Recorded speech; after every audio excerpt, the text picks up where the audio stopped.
Veronika Decides to Die. By Audiobook Library. Veronika Decides to Die. Author, Paulo Coelho. On November 11, 1997, Veronika decided that the moment to kill herself had, at last, arrived.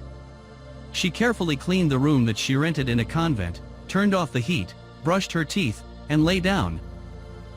She picked up the 4 packs of sleeping pills from her bedside table. Instead of crushing them and mixing them with water, she decided to take them one by one, because there is always a gap between intention and action, and she wanted to feel free to turn back halfway. With each pill she swallowed, however, she felt more convinced. After 5 minutes the packs were empty. Since she didn't know exactly how long it would take her to lose consciousness, she had placed on the bed that month's issue of a French magazine, which had just arrived in the library where she worked. She had no particular interest in computer science, but, as she leafed through the magazine, she came across an article about a computer game, one of those CD-ROMs, created by Paulo Coelho, a Brazilian writer she had happened to meet at a lecture in the cafe at the Grand Union Hotel. They had exchanged a few words, and she had ended up being invited by his publisher to join them for supper. There were a lot of people there, and they hadn't had a chance to talk in depth about anything. The fact that she had met the author led her to think that he was part of her world, and that reading an article about his work could help pass the time. While she was waiting for death, Veronika started reading about computer science, a subject in which she was not the least bit interested, but then that was in keeping with what she had done all her life, always looking for the easy option, for whatever was nearest at hand. Like that magazine, for example. To her surprise, the first line of text shook her out of her natural passivity.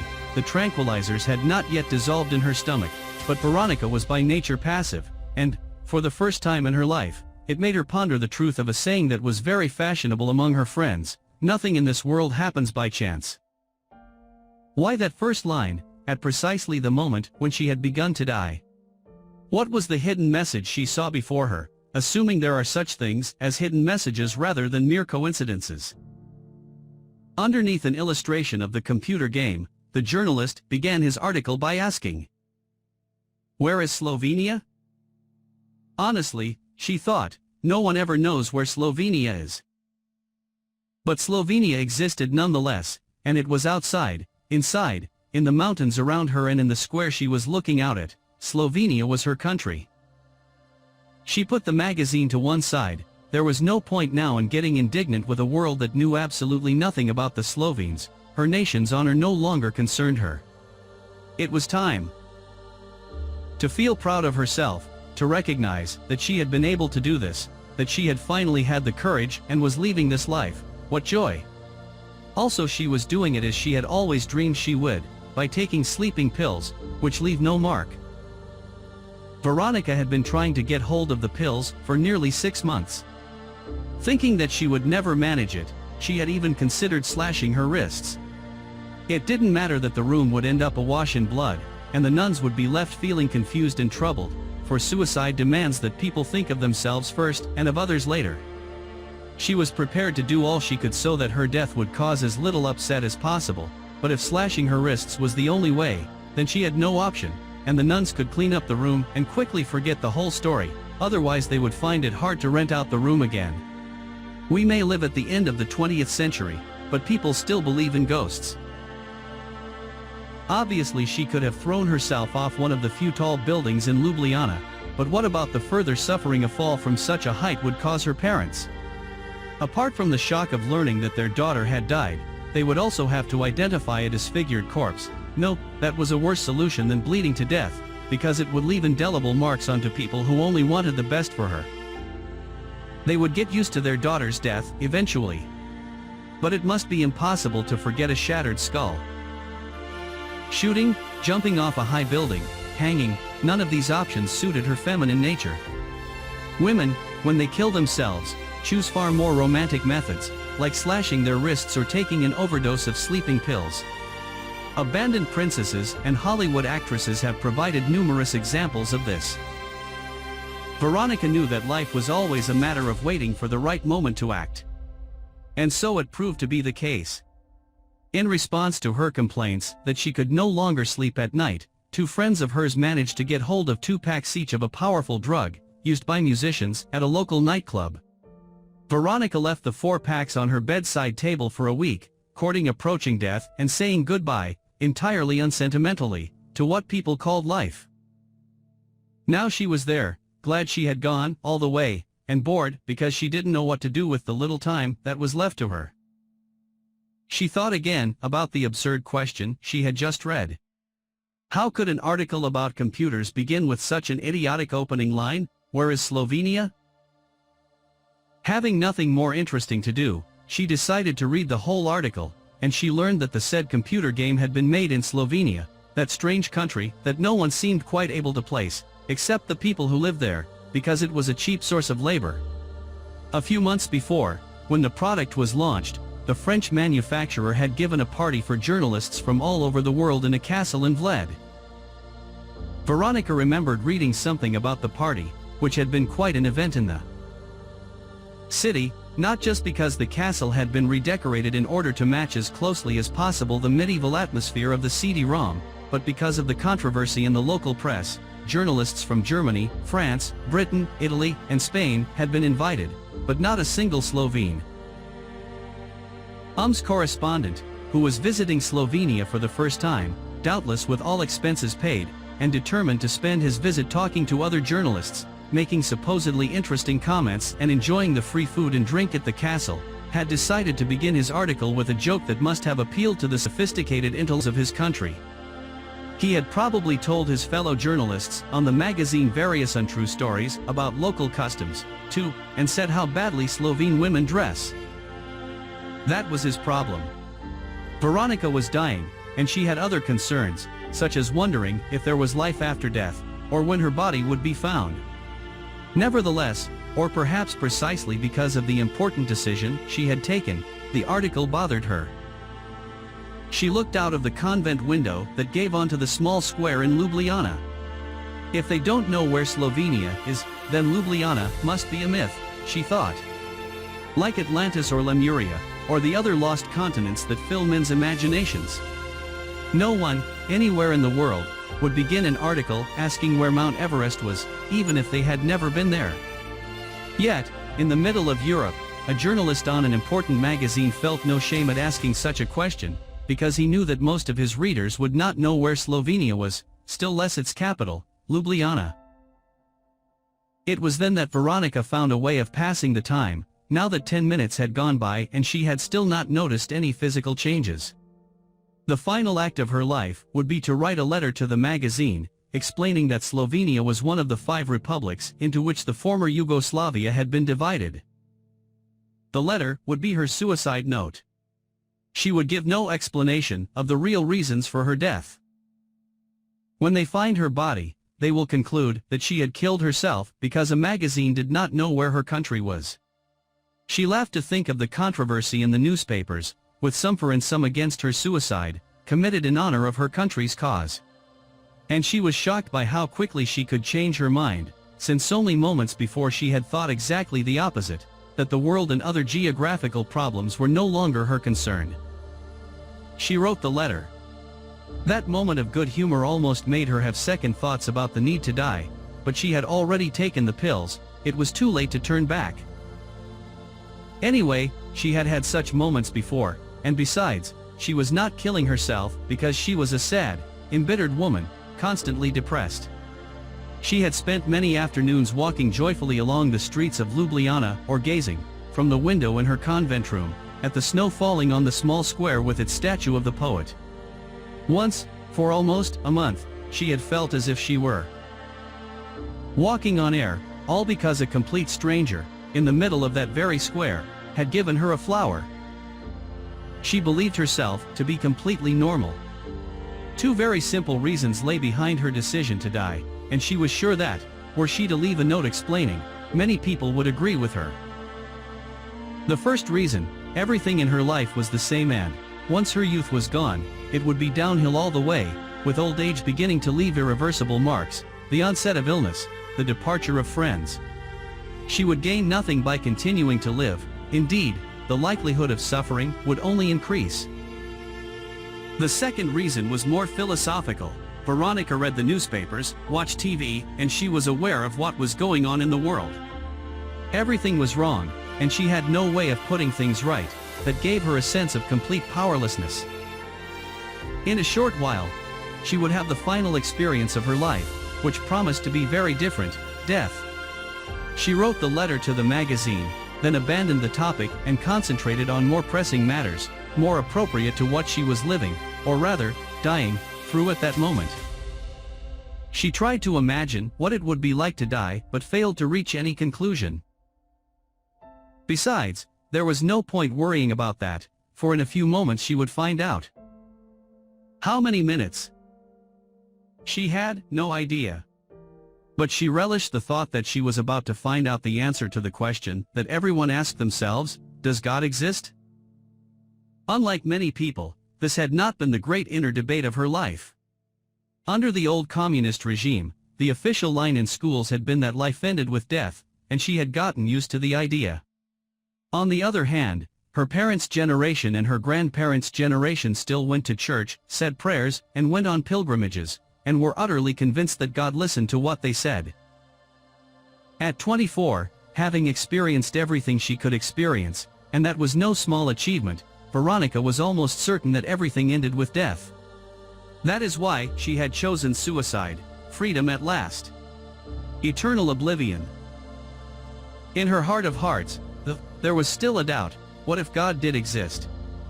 Thousands of years of civilization had made of suicide a taboo, an affront to all religious codes. Man struggles to survive, not to succumb.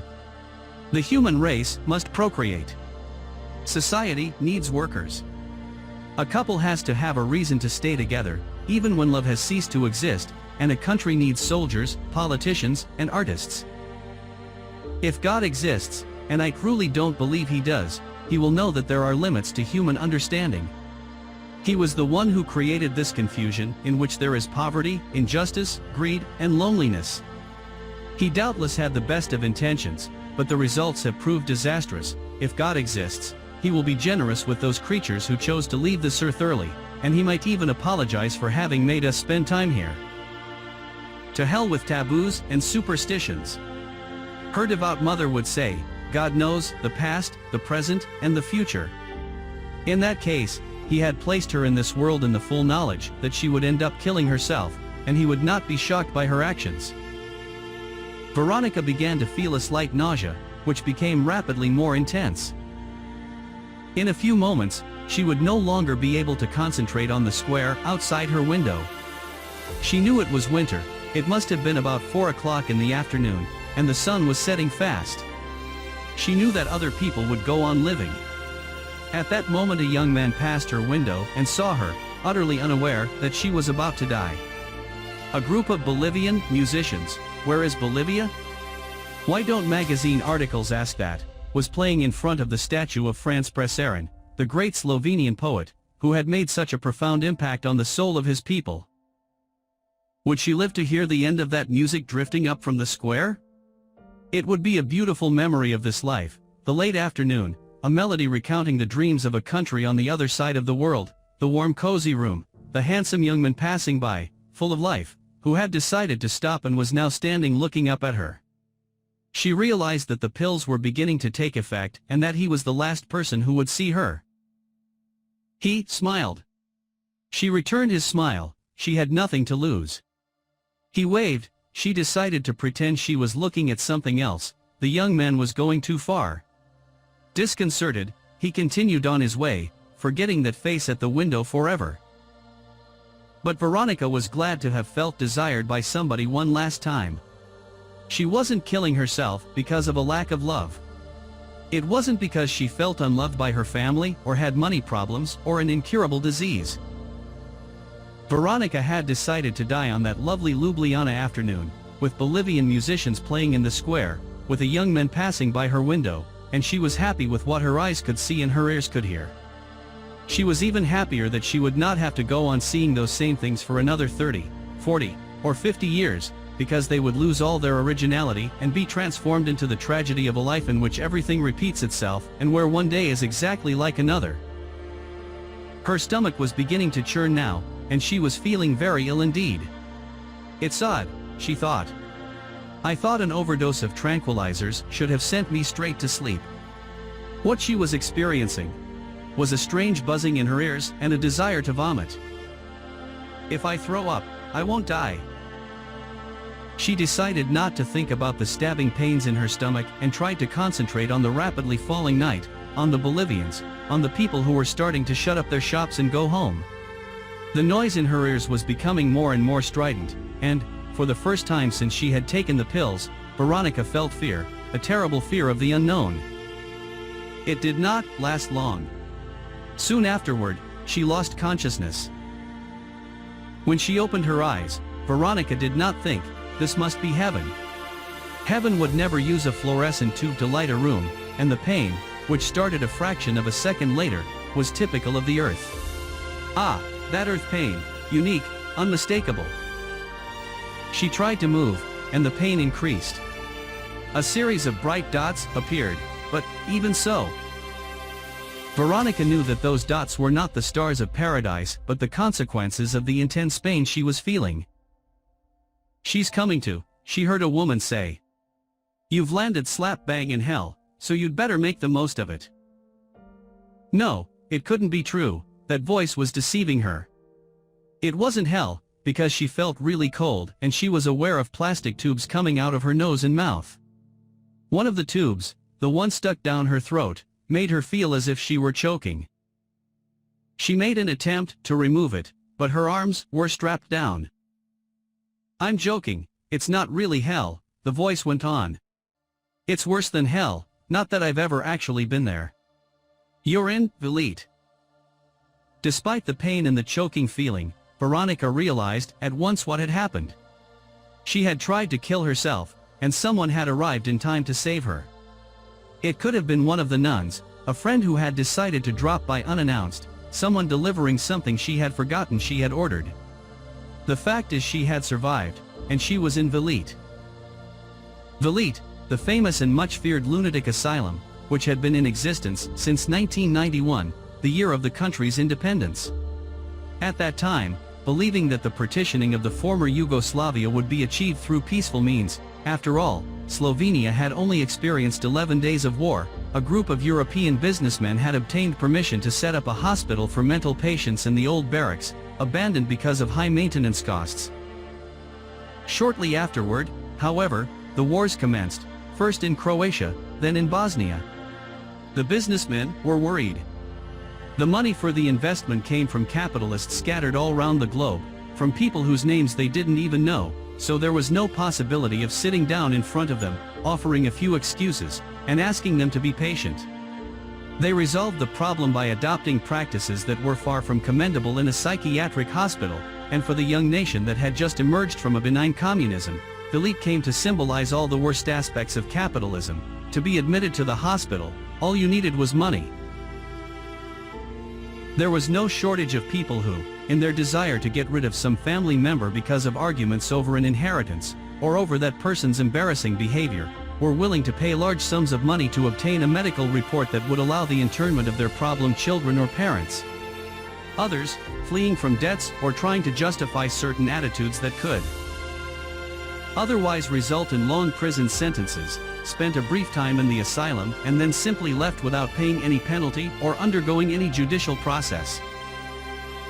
Velite was the place from which no one had ever escaped, where genuine lunatics, sent there by the courts or by other hospitals, mingled with those merely accused of insanity or those pretending to be insane. The result was utter confusion, and the press was constantly publishing tales of ill treatment and abuse, although they had never been given permission to visit Velite and see what was actually happening. The government was investigating the complaints but could get no proof. The shareholders threatened to spread the word that foreign investment was difficult in Slovenia, and so the institution managed to remain afloat. Indeed, it went from strength to strength. My aunt killed herself a few months ago, the female voice continued. For almost 8 years she was too afraid even to leave her room, eating, getting fat, smoking, taking tranquilizers, and sleeping most of the time. She had 2 daughters and a husband who loved her. Veronika tried but failed to move her head in the direction of the voice. I only saw her fight back once, when her husband took a lover. Then she kicked up a fuss, lost a few pounds, smashed some glasses and, for weeks on end, kept the rest of the whole neighborhood awake with her shouting. Absurd though it may seem, I think that was the happiest time of her life. She was fighting for something, she felt alive and capable of responding to the challenges facing her. What's all that got to do with me? Thought Veronika, unable to say anything. I'm not your aunt and I haven't got a husband. In the end, her husband got rid of his lover, said the woman, and gradually, my aunt returned to her former passivity. One day she phoned to say that she wanted to change her life, she'd given up smoking. That same week, after increasing the number of tranquilizers she was taking because she'd stopped smoking, she told everyone that she wanted to kill herself. No one believed her. Then, one morning, she left a message on my machine, saying goodbye, and she gassed herself. I listened to that message several times. I had never heard her sound so calm, so resigned to her fate. She said she was neither happy nor unhappy, and that was why she couldn't go on. Veronika felt sorry for the woman telling the story, for she seemed to be doing so in an attempt to understand her aunt's death. In a world where everyone struggles to survive whatever the cost, how could one judge those people who decide to die? No one can judge. Each person knows the extent of their own suffering or the total absence of meaning in their lives. Veronika wanted to explain that, but instead she choked on the tube in her mouth, and the woman hurried to her aid. She saw the woman bending over her bound body, which was full of tubes and protected against her will. She openly expressed desire to destroy it. She moved her head from side to side, pleading with her eyes for them to remove the tubes and let her die in peace. "You're upset," said the woman. "I don't know if you're sorry about what you did or if you still want to die. That doesn't interest me. What interests me is doing my job. If the patient gets agitated, the regulations say I must give them a sedative." Veronika stopped struggling, but the nurse was already injecting something into her arm. Soon afterward, she was back in a strange dreamless world, where the only thing she could remember was the face of the woman she had just seen, green eyes, brown hair, and a very distant air, the air of someone doing things because she has to do them, never questioning why the rules say this or that. Paulo Coelho heard about Veronika's story 3 months later, when he was having supper in an Algerian restaurant in Paris with a Slovenian friend, also called Veronika, who happened to be the daughter of the doctor in charge at Velite. Later, when he decided to write a book about the subject, he considered changing his friend's name in order not to confuse the reader. He thought of calling her Blaska or Edwina or Marietja, or some other Slovenian name, but he ended up keeping the real names. When he referred to his friend Veronika, he would call her his friend Veronika. When he referred to the other Veronika, there would be no need to describe her at all, because she would be the central character in the book, and people would get irritated if they were always having to read Veronika the lunatic, or Veronika the one who tried to commit suicide. Besides, both he and his friend Veronika would only take up a very brief part of the book, this one. His friend Veronika was horrified at what her father had done, especially bearing in mind that he was the director of an institution seeking respectability and was himself working on a thesis that would be judged by the conventional academic community. "Do you know where the word asylum comes from?" she was saying. "It dates back to the Middle Ages, from a person's right to seek refuge in churches and other holy places. The right to asylum is something any civilized person can understand. So how could my father, the director of an asylum, treat someone like that?" Paulo Coelho wanted to know all the details of what had happened, because he had a genuine reason for finding out about Veronika's story. The reason was the following: he himself had been committed to an asylum, or, rather, mental hospital, as they were better known.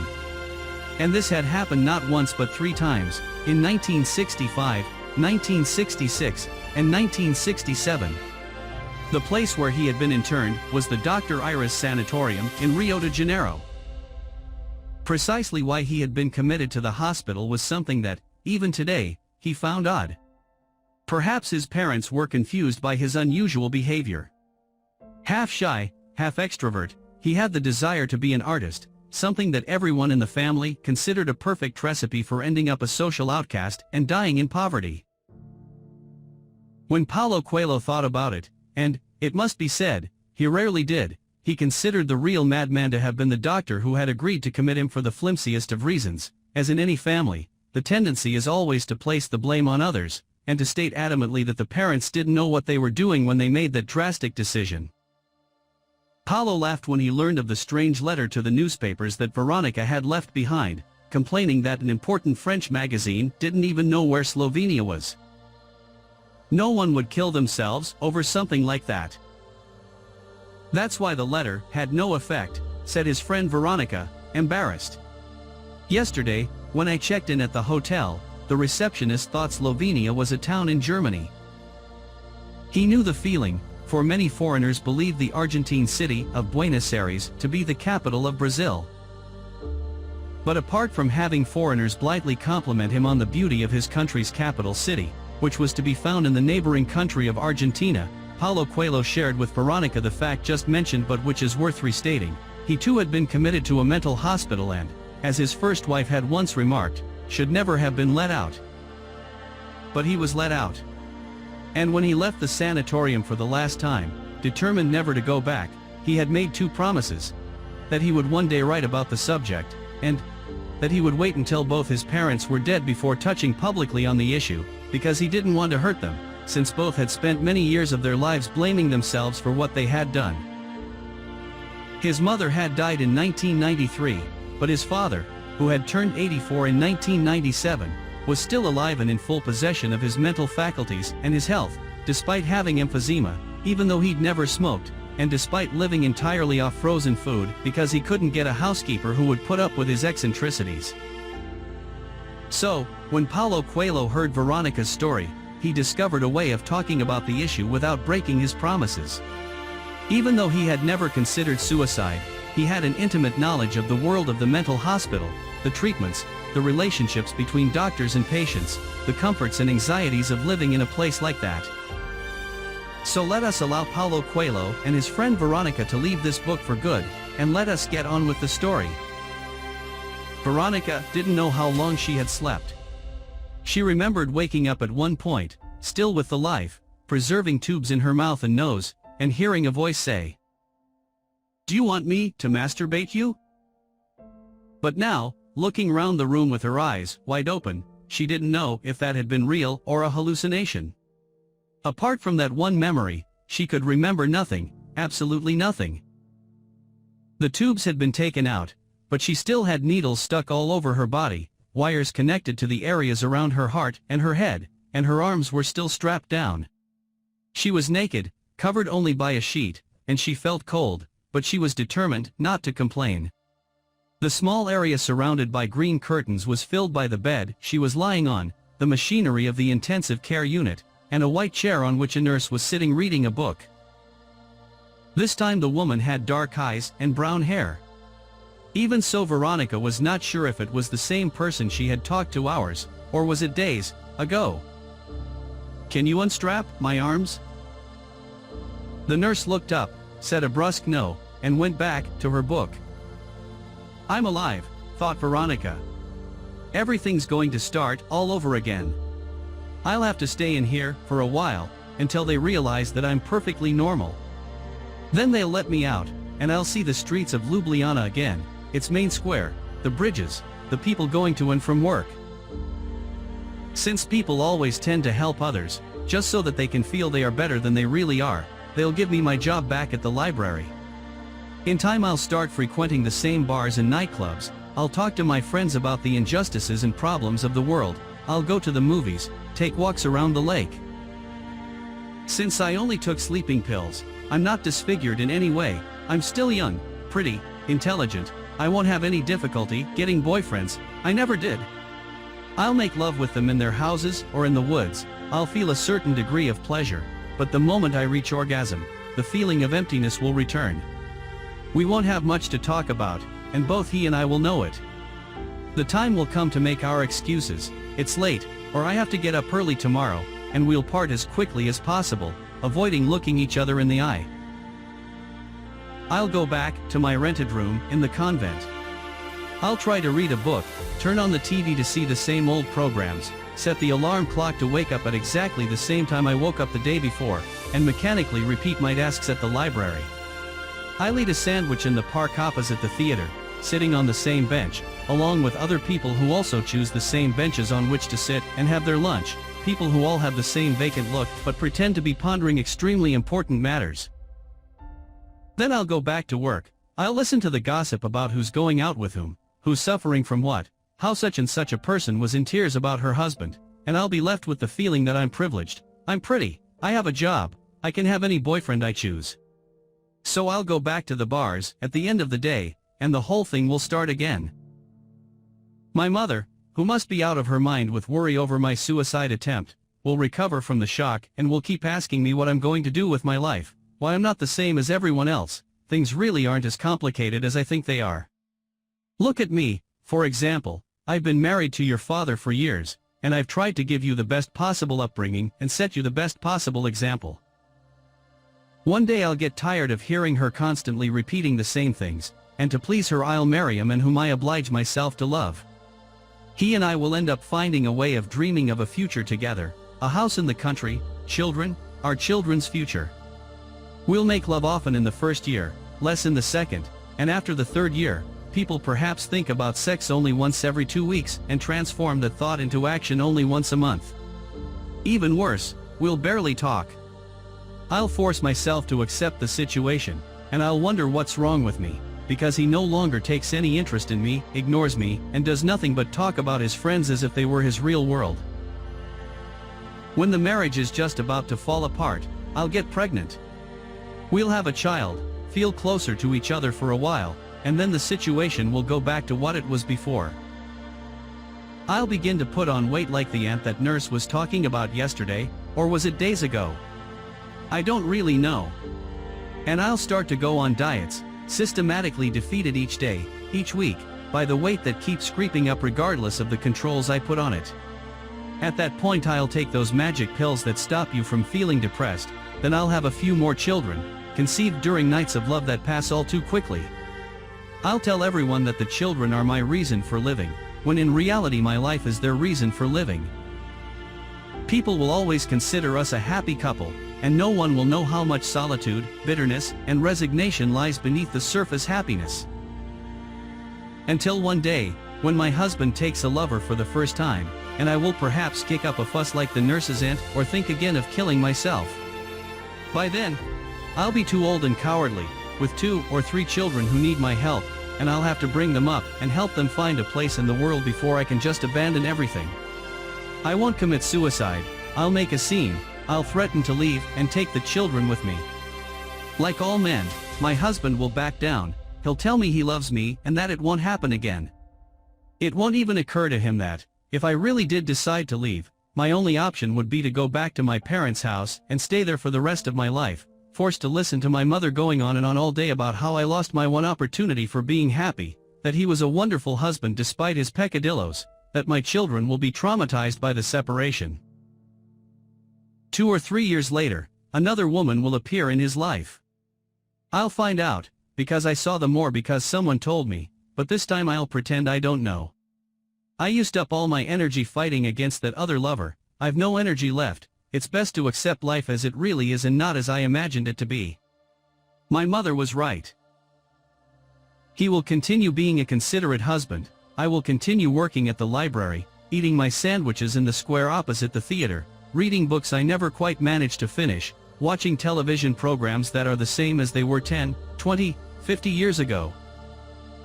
Except that I'll eat my sandwiches with a sense of guilt because I'm getting fatter, and I won't go to bars anymore because I have a husband expecting me to come home and look after the children. After that it's a matter of waiting for the children to grow up and of spending all day thinking about suicide, without the courage to do anything about it. One fine day I'll reach the conclusion that that's what life is like, there's no point worrying about it, nothing will change. And I'll accept it. Veronika brought her interior monologue to a close and made a promise to herself, she would not leave the lead alive. It was best to put an end to everything now, while she was still brave and healthy enough to die.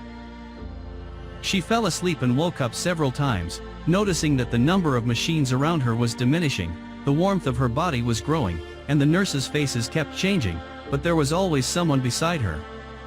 Through the green curtain, she heard the sound of someone crying, groans, or voices whispering in calm, technical tones. From time to time, a distant machine would buzz and she would hear hurried footsteps along the corridor. Then the voices would lose their calm, technical tone and become tense, issuing rapid orders. In one of her lucid moments, a nurse asked her, "Don't you want to know how you are?" "I already know," replied Veronika. "And it has nothing to do with what you can see happening in my body, it's what's happening in my soul." The nurse tried to continue the conversation, but Veronika pretended to be asleep. When Veronika opened her eyes again for the first time, she realized that she had been moved. She was in what looked like a large ward. She still had an IV drip in her arm, but all the other wires and needles had been removed. A tall doctor, wearing the traditional white coat, in sharp contrast to the artificial black of his dyed hair and beard, was standing at the foot of her bed. Beside him a young junior doctor holding a clipboard was taking notes. "How long have I been here?" she asked, noticing that she spoke with some difficulty, slurring her words slightly. "You've been in this ward for 2 weeks, after 5 days spent in the intensive care unit," replied the older man. "And just be grateful that you're still here." The younger man seemed surprised, as if that final remark did not quite fit the facts. Veronika noticed his reaction at once, which alerted her instincts. Had she been here longer than she had thought? Was she still in some danger? She began to pay attention to each gesture, each movement the two men made. She knew it was pointless asking questions, they would never tell her the truth, but if she was clever, she could find out what was going on. "Tell me your name, address, marital status, and date of birth," the older man said. Veronika knew her name, her marital status, and her date of birth, but she realized that there were blanks in her memory. She couldn't quite remember her address. The doctor shone a light in her eyes and examined them for a long time, in silence. The young man did the same thing. They exchanged glances that meant absolutely nothing. "Did you say to the night nurse that we couldn't see into your soul?" asked the younger man. Veronika couldn't remember. She was having difficulty knowing who she was and what she was doing there. "You have been kept in an artificially induced sleep with tranquilizers, and that might affect your memory a bit, but please try to answer all our questions." And the doctors began an absurd questionnaire, wanting to know the names of the principal Ljubljana newspapers, the name of the poet whose statue was in the main square.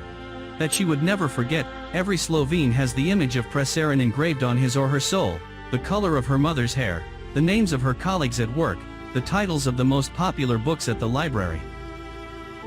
To begin with, Veronika considered not replying. Her memory was still confused, but as the questionnaire continued, she began reconstructing what she'd forgotten. At one point she remembered that she was now in a mental hospital, and that the mad were not obliged to be coherent, but for her own good, and to keep the doctors by her side, at least so she can find out something more about her. She began making a mental effort to respond. As she recited the names and facts, she was recovering not only her memory but also her personality, her desires, her way of seeing life. The idea of suicide, which that morning seemed to be buried beneath several layers of sedatives, resurfaced. "Fine," said the older man at the end of the questionnaire. "How much longer must I stay here?" The younger man lowered his eyes, and she felt as if everything were hanging in the air, as if, once that question was answered, a new chapter of her life would be written, and no one would be able to change it. "You can tell her," said the older man. "A lot of other patients have already heard the rumors, and she'll find out in the end anyway. It's impossible to keep secrets around here." "Well, you decided your own fate," sighed the young man, weighing each word. "So you had better know the consequence of your actions.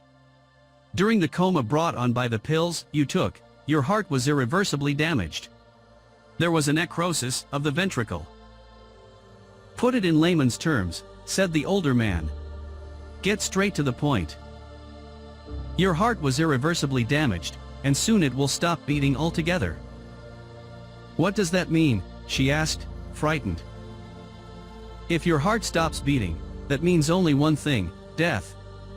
I don't know what your religious beliefs are, but..." "When will my heart stop beating?" asked Veronika, interrupting him. "Within 5 days, a week at most." Veronika realized that behind his professional appearance and behavior, behind the concerned manner, the young man was taking immense pleasure in what he was saying, as if she deserved the punishment and would serve as an example to all the others. During her life, Veronika had noticed that a lot of people she knew would talk about the horrors in other people's lives as if they were genuinely trying to help them, but the truth was that they took pleasure in the suffering of others, because that made them believe they were happy and that life had been generous with them. She hated that kind of person, and she wasn't going to give the young man an opportunity to take advantage of her state in order to mask his own frustrations. She kept her eyes fixed on his and, smiling, said, "So I succeeded, then?" "Yes," came the reply. But any pleasure he had taken in giving her the tragic news had vanished. During the night, however, she began to feel afraid. It was one thing to die quickly after taking some pills, it was quite another to wait 5 days or a week for death to come, when she had already been through so much. She had always spent her life waiting for something, for her father to come back from work, for the letter from a lover that never arrived, for her end-of-year exams, for the train, the bus, the phone call, the holiday, the end of the holidays. Now she was going to have to wait for death, which had made an appointment with her. "This could only happen to me. Normally, people die on precisely the day they least expect." She had to get out of there and get some more pills. If she couldn't, and the only solution was to jump from a high building in Ljubljana, that's what she'd do. She had tried to save her parents any unnecessary suffering, but now she had no option. She looked around her. All the beds were occupied by sleeping people, some of whom were snoring loudly. There were bars on the windows. At the end of the ward there was a small bright light that filled the place with strange shadows and meant that the ward could be kept under constant vigilance. Near the light a woman was reading a book. These nurses must be very cultivated, they spend their whole lives reading. Veronika's bed was the farthest from the door, between her and the woman there were nearly 20 other beds. She got up with difficulty because, if she was to believe what the doctor had said, she hadn't walked for nearly 3 weeks. The nurse looked up and saw the girl approaching, dragging her drip with her. "I want to go to the toilet," she whispered, afraid of waking the mad women. The woman gestured vaguely toward the door. Veronika's mind was working fast, looking everywhere for an escape route, a crack, a way out. "It has to be quick, while they think I'm still too frail, incapable of acting." She peered about her. The toilet was a cubicle with no door. If she wanted to get out of there, she would have to grab the nurse and overpower her in order to get the key, but she was too weak for that. "Is this a prison?" she asked the nurse, who had stopped reading and was now watching her every movement. "No, it's a mental hospital." "But I'm not crazy." The woman laughed. "That's what they all say." "All right then, I am crazy, but what does that mean?" The woman told Veronika not to stay too long on her feet, and sent her back to her bed. "What does it mean to be crazy?" insisted Veronika. "Ask the doctor tomorrow. But go to sleep now, otherwise I'll have to give you a sedative, whether you want it or not." Veronika obeyed. On her way back, she heard someone whispering from one of the beds. "Don't you know what it means to be crazy?" For a moment she considered ignoring the voice. She didn't want to make friends, to develop a social circle, to create allies for a great mass revolt. She had only one fixed idea: death. If she really couldn't escape, she would find some way to kill herself, right there, as soon as possible. But the woman asked her the same question she had asked the nurse. "Don't you know what it means to be crazy?" "Who are you?" "My name is Zedka." "Go to your bed. Then, when the nurse thinks you're asleep, crawl back over here." Veronika returned to her bed and waited for the nurse to resume her reading. What did it mean to be crazy?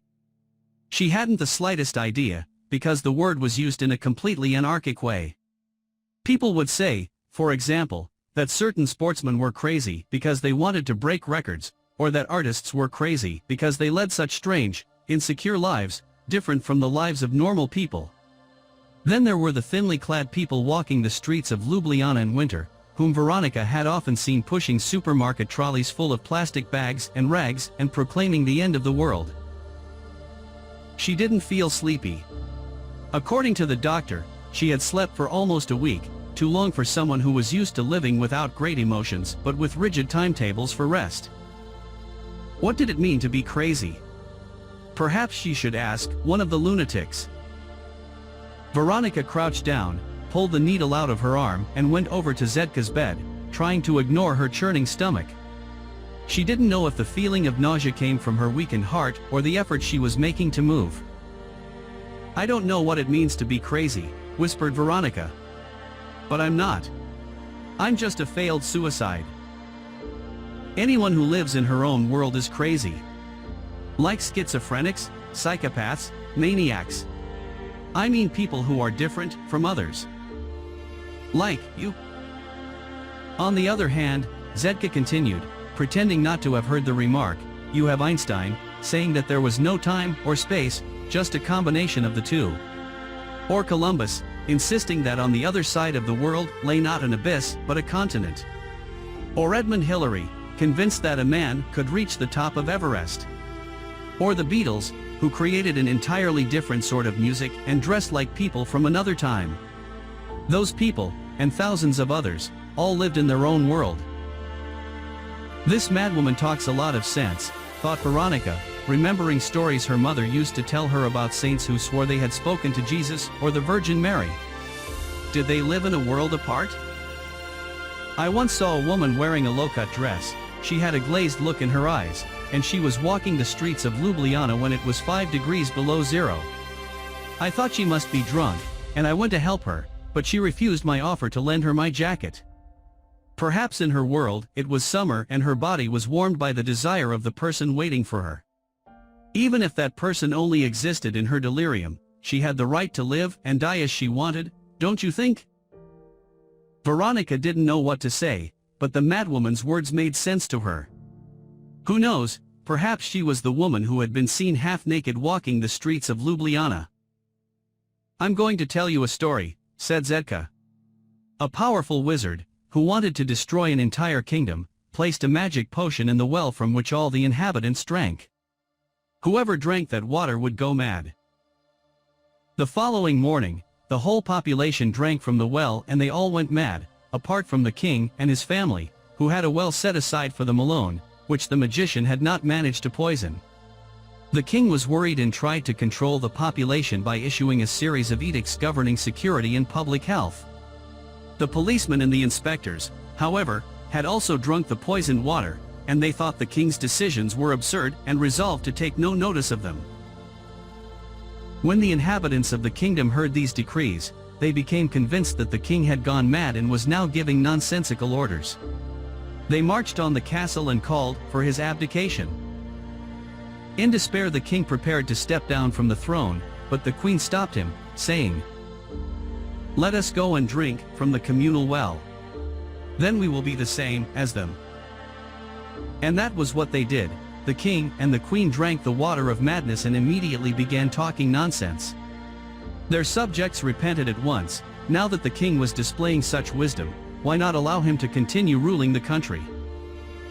The country continued to live in peace, although its inhabitants behaved very differently from those of its neighbors. And the king was able to govern until the end of his days. Veronika laughed. "You don't seem crazy at all," she said. "But I am, although I'm undergoing treatment, since my problem is that I lack a particular chemical. While I hope that the chemical gets rid of my chronic depression, I want to continue being crazy, living my life the way I dream it, and not the way other people want it to be. Do you know what exists out there, beyond the walls of Elite? People who have all drunk from the same well." "Exactly," said Zedka. "They think they're normal, because they all do the same thing. Well, I'm going to pretend that I have drunk from the same well as them. I already did that, and that's precisely my problem. I've never been depressed, never felt great joy or sadness, at least none that lasted. I have the same problems as everyone else. For a while Zedka said nothing, then, they told us you're going to die. Veronika hesitated for a moment. Could she trust this woman? She needed to take the risk. Yes, within about 5 or 6 days. I keep wondering if there's a way of dying sooner. If you, or someone else, get me some more pills, I'm sure my heart wouldn't survive this time. You must understand how awful it is to have to wait for death, you must help me. Before Zedka could reply, the nurse appeared with an injection. I can give you the injection myself, she said. Depending on how you feel about it, I can ask the guards outside to help me. Don't waste your energy, said Zedka to Veronika. Save your strength, if you want to get what you asked me for. Veronika got up, went back to her bed, and allowed the nurse to do her work. It was her first normal day in the mental hospital. She left the ward, had some breakfast in the large refectory where men and women were eating together. She noticed how different it was from the way these places were usually depicted in films: hysterical scenes, shouting, people making demented gestures. Everything seemed draped in an aura of oppressive silence. It seemed that no one wanted to share their inner world with strangers. After breakfast, which wasn't bad at all, no one could blame Velit's terrible reputation on the meals. They all went out to take the sun. In fact, there wasn't any sun, the temperature was below zero, and the garden was covered with snow. I'm not here to preserve my life, but to lose it, said Veronika to one of the nurses. You must still go out and take the sun. You're the ones who are crazy, there isn't any Sunday. But there is light, and that helps to calm the patients. Unfortunately, our winter lasts a long time. If it didn't, we'd have a lot less work. It was useless arguing. She went out and walked a little, looking around her and surreptitiously seeking some way of escaping. The wall was high, as required by the builders of the old type of barracks, but the watchtowers for the sentries were empty. The garden was surrounded by military-looking buildings, which now housed the male and female wards, the administrative offices, and the employees' rooms. After a first, rapid inspection, she noticed that the only place that was really guarded was the main gate, where everyone who entered and left had their papers checked by 2 guards. Everything seemed to be falling into place in her mind again. In order to exercise her memory, she began trying to remember small things, like the place where she used to leave the key to her room, the record she just bought, the last book she was asked for at the library. I'm Zedka, said a woman, approaching.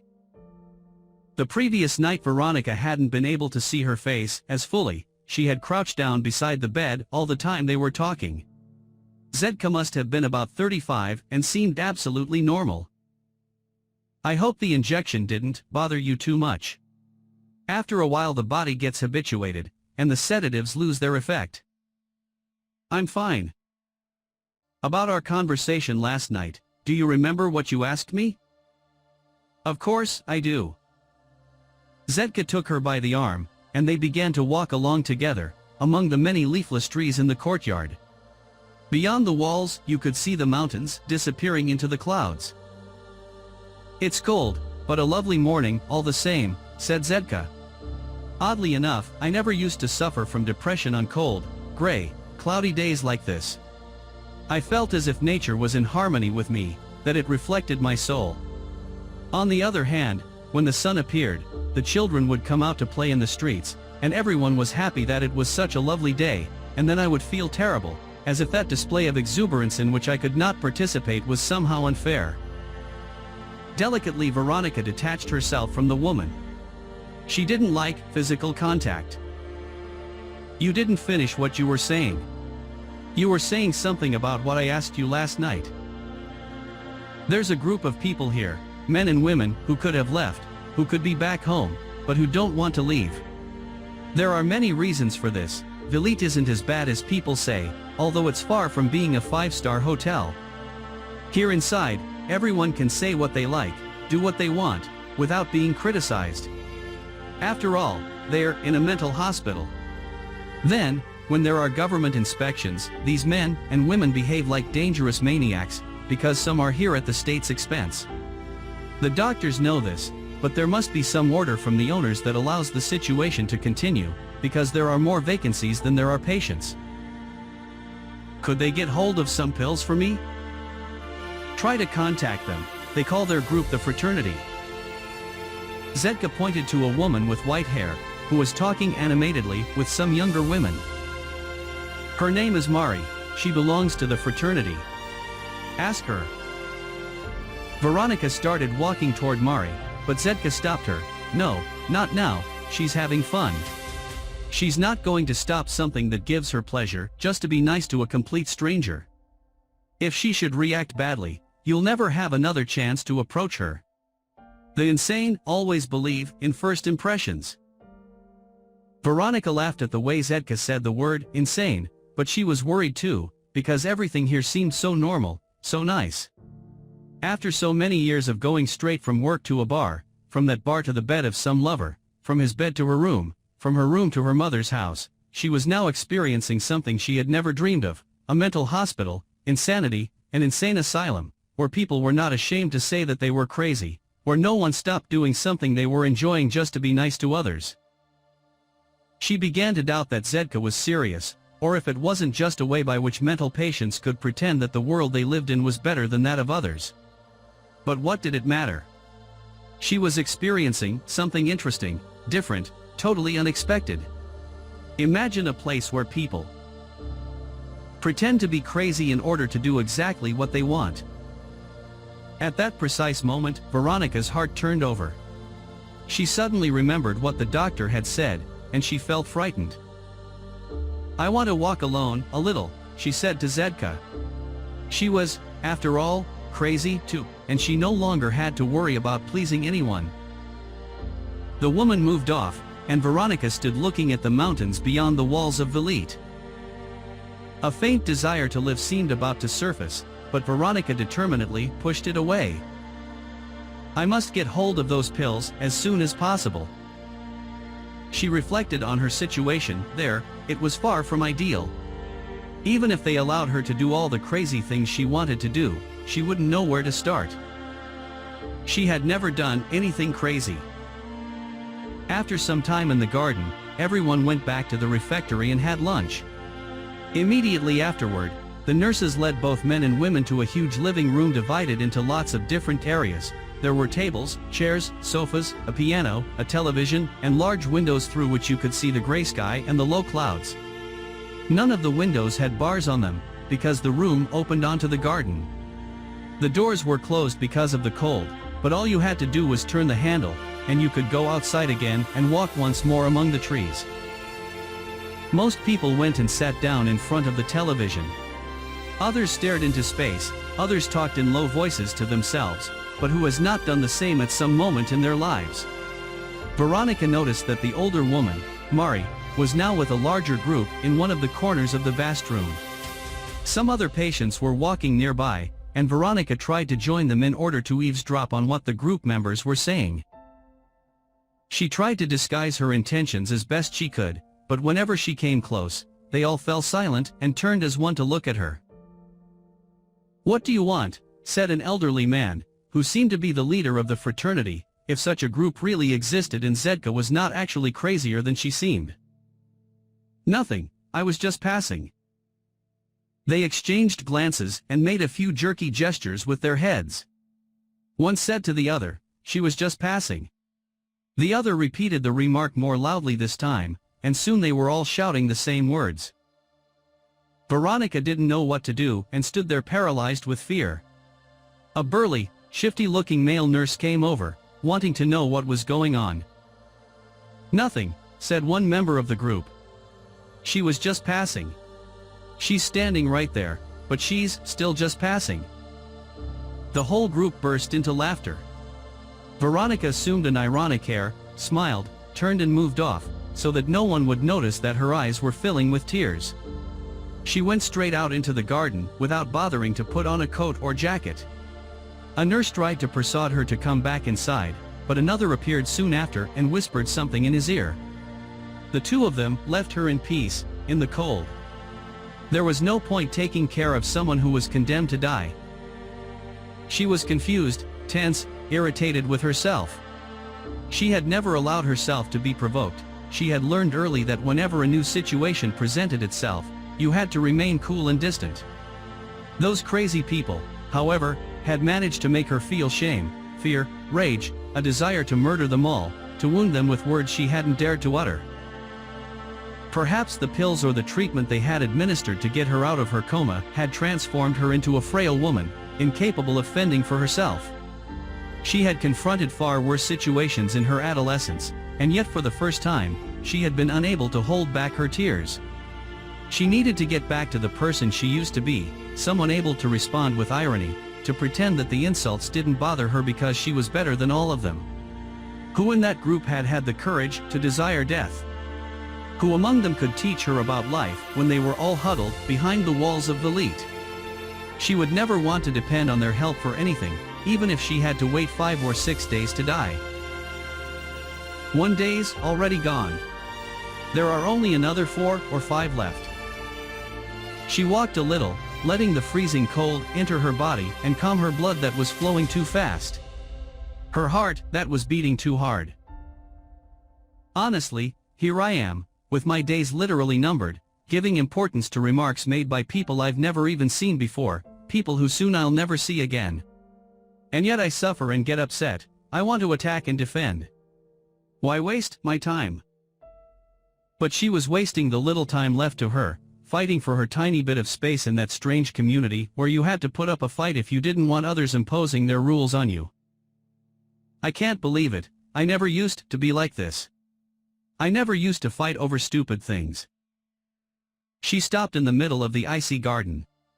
It was precisely because she had found everything so stupid that she had ended up accepting what life had naturally imposed on her.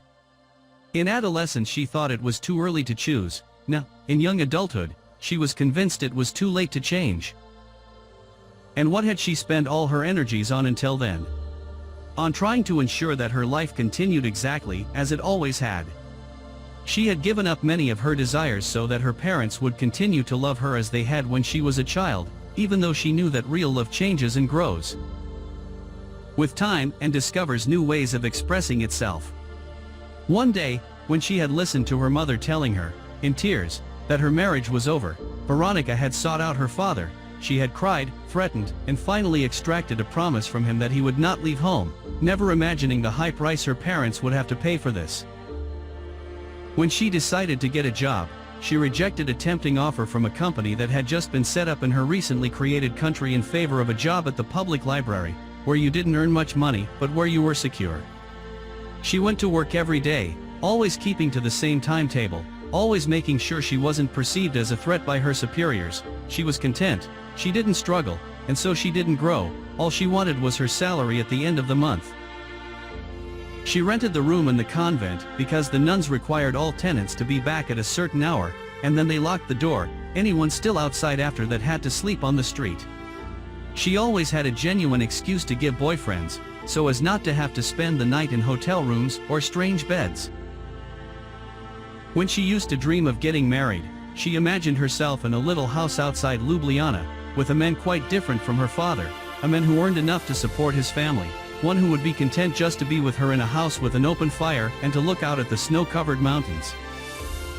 She had taught herself to give men a precise amount of pleasure, never more, never less, only what was necessary.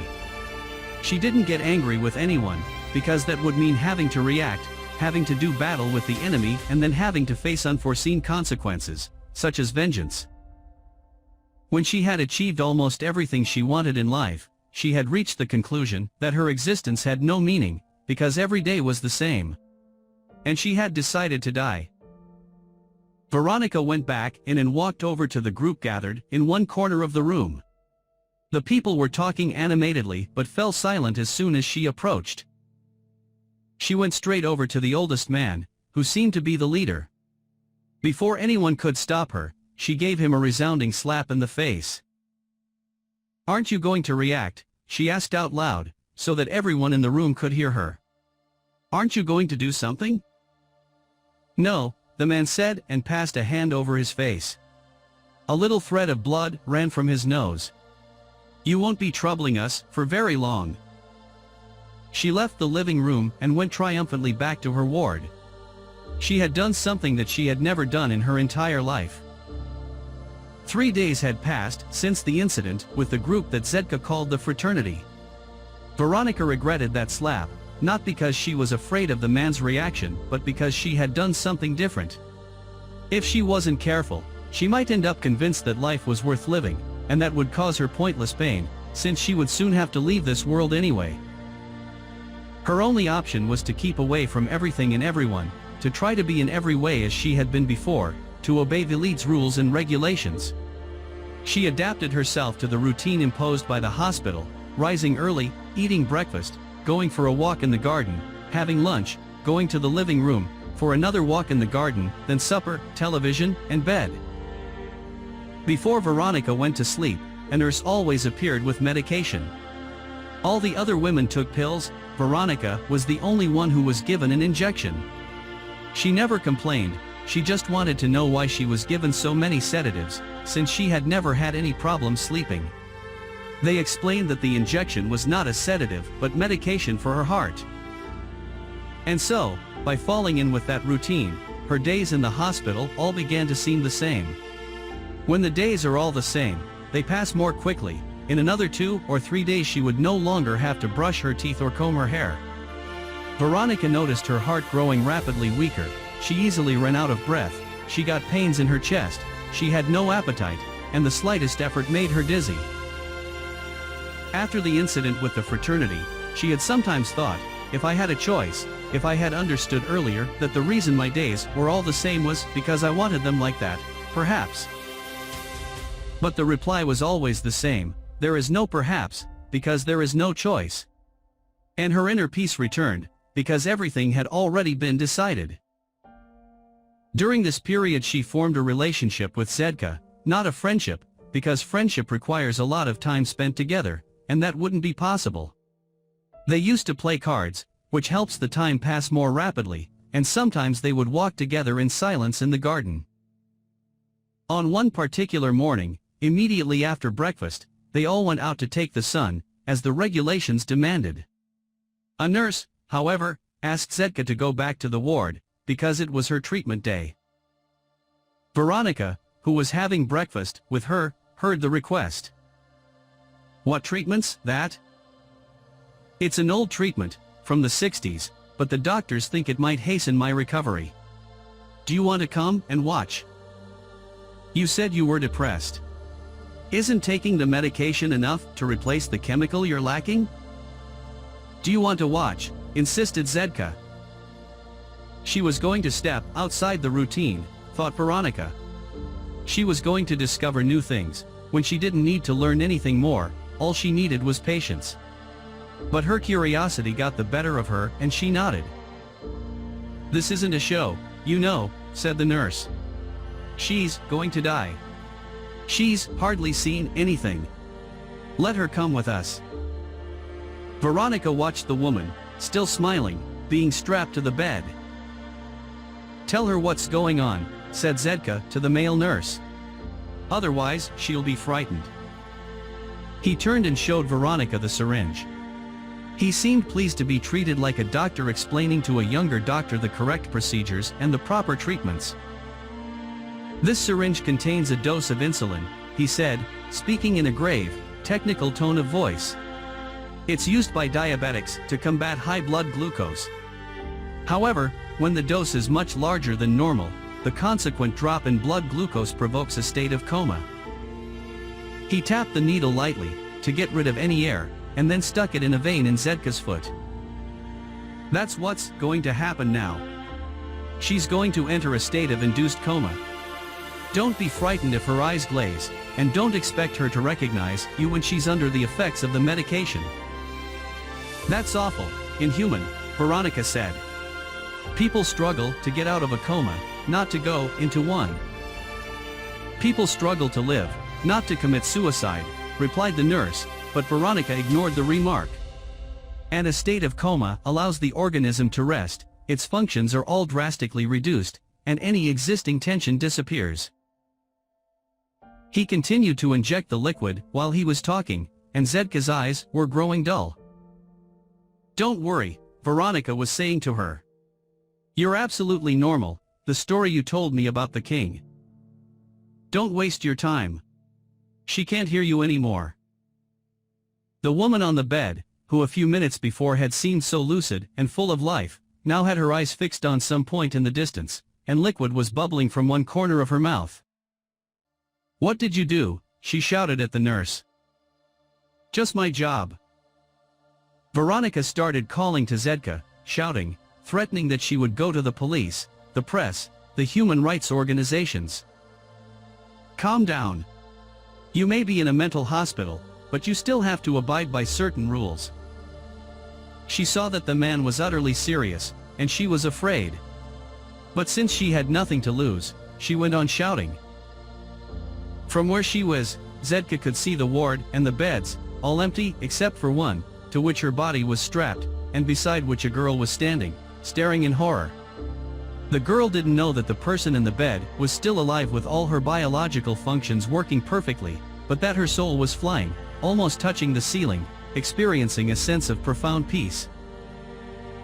Zedka was making an astral journey, something that had been a surprise during her first experience of insulin shock. She hadn't mentioned it to anyone, she was only there to be cured of depression and, as soon as she was in a fit state, she hoped to leave that place forever. If she started telling them that she had left her body, they would think she was crazier than when she had entered Velit. However, as soon as she had returned to her body, she began reading up on both subjects, insulin shock and that strange feeling of floating in space.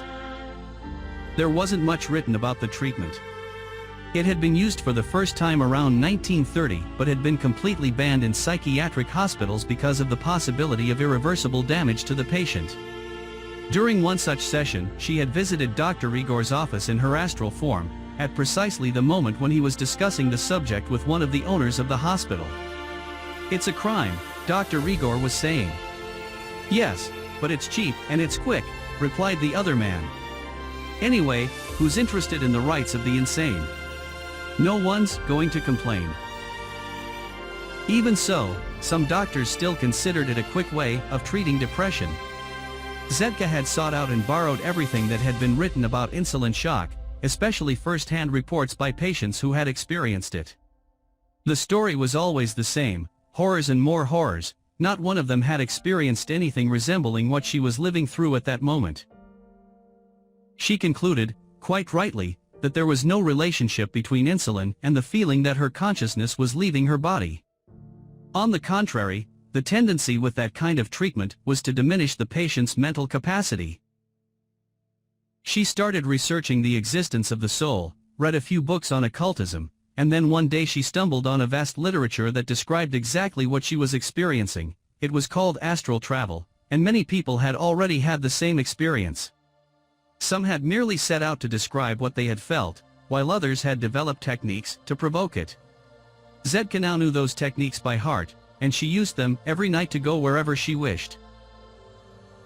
The descriptions of those experiences and visions varied, but they all had certain points in common: the strange, irritating noise that preceded the separation of the body from the spirit, followed by a shock, a rapid loss of consciousness, and then the peace and joy of floating in the air, attached to the body by a silvery cord, a cord that could be stretched indefinitely, although there were legends, in books, of course, that said the person would die if they allowed that silver thread to break. Her experience, however, showed that she could go as far as she wanted and the cord never broke. But generally speaking, the books had been very useful in teaching her how to get more and more out of her astral traveling. She had learned, for example, that when she wanted to move from one place to another, she had to concentrate on projecting herself into space, imagining exactly where she wanted to go. Unlike the routes followed by planes, which leave from one place and fly the necessary distance to reach another, an astral journey was made through mysterious tunnels. You imagined yourself in a place, you entered the appropriate tunnel at a terrifying speed, and the other place would appear. It was through books too that she had lost her fear of the creatures inhabiting space. Today, there was no one else in the ward.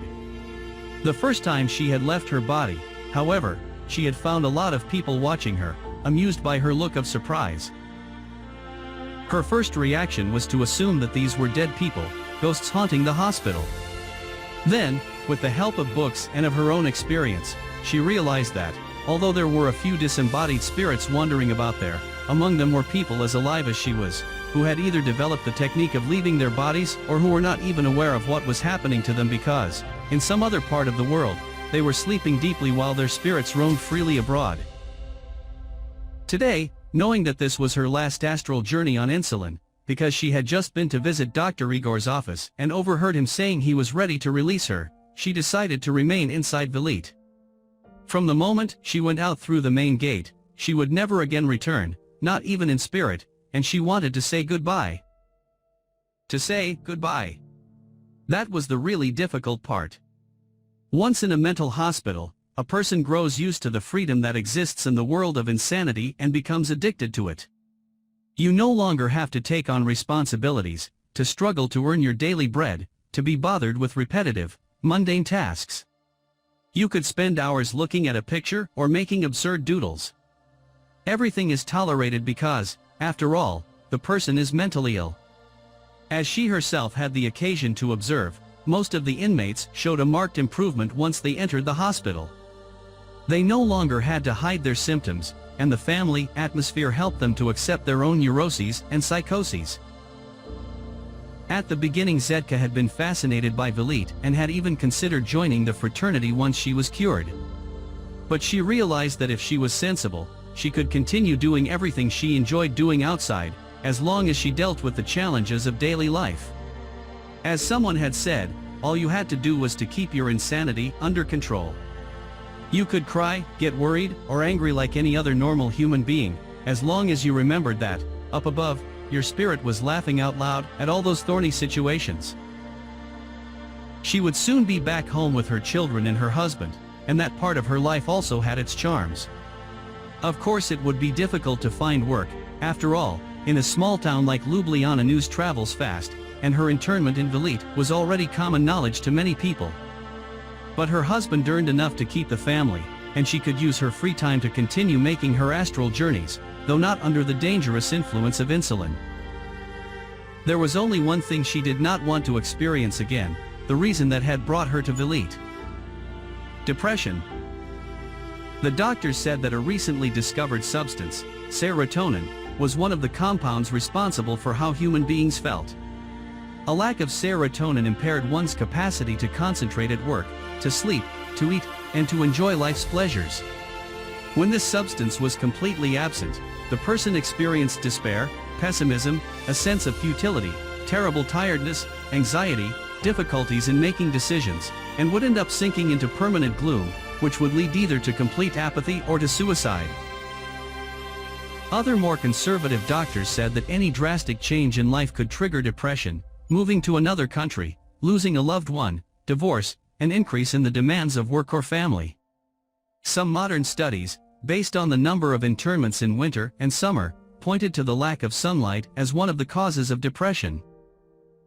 In Zedka's case, however, the reasons were simpler than anyone suspected. There was man hidden in her past, or rather, the fantasy she had built up about him and she had known a long time ago. It was so stupid.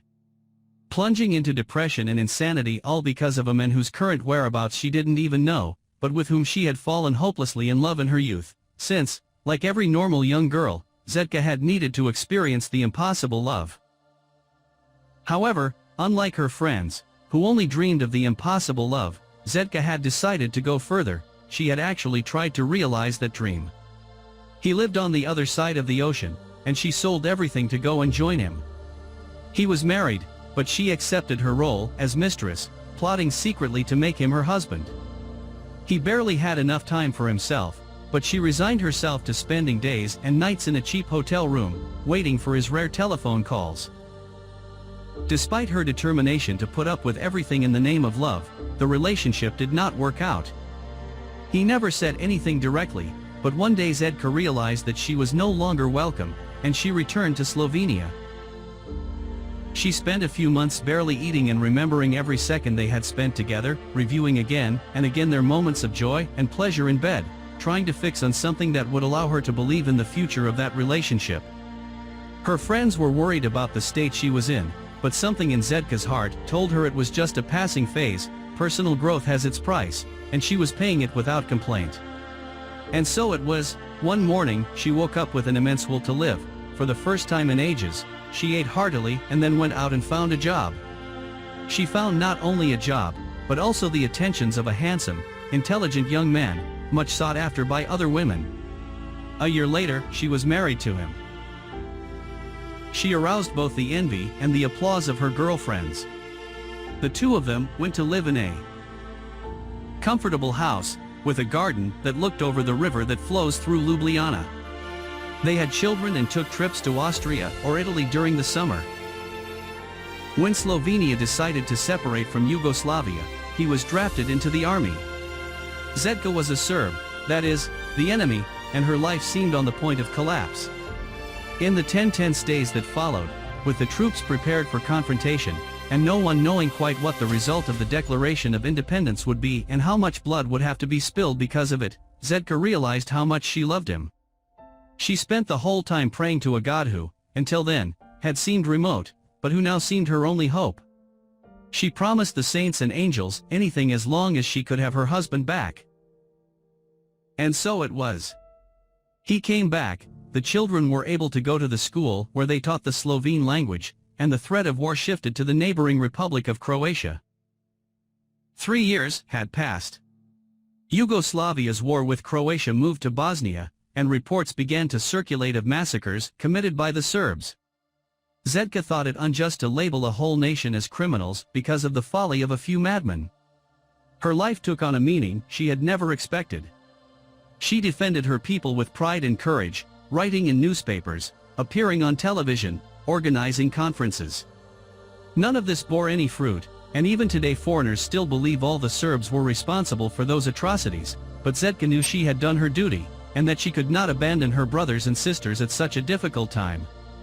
She could count on the support of her Slovene husband, of her children, and of people who were not manipulated by the propaganda machines of either side. One evening, she walked past the statue of Prešeren, the great Slovene poet, and she began to think about his life. When he was 34, he went into a church and saw an adolescent girl, Julia Primic, with whom he fell passionately in love. Like the ancient minstrels, he began to write her poems, in the hope of one day marrying her. It turned out that Julia was the daughter of an upper-middle-class family, and, apart from that chance sighting inside the church, Prešeren never again managed to get near her. But that encounter inspired his finest poetry and created a whole legend around his name. In the small central square of Ljubljana, the statue of the poet stares fixedly at something. If you follow his gaze, you will see, on the other side of the square, the face of a woman carved into the stone of one of the houses. That was where Julia had lived. Even after death, Prešeren gazes, for all eternity, on his impossible love. And what if he had fought a little harder? Zedka's heart started beating fast. Perhaps it was a presentiment of something bad, an accident involving one of her children. She raced back home only to find them watching television and eating popcorn. The sadness, however, did not pass. Zedka lay down and slept for nearly 12 hours, and when she woke, she didn't feel like getting up. Prešeren's story had brought back to her the image of her lost lover, who had never again contacted her. And Zedka asked herself, did I fight hard enough? Should I have accepted my role as mistress, rather than wanting things to go as I expected them to? Did I fight for my first love with the same energy with which I fought for my people? Zedka persuaded herself that she had, but the sadness would not go away. What once had seemed to her a paradise, the house near the river, the husband whom she loved, the children eating popcorn in front of the television, was gradually transformed into a hell. Today, after many astral journeys and many encounters with highly evolved beings, Zedka knew that this was all nonsense. She had used her impossible love as an excuse, a pretext for breaking the ties with the life she led, which was far from being the life she really expected for herself. But 12 months earlier, the situation had been quite different. She began frantically looking for that distant lover. She spent a fortune on international phone calls, but he no longer lived in the same city, and it was impossible to find him. She sent letters by express mail, which were always returned. She phoned all his friends, but no one had any idea what had happened to him. Her husband was completely unaware of what was going on, and that infuriated her, because he should at least have suspected something, made a scene, complained, threatened to put her out in the street. She became convinced that the international telephone operators, the postman, and all her girlfriends had been bribed by him to pretend indifference. She sold the jewelry that had been given to her when she married and bought a plane ticket to the other side of the ocean, until someone managed to convince her that America was a very large place and there was no point going there if you didn't know quite what you were looking for. One evening she lay down, suffering for love as she had never suffered before, not even when she had come back to the awful day-to-day life of Ljubljana. She spent that night and the following 2 days in her room. On the third day her husband, so kind, so concerned about her, called a doctor. Did he really not know that Zedka was trying to get in touch with the other man, to commit adultery, to exchange her life as a respected wife for life as someone's secret mistress, to leave Ljubljana, her home, her children forever? The doctor arrived.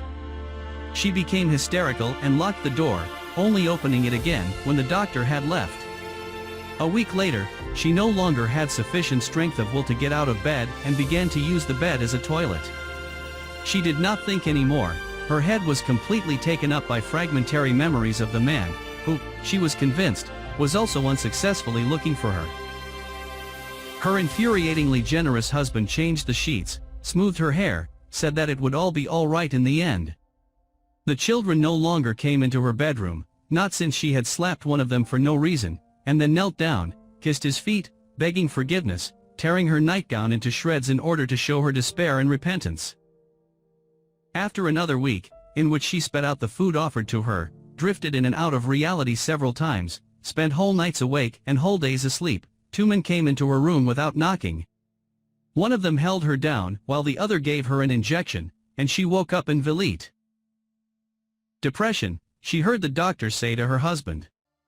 Sometimes it's provoked by the most banal things, for example, the lack of a chemical substance, serotonin, in the organism. From the ceiling in the ward, Zedka watched the nurse approaching, syringe in hand. The girl was still standing there, trying to talk to her body, terrified by her vacant gaze. For some moments Zedka considered the possibility of telling her about everything that was happening, but then she changed her mind. People never learn anything by being told, they have to find out for themselves. The nurse placed the needle in Zedka's arm and injected her with glucose. As if grabbed by an enormous arm, her spirit left the ceiling, sped through a dark tunnel and returned to her body. "Hello, Veronika." The girl looked frightened. "Are you all right?" "Yes, I'm fine. Fortunately, I've managed to survive this dangerous treatment, but it won't be repeated." "How do you know?" "Here no one respects the patient's wishes." Zedka knew because, during her astral journey, she had gone to Dr. Igor's office. "I can't explain, I just know." "Do you remember the first question I ever asked you?" "Yes, you asked me if I knew what being crazy meant." "Exactly. This time, I'm not going to tell you a story. I'll just say that insanity is the inability to communicate your ideas. It's as if you were in a foreign country, able to see and understand everything that's going on around you but incapable of explaining what you need to know or of being helped, because you don't understand the language they speak there. We've all felt that. And all of us, one way or another, are insane. Outside the barred window, the sky was thick with stars, and the moon, in its first quarter, was rising behind the mountains. Poets loved the full moon, they wrote thousands of poems about it, but it was the new moon that Veronika loved best because there was still room for it to grow, to expand, to fill the whole of its surface with light before its inevitable decline. That night she felt like going over to the piano in the living room, and celebrating that night with a lovely sonata she had learned at school. Looking up at the sky, she had an indescribable sense of well-being, as if the infinite nature of the universe had revealed her own eternity to her. She was separated, however, from her desire by a steel door and a woman who was always, endlessly reading a book. Besides, no one played the piano at that hour of night. She would wake up the whole neighborhood. Veronika laughed. The neighborhood were the wards full of crazy people, and those crazy people were, in turn, full of drugs to make them sleep. Her sense of well-being continued, though. She got up and went over to Zedka's bed, but she was sound asleep too, perhaps recovering from the horrible experience she had been through. "Go back to bed," said the nurse. "Good girls should be dreaming of angels or lovers. Don't treat me like a child. I'm not some tame madwoman who's afraid of everything. I'm raving, hysterical, I don't even respect my own life, or the lives of others. Anyway, today I feel more vigilant. I've looked at the moon, and I need to talk to someone." The nurse looked at her, surprised by her reaction. "Are you afraid of me?" asked Veronika. "In a couple of days' time, I'll be dead. What have I got to lose? Why don't you go for a walk, dear, and let me finish my book?" "Because this is a prison, and there's a prison warden pretending to read a book, just to make others think she's an intelligent woman. The fact is, though, that she's watching every movement in the ward, and she guards the keys to the door as if they were a treasure. It's all in the regulations, and so she must obey them. That way she can pretend to have an authority she doesn't have in her everyday life, with her husband and children." Veronika was trembling without quite knowing why. "Keys," said the nurse. "The door is always open. You don't think I'd stay locked up in here with a load of mental patients, do you? What does she mean the door's open? A few days ago I wanted to get out of here, and this woman even went with me to the toilet. What is she talking about?" "Don't take me too seriously," said the nurse. "The fact is we don't need a lot of security here, because of the sedatives we dole out. You're shivering? Are you cold?" "I don't know. I think it must have something to do with my heart. If you like, you can go for a walk. What I'd really like is to play the piano. The living room is quite separate, so your piano playing won't disturb anyone. Do what you like." Veronika's trembling changed into low, timid, suppressed sobs. She knelt down, laid her head on the woman's lap, and cried and cried. The nurse put down the book and stroked Veronika's hair, allowing that wave of sadness and tears its natural expression. There they sat for almost half an hour, one crying, the other consoling, though neither knew why or what. The sobbing finally ceased. The nurse helped her up, took her by the arm, and led her to the door. "I've got a daughter your age. When you were first admitted, full of drips and tubes, I kept wondering why a pretty young girl, with her whole life ahead of her, should want to kill herself. Then all kinds of rumors started flying around, about the letter that you left behind, which I never believed could be the real motive, and how you didn't have long to live because of some incurable heart problem. I couldn't get the image of my own daughter out of my head. What if she decided to do something like that? Why do certain people try to go against the natural order of things, which is to fight for survival whatever happens? That's why I was crying," said Veronika. "When I took the pills, I wanted to kill someone I hated. I didn't know that other Veronikas existed inside me, Veronikas that I could love. What makes a person hate themselves? Cowardice, perhaps. Or the eternal fear of being wrong, of not doing what others expect. A few moments ago I was happy, I forgot I was under sentence of death, then, when I remembered the situation I'm in, I felt frightened." The nurse opened the door, and Veronika went out. How could she ask me that? What does she want, to understand why I was crying? Doesn't she realize I'm a perfectly normal person, with the same desires and fears as everyone else, and that a question like that, now that it's all too late, could throw me into panic? As she was walking down the corridors, lit by the same faint light as in the ward, Veronika realized that it was too late. She could no longer control her fear. I must get a grip on myself. I'm the kind of person who sticks to any decision she makes, who always sees things through. It's true that in her life she had seen many things through to their ultimate consequences, but only unimportant things, like prolonging a quarrel that could easily have been resolved with an apology, or not phoning a man she was in love with simply because she thought the relationship would lead nowhere. She was intransigent about the easy things, as if trying to prove to herself how strong and indifferent she was, when in fact she was just a fragile woman who had never been an outstanding student, never excelled at school sports, and had never succeeded in keeping the peace at home. She had overcome her minor defects only to be defeated by matters of fundamental importance. She had managed to appear utterly independent when she was, in fact, desperately in need of company. When she entered a room, everyone would turn to look at her, but she almost always ended the night alone, in the convent, watching a TV that she hadn't even bothered to have properly tuned. She gave all her friends the impression that she was a woman to be envied, and she expended most of her energy in trying to behave in accordance with the image she had created of herself. Because of that, she had never had enough energy to be herself, a person who, like everyone else in the world, needed other people in order to be happy. But other people were so difficult.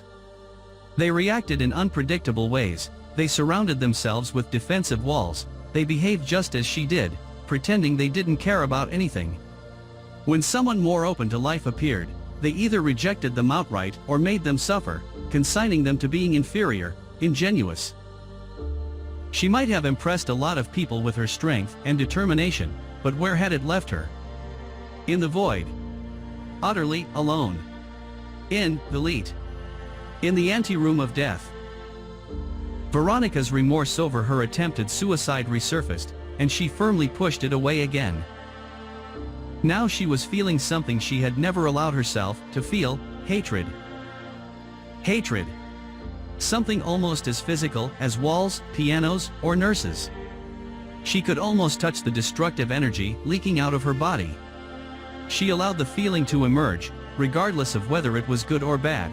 She was sick of self-control, of masks, of appropriate behavior. Veronika wanted to spend her remaining 2 or 3 days of life behaving as inappropriately as she could. She had begun by slapping an old man in the face, she had burst into tears in front of a nurse, she had refused to be nice and to talk to the others when what she really wanted was to be alone, and now she was free enough to feel hatred, although intelligent enough not to smash everything around her and risk spending what remained of her life under sedation and in a bed in a ward. At that moment she hated everything: herself, the world, the chair in front of her, the broken radiator in one of the corridors, people who were perfect, criminals. She was in a mental hospital. And so, she could allow herself to feel things that people usually hide. We are all brought up only to love, to accept, to look for ways around things, to avoid conflict. Veronika hated everything, but mainly she hated the way she had lived her life, never bothering to discover the hundreds of other Veronikas who lived inside her and who were interesting, crazy, curious, brave, bold. Then she started to feel hatred for the person she loved most in the world, her mother. A wonderful wife who worked all day and washed the dishes at night, sacrificing her own life so that her daughter would have a good education, know how to play the piano and the violin, dress like a princess, have the latest sneakers and jeans, while she mended the same old dress she had worn for years. How can I hate someone who only ever gave me love? Thought Veronika, confused, trying to check her feelings. But it was too late, her hatred had been unleashed, she had opened the door to her personal hell. She hated the love she had been given because it had asked for nothing in return, which was absurd, unreal, against the laws of nature. That love asking for nothing in return had managed to fill her with guilt, with a desire to fulfill another's expectations, even if that meant giving up everything she had dreamed of for herself. It was a love that for years had tried to hide from her the difficulties and the corruption that existed in the world, ignoring the fact that one day she would have to find this out, and would then be defenseless against them. And her father. She hated her father too, because, unlike her mother, who worked all the time, he knew how to live. He took her to bars and to the theater, they had fun together, and when he was still young, she had loved him secretly, not the way one loves a father, but as a man. She hated him because he had always been so charming and so open with everyone except her mother, the only person who really deserved such treatment. She hated everything. The library with its pile of books full of explanations about life, the school that had forced her to spend whole evenings learning algebra, even though she didn't know a single person, apart from teachers and mathematicians, who needed algebra in order to be happy. Why did they make them learn so much algebra or geometry or any of that mountain of other useless things? Veronika pushed open the door to the living room, went over to the piano, opened the lid, and, summoning up all her strength, pounded on the keys. A mad, cacophonous, jangled chord echoed around the empty room, bounced off the walls, and returned to her in the guise of a shrill sound that seemed to tear at her soul. Yet it was an accurate portrait of her soul at that moment. She pounded on the keys again, and again the dissonant notes reverberated around her. I'm crazy. I'm allowed to do this. I can hate, I can pound away at the piano. Since when have mental patients known how to play notes in the right order?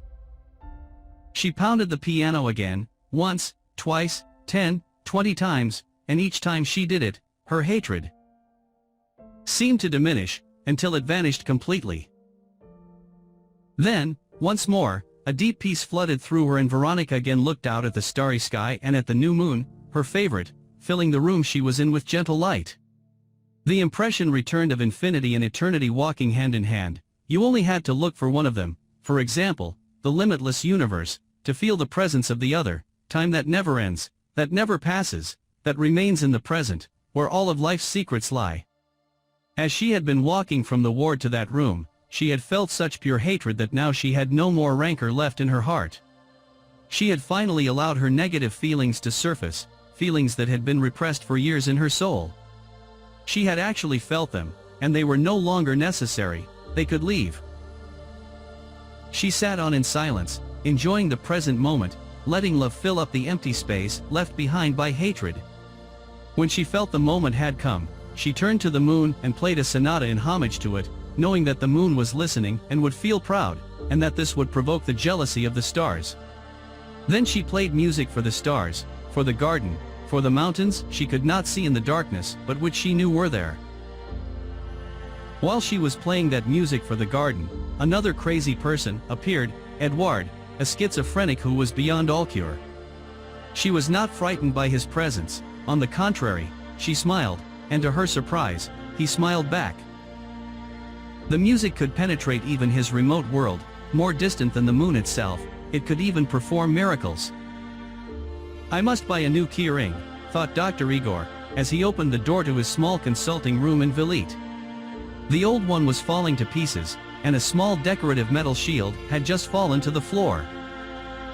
Igor bent down and picked it up. What should he do with that shield, bearing the Ljubljana coat of arms?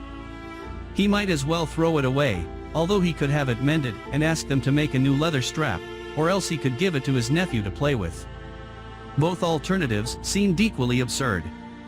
A keyring doesn't cost very much, and his nephew had no interest in shields. He spent all his time watching television or playing with electronic toys imported from Italy. Dr. Igor could still not bring himself to throw it out, however, so he put it back in his pocket. He would decide what to do with it later on. That was why he was the director of the hospital and not a patient, because he thought a lot before making any decisions. He turned on the light. As winter advanced, dawn came ever later. Dislocation, divorce, and the absence of light were the main reasons for the increase in the number of cases of depression. Dr. Igor was hoping that spring would arrive early and solve half his problems. He looked at his diary for the day. He needed to find some way to prevent Edouard from dying of hunger. His schizophrenia made him unpredictable, and now he had stopped eating. Dr. Igor had already prescribed intravenous feeding, but he couldn't keep that up forever. Edouard was a strong young man of 28, but even within 4 drip, he would eventually waste away, becoming more and more skeletal. What would Edouard's father think? He was one of the young Slovene Republic's best-known ambassadors. He had been one of the people behind the delicate negotiations with Yugoslavia in the early 1990s. He, after all, had managed to work for years for the Belgrade government, surviving his detractors, who accused him of working for the enemy, and he was still in the diplomatic corps, except this time he represented a different country. He was a powerful and influential man, feared by everyone. Dr. Igor felt momentarily worried, just as before he had been worried about the shield on his keyring, but he immediately dismissed the thought. As far as the ambassador was concerned, it didn't matter whether his son looked well or not. He had no intention of taking him to official functions or having Edward accompany him to the various places in the world where he was sent as a government representative. Edward was in Velite, and there he would stay forever, or at least as long as his father continued earning his nice fat salary. Dr. Igor decided to stop the intravenous feeding and allow Edward to waste away a little more, until he felt like eating again. If the situation got worse, he would write a report and pass responsibility onto the Council of Doctors who administered Velite. The best way to avoid trouble is to share responsibility, his father had taught him. He had been a doctor too, and although he had had various deaths on his hands, he had never had any problem with the authorities. Once Dr. Igor had ordered Edward's treatment to stop, he moved on to the next case. According to the reports, Edka Mendel had completed her course of treatment and could be allowed to leave. Dr. Igor wanted to see for himself. There was nothing a doctor dreaded more than getting complaints from the families of patients who had been invalid, which was what nearly always happened, for it was rare for a patient to readjust successfully to normal life after a period spent in a mental hospital. It wasn't the fault of the hospital, or of any of the hospitals scattered around the world. The problem of readjustment was exactly the same everywhere. Just as prison never corrects the prisoner, it only teaches him to commit more crimes, so hospitals merely got patients used to a completely unreal world, where everything was allowed and where no one had to take responsibility for their actions. There was only one way out: to discover a cure for insanity. And Dr. Igor has engaged his heart and soul in just that, developing a thesis that would revolutionize the psychiatric world. In mental hospitals, temporary patients who lived alongside incurable patients began a process of social degeneration that, once started, was impossible to stop. Zedka Mendel would come back to the hospital eventually, this time of her own volition, complaining of non-existent ailments simply in order to be close to people who seemed to understand her better than those in the outside world. If, however, he could find a way of combating vitriol, the poison which Dr. Igor believed to be the cause of insanity, his name would go down in history and people would finally know where Slovenia was. That week, he had been given a heaven-sent opportunity in the shape of a would-be suicide. He was not going to lose this opportunity for all the money in the world. Dr. Igor felt happy. Although he was obliged for economic reasons to accept treatments, like insulin shock for example, that had long ago been condemned by the medical profession, the same economic reasons lay behind Velite's instigation of a new psychiatric treatment. As well as having the time and the staff to carry out his researches into vitriol, he also had the owner's permission to allow the group calling itself the fraternity to remain in the hospital. The shareholders in the institution tolerated, note that word well, not encouraged, but tolerated, a longer period of internment than was strictly necessary. They argued that, for humanitarian reasons, they should give the recently cured the option of deciding for themselves when would be the best moment for them to rejoin the world, and that had led to a group of people deciding to stay in Velite, as if at a select hotel or a club for those with similar interests and views. Thus Dr. Igor managed to keep the insane and the sane in the same place, allowing the latter to have a positive influence on the former. To prevent things from degenerating and to stop the insane having a negative effect on those who had been cured, every member of the fraternity had to leave the hospital at least once a day. Dr. Igor knew that the reasons given by the shareholders for allowing the presence of healthy people in the hospital, humanitarian reasons, they said, were just an excuse. They were afraid that Ljubljana, Slovenia's small but charming capital, did not have a sufficient number of wealthy crazy people to sustain this expensive, modern building.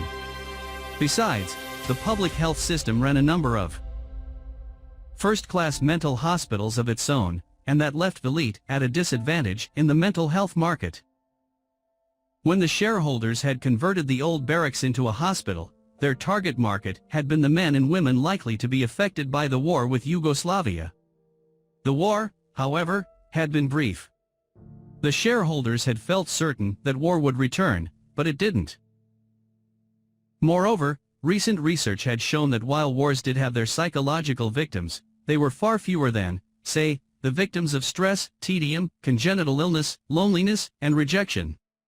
When a community had a major problem to face, for example, war, hyperinflation, or plague, there was a slight increase in the number of suicides but a marked decline in cases of depression, paranoia, and psychosis. These returned to their normal levels as soon as that problem had been overcome, indicating, or so Dr. Igor thought, that people only allow themselves the luxury of being insane when they are in a position to do so. He had before him another recent survey, this time from Canada. The country and American newspaper had recently voted to have the highest standard of living. Dr. Igor read. According to Statistics Canada, 40% of people between 15 and 34, 33% of people between 35 and 54, and 20% of people between 55 and 64 have already had some kind of mental illness. It is thought that 1 in every 5 individuals suffers some form of psychiatric disorder, and 1 in every 8 Canadians will be hospitalized at least once in their lifetime because of mental disturbances.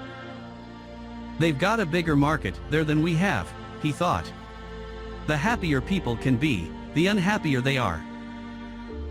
Dr. Igor analyzed a few more cases, thinking carefully about those he should share with the council and those he should resolve alone. By the time he had finished, day had broken, and he turned off the light. He immediately ordered his first appointment to be shown in, the mother of the patient who had tried to commit suicide.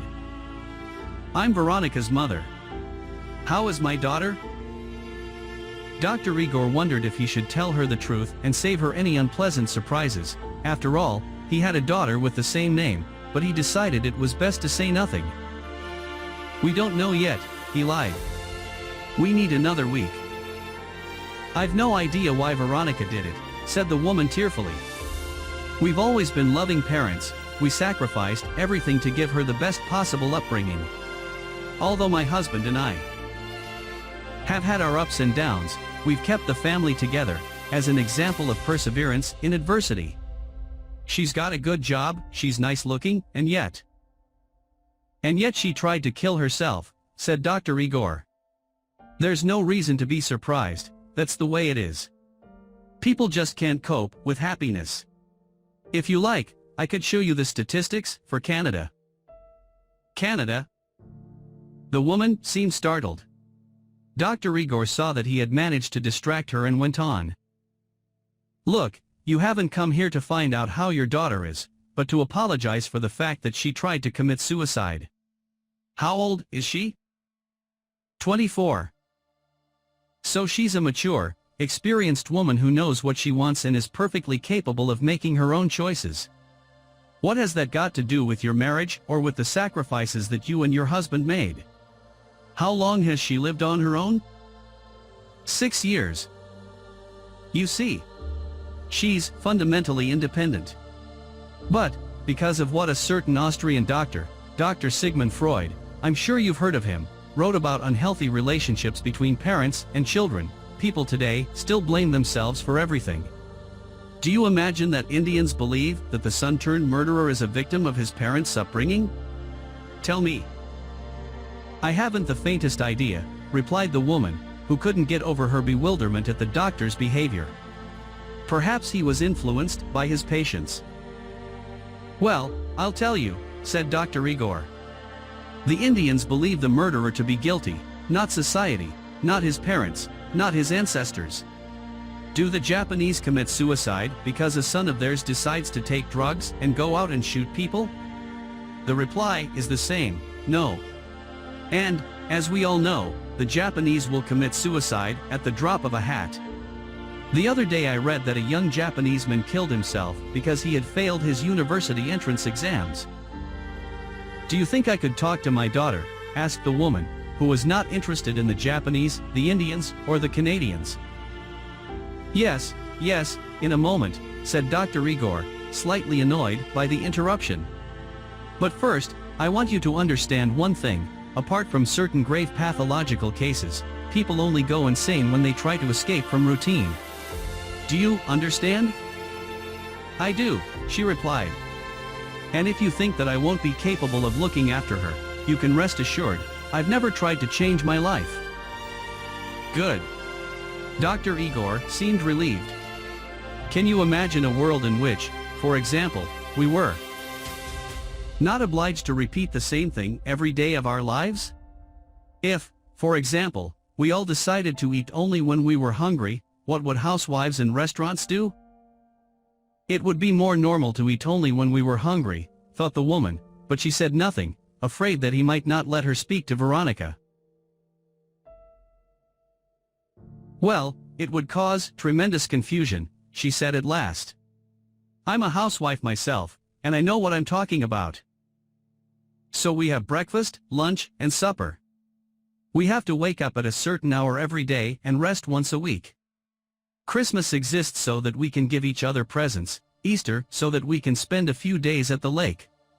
How would you like it if your husband were gripped by a sudden, passionate impulse and decided he wanted to make love in the living room?"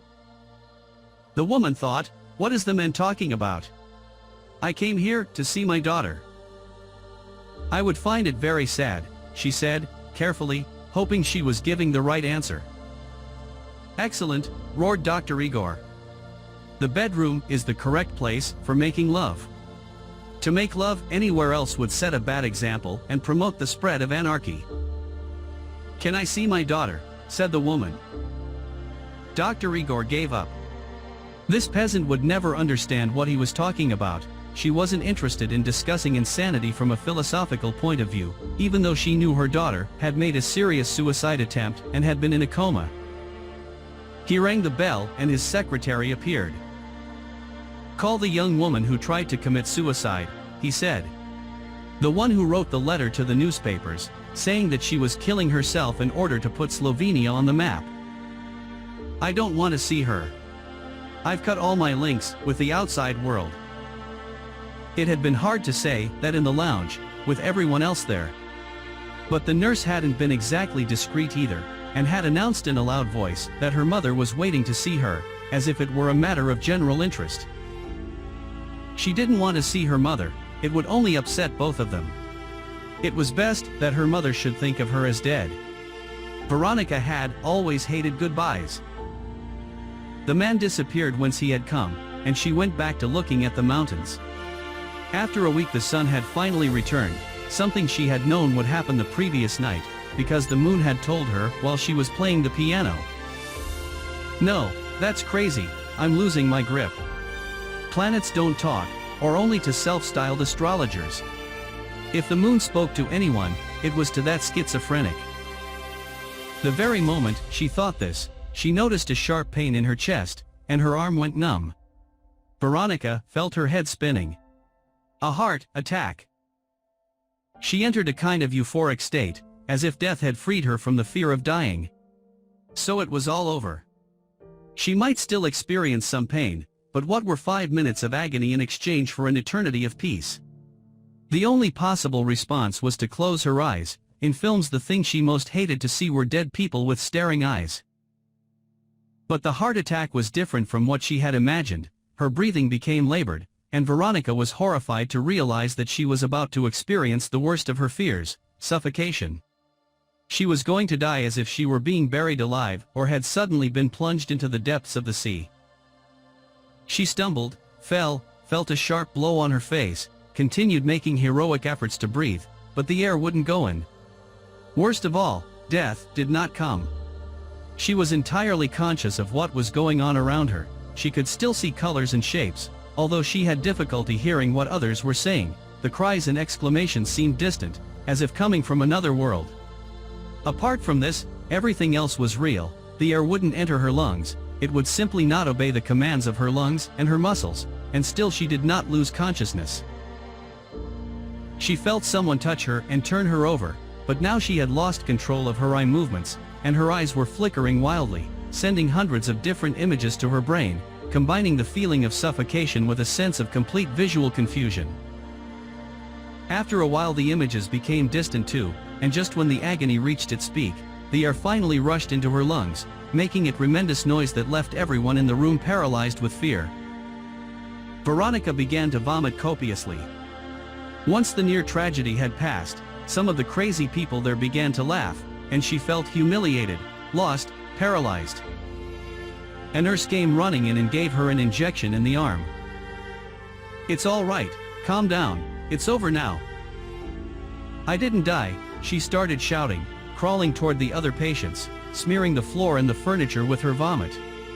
"I'm still in this damn hospital, forced to live with you people, living 1,000 deaths, every day, every night, and not one of you feels an ounce of pity for me." She turned on the nurse, grabbed the syringe from his hand, and threw it out into the garden. "And what do you want? Why don't you just inject me with poison, since I'm already condemned to die? How can you be so heartless?" Unable to control herself any longer, she sat down on the floor again and started crying uncontrollably, shouting, sobbing loudly, while some of the patients laughed and made remarks about her filthy clothes. "Give her a sedative," said a doctor, hurrying in. "Get this situation under control." The nurse, however, was frozen to the spot. The doctor went out again and returned with 2 more male nurses and another syringe. The men grabbed the hysterical girl struggling in the middle of the room, while the doctor injected the last drop of sedative into a vein in her vomit-smeared arm. She was in Dr. Igor's consulting room, lying on an immaculate white bed with clean sheets on it. He was listening to her heart. She was pretending that she was still asleep, but something inside her must have changed, judging by the doctor's muttered words. "Don't you worry. In your state of health, you could live to be 100. Veronika opened her eyes. Someone had taken her clothes off. Who? Dr. Igor? Did that mean he had seen her naked? Her brain wasn't working properly. "What did you say?" "I said not to worry." "No, you said I could live to be 100. The doctor went over to his desk. "You said I could live to be 100, Veronika repeated. "Nothing is certain in medicine," said Dr. Igor, trying to cover up. "Everything's possible." "How's my heart?" "The same." She didn't need to hear any more. When faced with a serious case, doctors always say, "You'll live to be 100, or there's nothing seriously wrong with you, or you have the heart and blood pressure of a young girl, or even we need to redo the tests."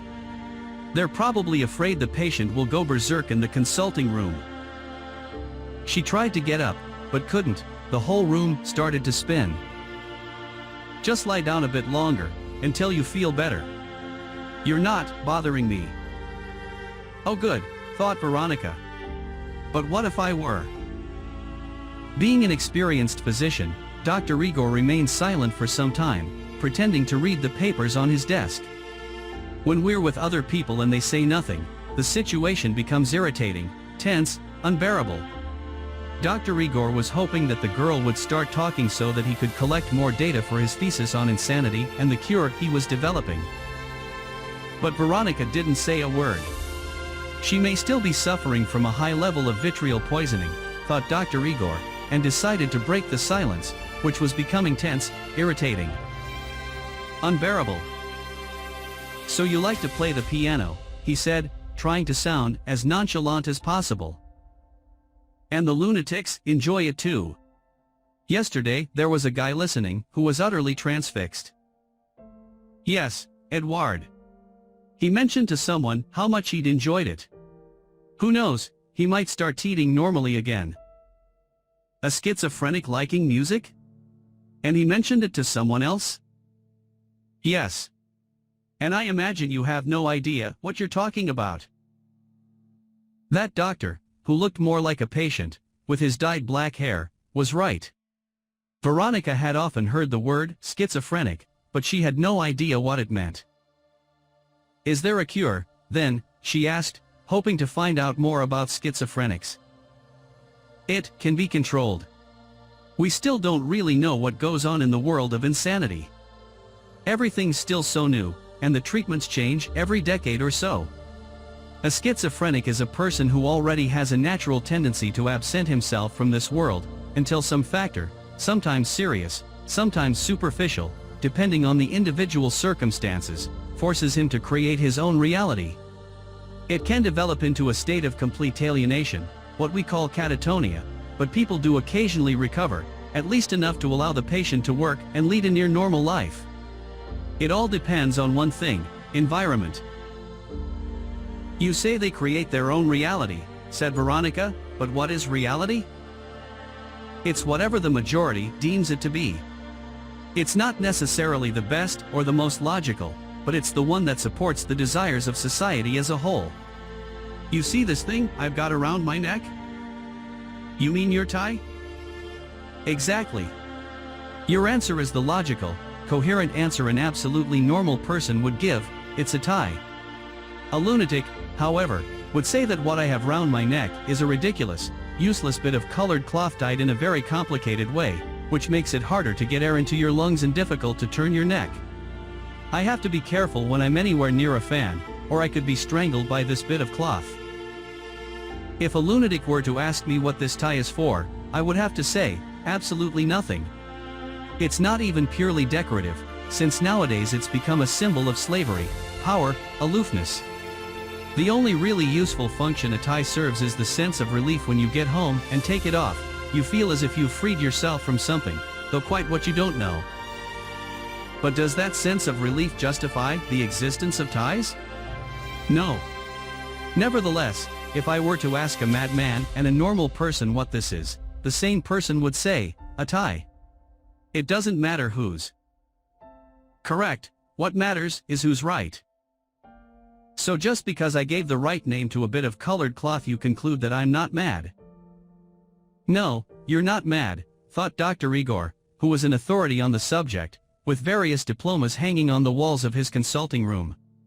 Attempting to take your own life was something proper to a human being. He knew a lot of people who were doing just that, and yet they lived outside the hospital, feigning innocence and normality, merely because they had not chosen the scandalous route of suicide. They were killing themselves gradually, poisoning themselves with what Dr. Igor called vitriol. Vitriol was a toxic substance whose symptoms he had identified in his conversations with the men and women he had met. Now he was writing a thesis on the subject, which he would submit to the Slovenian Academy of Sciences for its scrutiny. It was the most important step in the field of insanity since Dr. Pinel had ordered that patients should be unshackled, astonishing the medical world with the idea that some of them might even be cured. As with the libido, the chemical reaction responsible for sexual desire, which Dr. Freud had identified, but which no laboratory had ever managed to isolate, vitriol was released by the human organism whenever a person found him or herself in a frightening situation, although it had yet to be picked up in any spectrographic tests. It was easily recognized by its taste, which was neither sweet nor savory, a bitter taste. Dr. Igor, the as yet unrecognized discoverer of this fatal substance, had given it the name of a poison much favored in the past by emperors, kings, and lovers of all kinds whenever they needed to rid themselves of some obstructive person. A golden age, the age of kings and emperors, when you could live and die romantically. The murderer would invite his or her victim to partake of a magnificent supper. The servant would pour them drinks served in 2 exquisite glasses, and one of the drinks would be laced with vitriol. Imagine the excitement aroused by each gesture the victim made, picking up the glass, saying a few tender or aggressive words, drinking as if the glass contained some delicious beverage, giving his host one last startled look, then falling to the floor.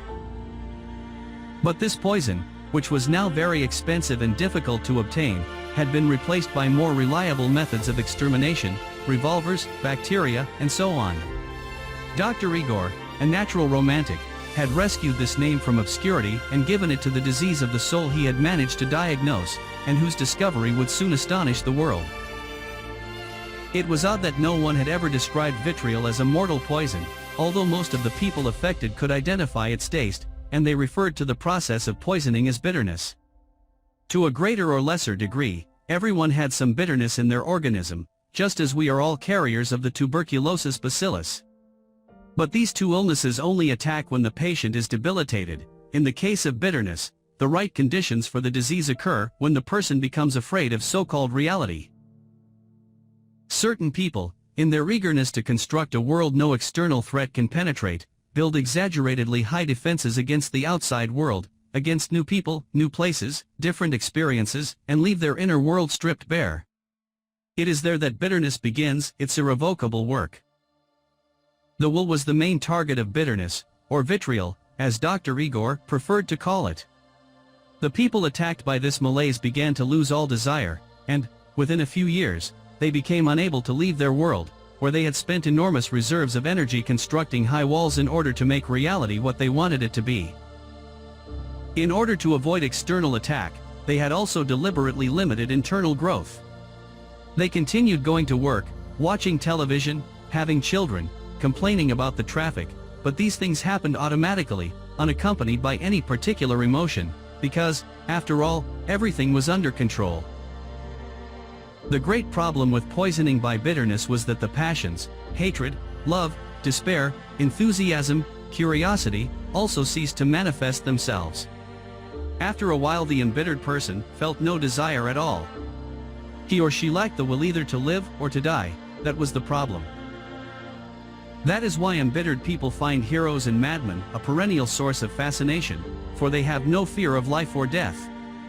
Both heroes and madmen are indifferent to danger and will forge ahead regardless of what other people say. The madman committed suicide, the hero offered himself up to martyrdom in the name of a cause, but both would die, and the embittered would spend many nights and days remarking on the absurdity and the glory of both. It was the only moment when the embittered person had the energy to clamber up his defensive walls and peer over at the world outside, but then his hands and feet would grow tired, and he would return to daily life.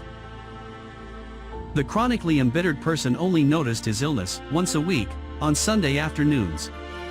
Then, with no work or routine to relieve the symptoms, he would feel that something was very wrong, since he found the peace of those endless afternoons infernal and felt only a keen sense of constant irritation. Monday would arrive, however, and the embittered man would immediately forget his symptoms, although he would curse the fact that he never had time to rest and would complain that the weekends always passed far too quickly.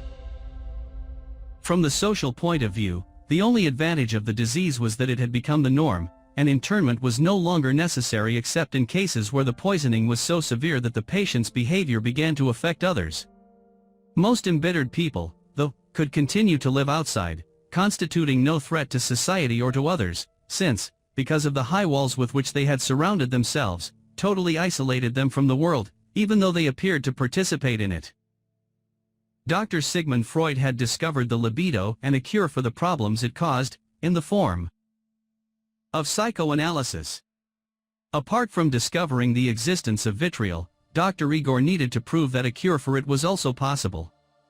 He wanted to leave his mark on the history of medicine, although he had no illusions about the difficulties he would face when it came to publishing his ideas, for normal people were content with their lives and would never admit to the existence of such an illness, while the sick fed a gigantic industry of mental hospitals, laboratories, conferences, and so on. I know the world will not recognize my efforts, he said to himself, proud of being misunderstood. After all, that was the price every genius had to pay. Is anything wrong, doctor? Asked the girl. You seem to have drifted off into the world of your patients. Dr. Igor ignored the disrespectful comment. You can go now, he said. Veronika didn't know if it was day or night. Dr. Igor had the light on, but then he did every morning.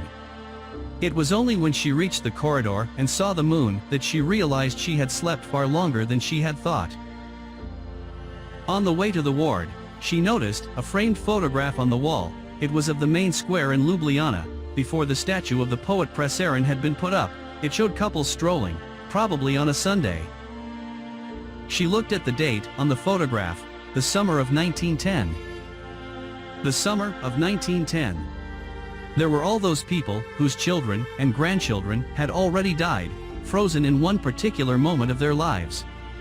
The women wore voluminous dresses, and the men were all wearing a hat, jacket, gaiters, tie, or that colored piece of cloth, as the insane call it, and carrying an umbrella under one arm. And how hot would it have been then?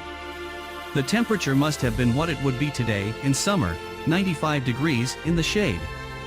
If an Englishman turned up in clothing more suited to the heat, in Bermuda shorts and shirt sleeves, what would those people have thought? He must be crazy. She had understood perfectly what Dr. Igor meant, just as she understood that, although she had always felt loved and protected, there had been one missing element that would have transformed that love into a blessing. She should have allowed herself to be a little crazier. Her parents would still have loved her, but, afraid of hurting them, she had not dared to pay the price of her dream. That dream was now buried in the depths of her memory, although sometimes it was awoken by a concert or by a beautiful record she happened to hear. Whenever that happened, the feeling of frustration was so intense that she immediately sent it back to sleep again. Veronika had known since childhood that her true vocation was to be a pianist. This was something she had felt ever since her first lesson, at 12. Her teacher had recognized her talent too and had encouraged her to become a professional. But, whenever she had felt pleased about a competition she had just won and said to her mother that she intended to give up everything and dedicate herself to the piano, her mother would look at her fondly and say, "No one makes a living playing the piano, my love. But you were the one who wanted me to have lessons. To develop your artistic gifts, that's all. A husband likes that kind of thing in a wife, he can show you off at parties. Forget about being a pianist, and go and study law, that's the profession of the future." Veronika did as her mother asked, sure that her mother had enough experience of life to understand reality. She finished her studies, went to university, got a good degree, but ended up working as a librarian. I should have been crazier. But, as it undoubtedly happens with most people, she had found this out too late. She was about to continue on her way when someone took her by the arm. The powerful sedative was still flowing in her veins, that's why she didn't react when Edouard, the schizophrenic, delicately began to lead her in a different direction, toward the living room. The moon was still new, and Veronika had already sat down at the piano, in response to Edouard's silent request, when she heard a voice coming from the refectory, someone speaking with a foreign accent. Veronika could not remember having heard it in Philippe before. "I don't want to play the piano just now, Edouard. I want to know what's going on in the world, what they're talking about over there, who that man is." Edouard smiled, perhaps not understanding a word she was saying, but she remembered what Dr. Igor had said, schizophrenics could move in and out of their separate realities. "I'm going to die," she went on, hoping that her words were making sense to him. "Today death brushed my face with its wing and will probably be knocking at my door, if not tomorrow, then soon afterward. It's not a good idea for you to get used to listening to the piano every night. No one should let themselves get used to anything, Edouard. Look at me, I was beginning to enjoy the sun again, the mountains, even life's problems. I was beginning to accept that the meaninglessness of life was no one's fault but mine. I wanted to see the main square in Ljubljana again, to feel hatred and love, despair, and tedium, all those simple, foolish things that make up everyday life, but that give pleasure to your existence. If one day I could get out of here, I would allow myself to be crazy. Everyone is indeed crazy, but the craziest are the ones who don't know they're crazy, they just keep repeating what others tell them to. But none of that's possible, do you see? In the same way, you can't spend the whole day waiting for night to come. Or for one of the patients to play the piano, because soon that will end. My world and yours are about to come to an end." She got up, tenderly touched the boy's face, and then went to the refectory. When she opened the door, she came upon an unusual scene. The tables and chairs had been pushed back against the walls, forming a large central space. There, sitting on the floor, were the members of the fraternity, listening to a man in a suit and tie.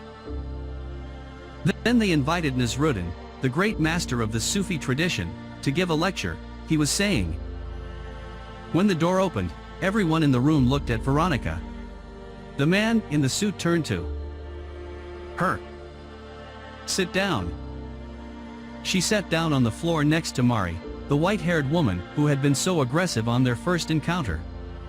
To Veronika's surprise, Mari gave her a welcoming smile. The man in the suit went on. Nasruddin arranged to give a lecture at 2 o'clock in the afternoon, and it looked set to be a great success. The 1,000 seats were completely sold out and more than 700 people were left outside, watching the lecture on closed-circuit television. At 2 o'clock, precisely, an assistant of Nasruddin's came in, saying that, for unavoidable reasons, the lecture would begin late. Some got up indignantly, asked for their money back, and left. Even so, a lot of people remained both inside and outside the lecture hall. By 4 in the afternoon, the Sufi master had still not appeared, and people gradually began to leave the place, picking up their money at the box office. The working day was coming to an end. It was time to go home. By 6 o'clock, the original 1,700 spectators had dwindled to less than 100. At that moment, Nasruddin came in. He appeared to be extremely drunk and began to flirt with a beautiful young woman sitting in the front row. Astonished, the people who had remained began to feel indignant. How could the man behave like that after making them wait for solid hours? There were some disapproving murmurs, but the Sufi master ignored them. He went on, in a loud voice, to say how sexy the young woman was, and invited her to go with him to France. Some teacher, thought Veronika. Just as well, I've never believed in such things. After cursing the people who were complaining, Nasruddin tried to get up but fell heavily to the floor. Disgusted, more people decided to leave, saying it was pure charlatanism, that they would denounce the degrading spectacle to the press. Only 9 people remained. As soon as the final group of outraged spectators had left, Nasruddin got up. He was completely sober, his eyes glowed, and he had about him an air of great authority and wisdom. "Those of you who stayed are the ones who will hear me," he said. "You have passed through the 2 hardest tests on the spiritual road, the patience to wait for the right moment and the courage not to be disappointed with what you encounter. It is you I will teach." And Nasruddin shared with them some of the Sufi techniques. The man paused and took a strange flute out of his pocket. "Let's take a short break now, and then we'll do our meditation." The members of the group stood up. Veronika didn't know what to do. "You get up, too," said Mari, grabbing her hand. "We've got a 5-minute break." "I'll leave, I don't want to be in the way." Mari led her to one corner. "Haven't you learned anything, not even with the approach of death? Stop thinking all the time that you're in the way, that you're bothering the person next to you. If people don't like it, they can complain. And if they don't have the courage to complain, that's their problem. That day, when I came over to you, I was doing something I'd never dared to do before. And you allowed yourself to be cowed by a joke made by a lunatic. Why didn't you just stick to your guns? What did you have to lose? My dignity, by being where I wasn't welcome. What's dignity? It's wanting everyone to think you're good, well-behaved, full of love for your fellow man.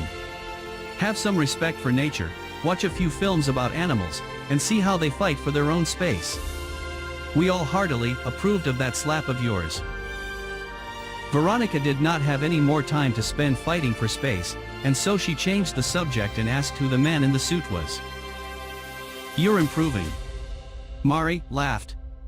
"You now ask questions without worrying about whether you're being indiscreet or not.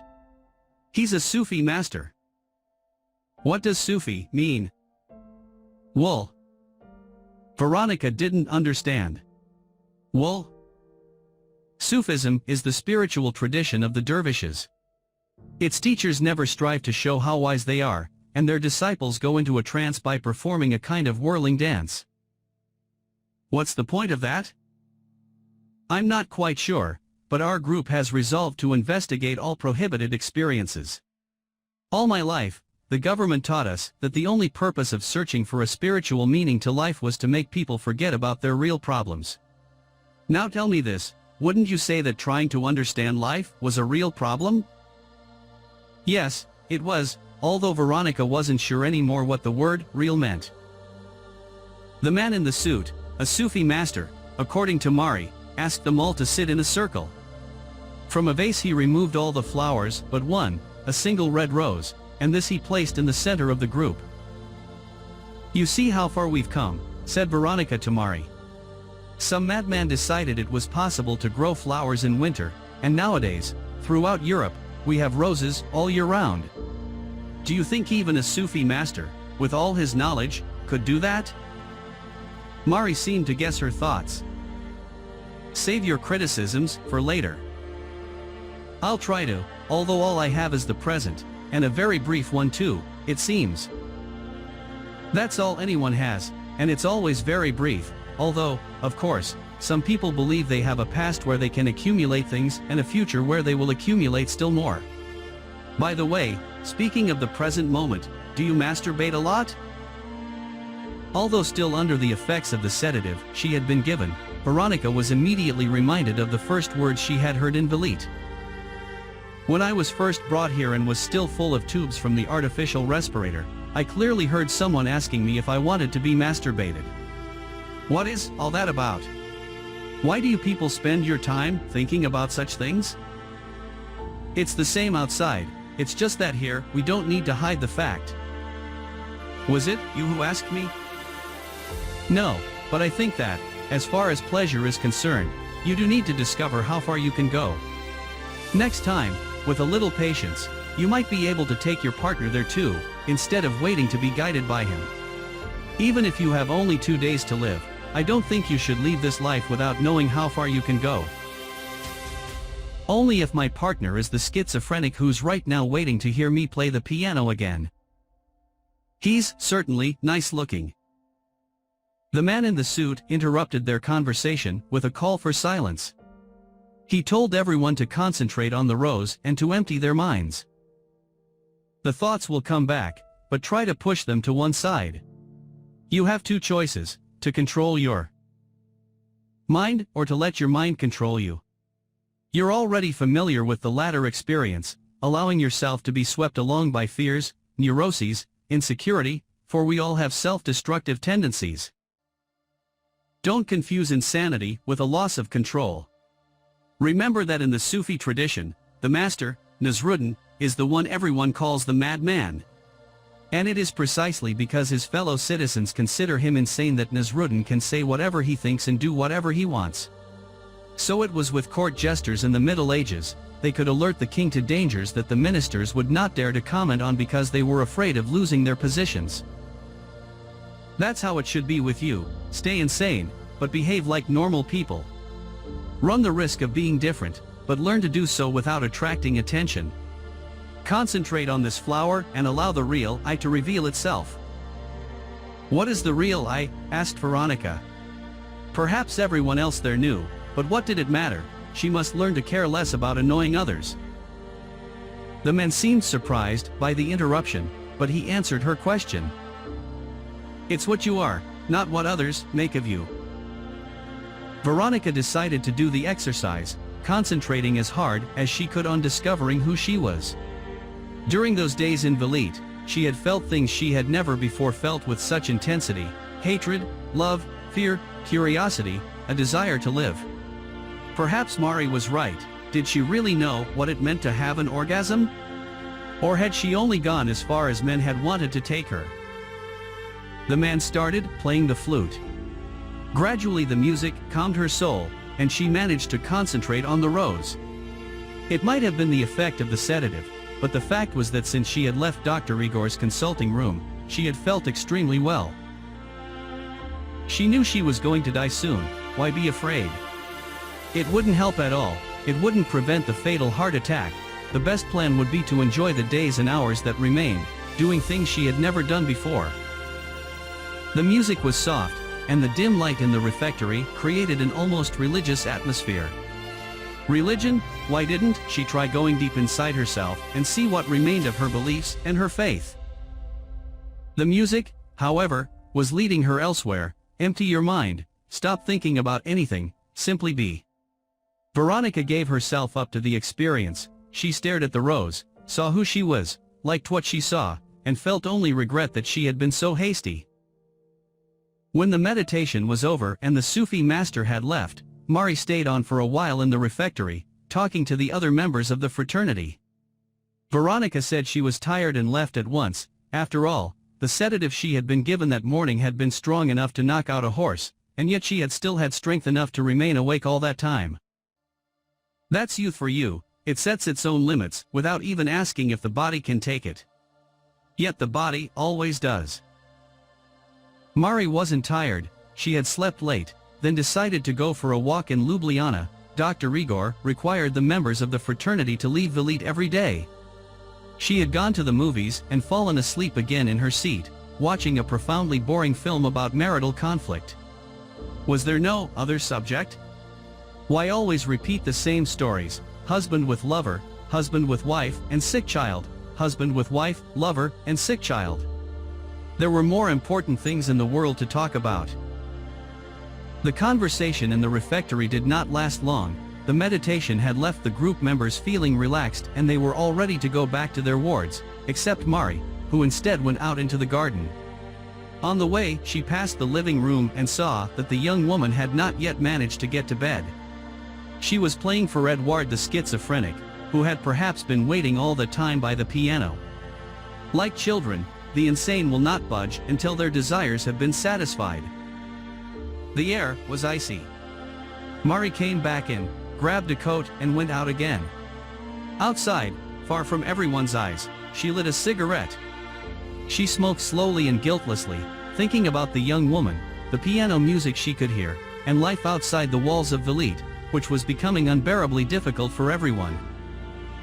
In Mari's view, this difficulty was due not to chaos or disorganization or anarchy, but to an excess of order.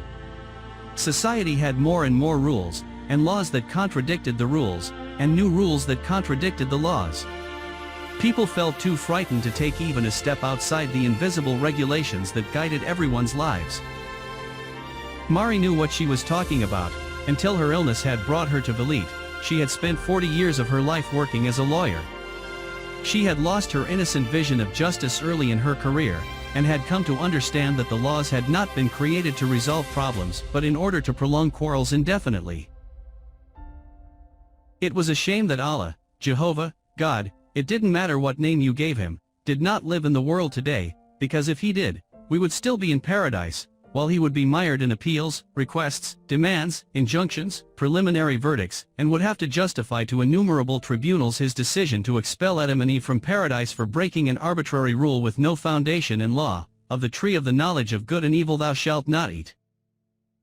If he had not wanted that to happen, why did he put the tree in the middle of the garden and not outside the walls of paradise? If she were called upon to defend the couple, Mari would undoubtedly accuse God of administrative negligence, because, in addition to planting the tree in the wrong place, he had failed to surround it with warnings and barriers, had failed to adopt even minimal security arrangements, and had thus exposed everyone to danger. Mari could also accuse him of inducement to criminal activity, for he had pointed out to Adam and Eve the exact place where the tree was to be found. If he had said nothing, generation upon generation would have passed on this earth without anyone taking the slightest interest in the forbidden fruit, since the tree was presumably in a forest full of similar trees, and therefore of no particular value. But God had proceeded quite differently. He had devised a rule and then found a way of persuading someone to break it, merely in order to invent punishment. He knew that Adam and Eve would become bored with perfection and would, sooner or later, test his patience. He set a trap, perhaps because he, Almighty God, was also bored with everything going so smoothly. If Eve had not eaten the apple, nothing of any interest would have happened in the last few billion years. When the law was broken, God, the omnipotent judge, even pretended to pursue them, as if he did not already know every possible hiding place. With the angels looking on, amused by the game, life must have been very dreary for them since Lucifer left heaven. He began to walk about the garden. Mari thought what a wonderful scene in a suspense movie that episode from the Bible would make. God's footsteps, the couple exchanging frightened glances, the feet suddenly stopping in their hiding place. "Where art thou?" asked God. "I heard thy voice in the garden, and I was afraid, because I was naked, and I hid myself," Adam replied, without knowing that by making this statement, he had confessed himself guilty of a crime. So, by means of a simple trick, pretending not to know where Adam was or why he had run away, God got what he wanted.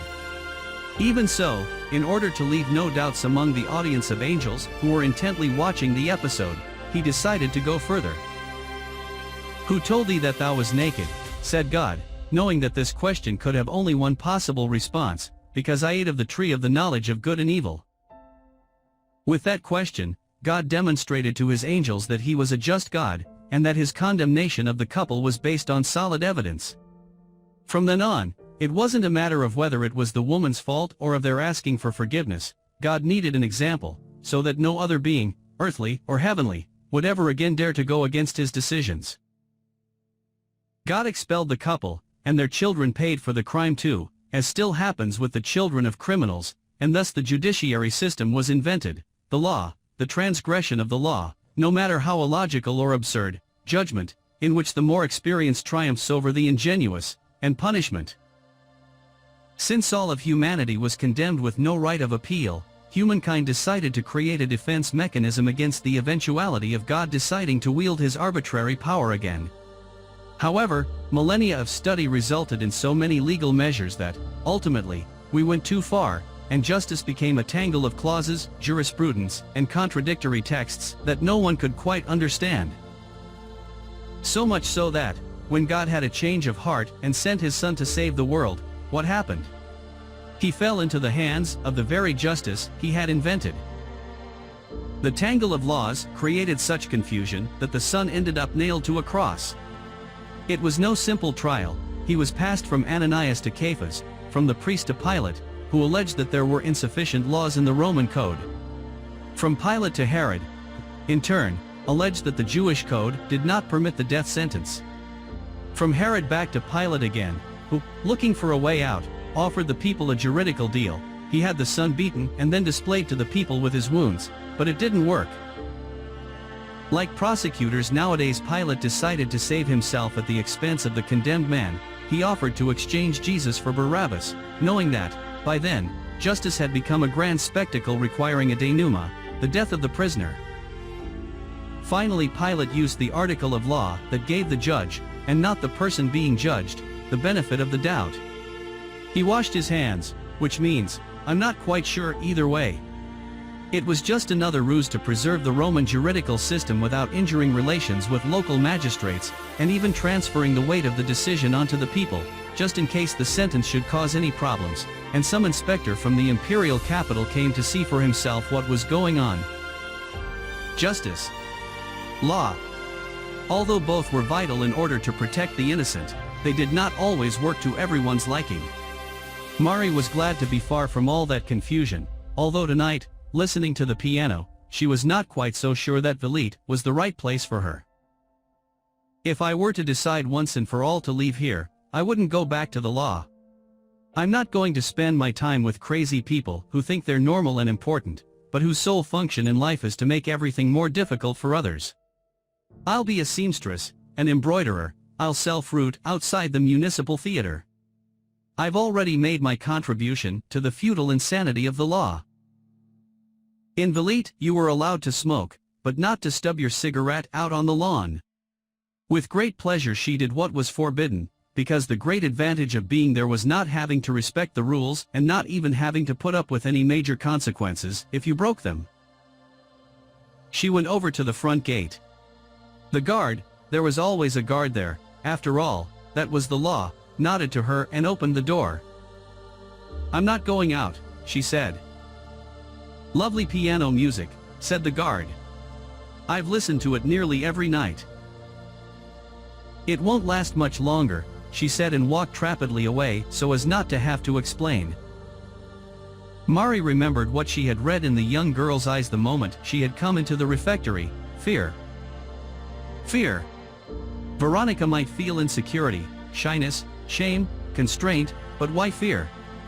That was only justifiable when confronted by a real threat: ferocious animals, armed attackers, earthquakes, but not a group of people gathered together in a refectory. But human beings are like that, she thought. We've replaced nearly all our emotions with fear. And Mari knew what she was talking about, because that was what had brought her to Velit. Panic attacks. In her room, Mari had a veritable library of articles on the subject. Now people talked about it openly, and she had recently seen a German television program in which people discussed their experiences. In that same program, a survey revealed that a significant percentage of the population suffers from panic attacks, although most of those affected tried to hide the symptoms, for fear of being considered insane. But at the time when Mari had her first attack, none of this was known. It was absolute hell, she thought, lighting another cigarette. The piano was still playing, the girl seemed to have enough energy to play all night. A lot of the inmates had been affected by the young woman's arrival in the hospital, Mari among them. At first she had tried to avoid her, afraid to awaken the young woman's desire to live. Since there was no escape, it was better that she should keep on wanting to die. Dr. Igor had let it be known that, even though she would continue to be given daily injections, her physical condition would visibly deteriorate and there would be no way of saving her. The inmates had understood the message and kept their distance from the condemned woman. However, without anyone knowing quite why, Veronika had begun fighting for her life, and the only two people who approached her were Zedka, who would be leaving tomorrow and didn't talk that much anyway, and Edouard. Mari needed to have a word with Edouard, he always respected her opinions.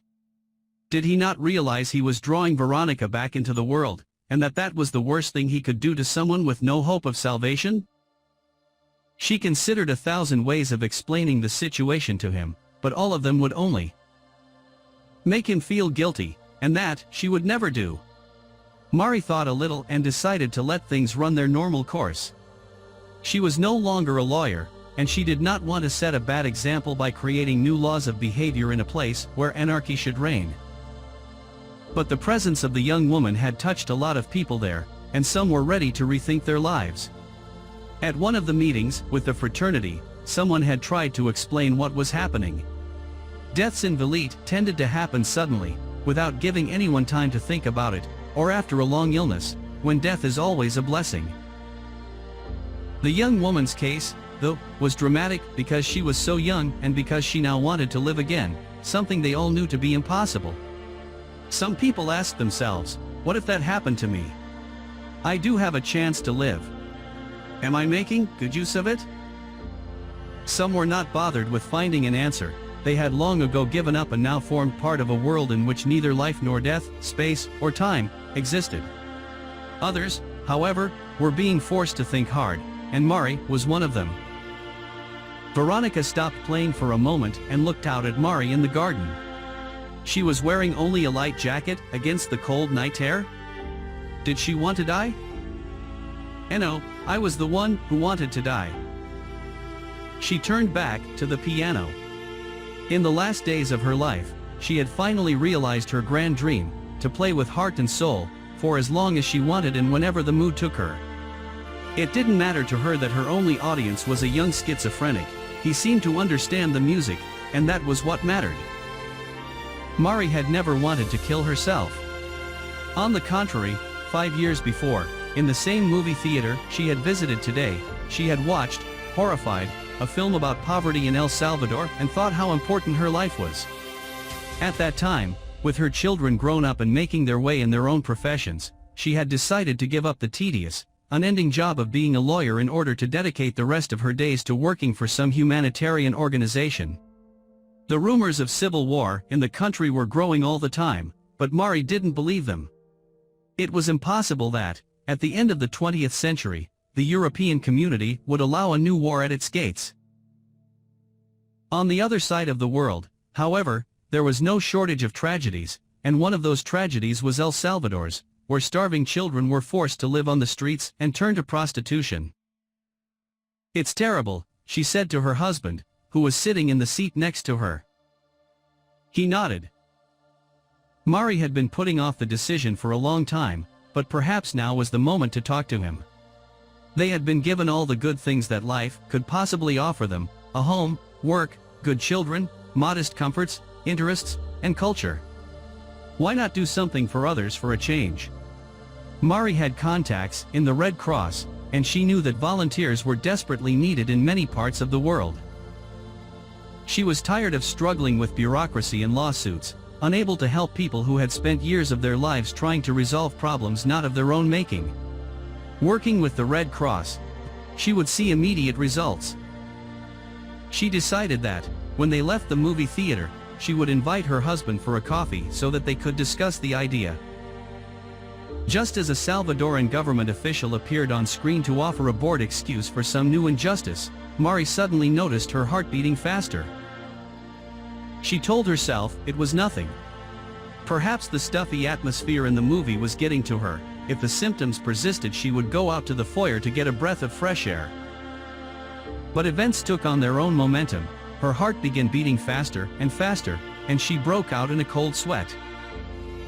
She felt afraid and tried hard to concentrate on the film, in an attempt to dispel any negative thoughts, but realized she could no longer follow what was happening on the screen. Mari could see the images and the subtitles, but she seemed to have entered a completely different reality, where everything going on around her seemed strange and out of kilter, as if taking place in a world she did not know.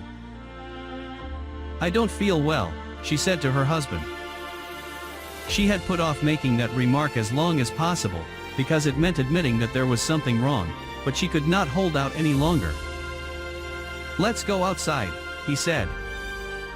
When he took his wife's hand to help her to her feet, he noticed it was ice cold. "I don't think I can get that far. Please tell me what's happening to me." Her husband felt afraid too. Sweat was pouring down Mari's face, and there was a strange light in her eyes. "Keep calm. I'll go out and call a doctor." She was gripped by despair. What he said made absolute sense, but everything, the theater, the semi-darkness, the people sitting side by side staring up at the brilliant screen, all of it seemed so threatening. She was certain she was alive, she could even touch the life around her as if it were something solid. And that had never happened to her before. "On no account, leave me here alone. I'll get up and go out with you, but take it slowly." They both made their apologies to the people in the same row and began walking to the exit at the back of the cinema. Mari's heart was now beating furiously, and she was certain, absolutely certain, that she would never get out of that place. Everything she did, every gesture she made, placing one foot in front of the other, saying "excuse me," holding onto her husband's arm, breathing in and out, seemed terrifyingly conscious and deliberate. She had never felt so frightened in her life. "I'm going to die right here, in this movie theater." And she was convinced that she knew what was happening because, many years before, a friend of hers had died in a movie theater of a cerebral aneurysm. Cerebral aneurysms are like time bombs. They are tiny varicose veins that form along the arteries, like the ballooning you get on worn tires, and they can remain there undetected during a whole lifetime.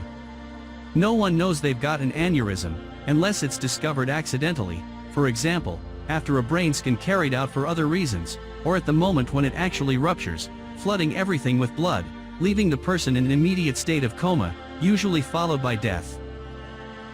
While she was walking down the aisle of the dark theater, Mari remembered the friend she had lost. The strangest thing was the effect this ruptured aneurysm was having on her perception. She seemed to have been transported to a different planet, seeing each familiar thing as if for the first time. And then there was the terrifying, inexplicable fear, the sheer panic of being alone on that other planet, death. "I must stop thinking. I'll pretend that everything's all right and then everything will be." She tried to act naturally, and for a few seconds the sense of oddness diminished. The 2 minutes that elapsed between first feeling the palpitations and reaching the exit with her husband were the most terrifying 2 minutes of her life. When they reached the brightly lighted foyer, everything seemed to start up again. The colors were so garish, the noises from the street seemed to rush in on her from all sides, and everything seemed utterly unreal. She started to notice certain details for the first time, for example, the clarity of vision that covers only the small area on which we fix our gaze, while the rest remains completely unfocused. There was more. She knew that everything she could see around her was just a scene created by electrical impulses inside her brain, using light impulses that passed through a gelatinous organ called the eye. No, she must stop thinking. That's how she could be brought to sanity. By then her fear of an aneurysm had passed, she had managed to get out of the theater and was still alive. The friend who had died, on the other hand, never even had time to leave her seat. "I'll call an ambulance," said her husband, when he saw his wife's ashen face and bloodless. Lips. "Call a taxi," she said, hearing the sounds leaving her mouth, conscious of the vibration of each vocal cord. Going to a hospital would mean accepting that she really was seriously ill, and Mari was determined to do her utmost to restore everything to normality. They left the foyer, and the icy cold air seemed to have a positive effect. Mari recovered some control over herself, although the inexplicable feelings of panic and terror persisted. While her husband was desperately trying to find a taxi, which were scarce at that time of day, she sat down on the curb and tried not to look at her surroundings. The children playing, the buses passing, the music coming from a nearby street fair, all seemed absolutely surreal, frightening, alien. Finally a taxi appeared. "To the hospital," said her husband, helping his wife in. "Please, let's just go home," she said. She didn't want to be in any more strange places. She was desperately in need of familiar, ordinary things that might diminish the fear she was feeling. While the taxi was driving them home, her heart rate gradually slowed, and her temperature began to return to normal. "I'm beginning to feel better," she said to her husband. "It must have been something I ate." When they reached their house, the world again seemed exactly as it had been since her childhood. When she saw her husband go over to the phone, she asked him what he was doing.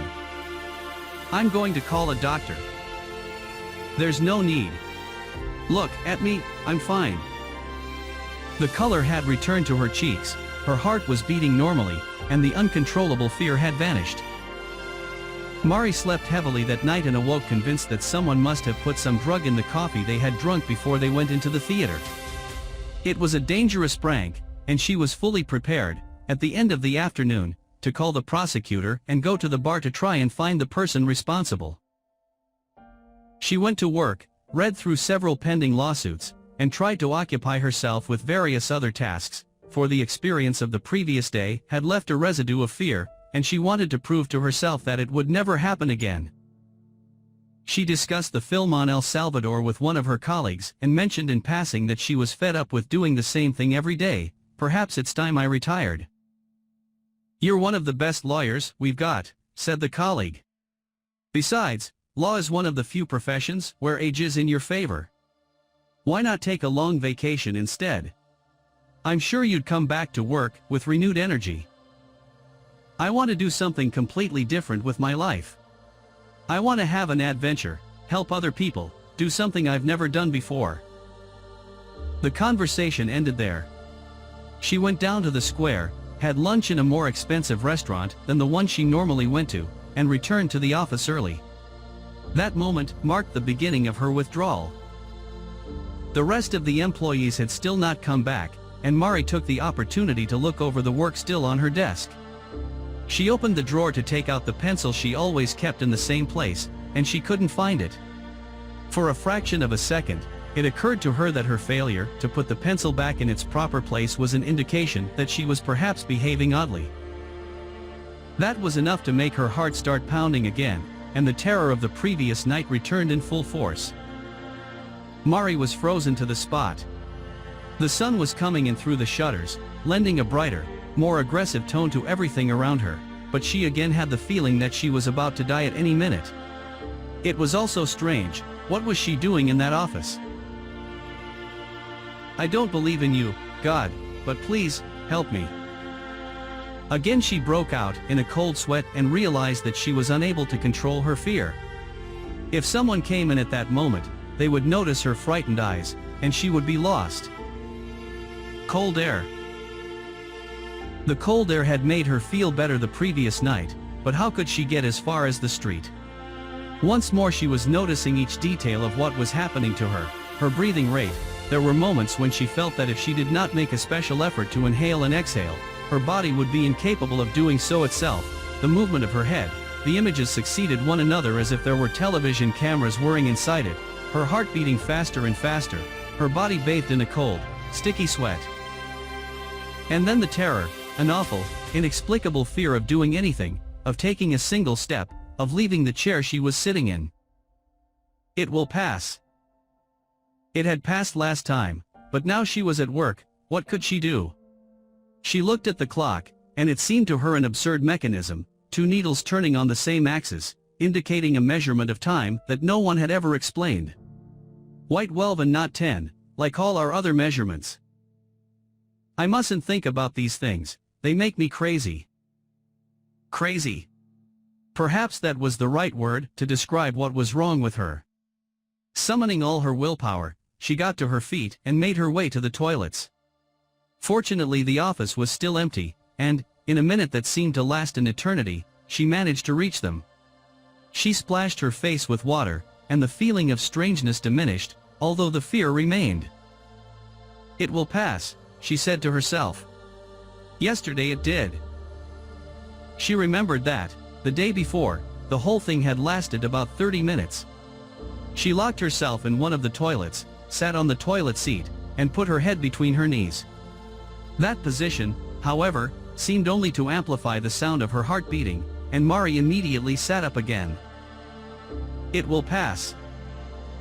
She stayed there, thinking that she no longer knew who she was, that she was hopelessly lost. She heard the sound of people coming in and out of the toilets, faucets being turned on and off, pointless conversations about banal subjects.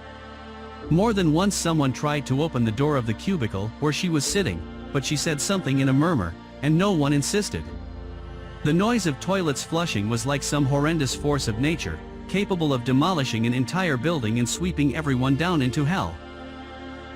But, as she had foreseen, the fear passed, and her heartbeat returned to normal.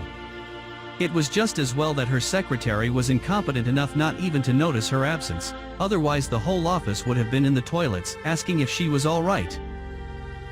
When she knew that she had regained control of herself, Mari opened the cubicle door, again splashed her face with water for a long time, and went back to the office. "You haven't got any makeup on," said a trainee. "Do you want to borrow some of mine?" Mari didn't even bother to reply. She went into the office, picked up her handbag and her personal belongings, and told her secretary that she would be spending the rest of the day at home. "But you've got loads of appointments," protested her secretary. "You don't give orders, you receive them. Do exactly as I say, and cancel the appointments." The secretary stared at this woman with whom she had been working for nearly 3 years, and who had never once been rude to her before. Something must be seriously wrong with her. Perhaps someone had told her that her husband was at home with his lover, and she wanted to catch them in flagrante. "She's a good lawyer, she knows what she's doing," said the girl to herself. Doubtless, tomorrow, she would come and apologize to her. There was no tomorrow. That night Mari had a long conversation with her husband and described all the symptoms she had experienced. Together they reached the conclusion that the palpitations, the cold sweats, the feelings of displacement, impotence, lack of control, could all be summed up in one word: fear. Together husband and wife pondered what was happening. He thought it might be a brain tumor, but he didn't say anything. She thought she was having premonitions of some terrible event, but she didn't say anything either. They tried to find some common ground for discussion, like logical, reasonable, mature people. "Perhaps you'd better have some tests done." Mari agreed, on one condition, that no one, not even their children, should know anything about it. The next day she applied for and was given 30 days unpaid leave from the office. Her husband thought of taking her to Austria, where there were many eminent specialists in disorders of the brain, but she refused to leave the house. The attacks were becoming more frequent and lasted longer. With Mari dosed up on tranquilizers, the two of them managed, with great difficulty, to get as far as a hospital in Ljubljana, where Mari underwent a vast range of tests. Nothing unusual was found, not even an aneurysm, a source of consolation to Mari for the rest of her life. But the panic attacks continued. While her husband did the shopping and the cooking, Mari obsessively cleaned the house every day, just to keep her mind fixed on other things. She started reading all the psychiatry books she could find, only immediately to put them down again because she seemed to recognize her own malaise in each of the illnesses they described. The worst of it was that, although the attacks were no longer a novelty, she still felt the same intense fear and sense of alienation from reality, the same loss of self-control. In addition, she started to feel guilty about her husband, obliged to do his own job as well as all the housework, cleaning apart. As time passed, and the situation remained unresolved, Mari began to feel and express a deep irritation. The slightest thing made her lose her temper and start shouting, then sob hysterically. After her 30 days leave was over, one of Mari's colleagues turned up at the house. He had phoned every day, but Mari either didn't answer the phone or else asked her husband to say she was busy. That afternoon he simply stood there ringing the bell until she opened the front door. Mari had had a quiet morning. She made some tea, and they talked about the office, and he asked her when she would be coming back to work. Never. He remembered their conversation about El Salvador. You've always worked hard, and you have the right to choose what you want to do, he said, with no rancor in his voice. But I think that, in cases such as these, work is the best therapy. Do some traveling, see the world, go wherever you think you might be useful, but the doors of the office are always open, awaiting your return. When she heard this, Mari burst into tears, which she often did now, with great ease. Her colleague waited for her to calm down. Like a good lawyer, he didn't ask anything. He knew he had a greater chance of getting a reply to his silence than to any question. And so it was. Mari told him the whole story, from what had happened in the movie theater to her recent hysterical attacks on her husband, who had given her so much support. "I'm crazy," she said. "Possibly," he replied, with an all-knowing air, but with real tenderness in his voice. "In that case, you have two options, either get some treatment or continue being ill." "There isn't any treatment for what I'm feeling. I'm still in full possession of all my mental faculties, and I'm worried because this situation has gone on now for such a long time. I don't have any of the classic symptoms of insanity, like withdrawal from reality, apathy, or uncontrolled aggression, just fear. That's what all crazy people say, that they are perfectly normal." The two of them laughed, and she made more tea. They talked about the weather, the success of Slovenian independence, the growing tensions between Croatia and Yugoslavia. Mari watched TV all day and was very well informed. Before saying goodbye, her colleague touched on the subject again. "They'd just opened a new hospital in the city," he said, "backed by foreign money and offering first-class treatment." "Treatment for what?" "Imbalances, shall we say. An excessive fear is definitely an imbalance." Mari promised to think about it, but she still took no real decision. She continued to have panic attacks for another month, until she realized that not only her personal life but her marriage was on the point of collapse. Again she asked for some tranquilizers, and again she managed to set foot outside the house, for only the second time in 60 days. She took a taxi and went to the new hospital. On the way, the driver asked if she was going to visit someone. "They say it's very comfortable, but apparently they've got some real nutters in there too, and part of the treatment includes electric shocks." "I'm going to visit someone," said Mari. It took only an hour of conversation for Mari's 2 months of suffering to come to an end. The director of the hospital, a tall man with dyed hair, who answered to the name of Dr. Igor, explained that it was merely a panic disorder, a recently recognized illness in the annals of world psychiatry. "That doesn't mean it's a new illness," he explained, taking care to make himself clear. "What happens is that the people affected by it tend to hide, afraid they'll be mistaken for lunatics. It's just a chemical imbalance in the body, as is depression." Dr. Igor wrote her a prescription and told her to go back home. "I don't want to go back now," said Mari.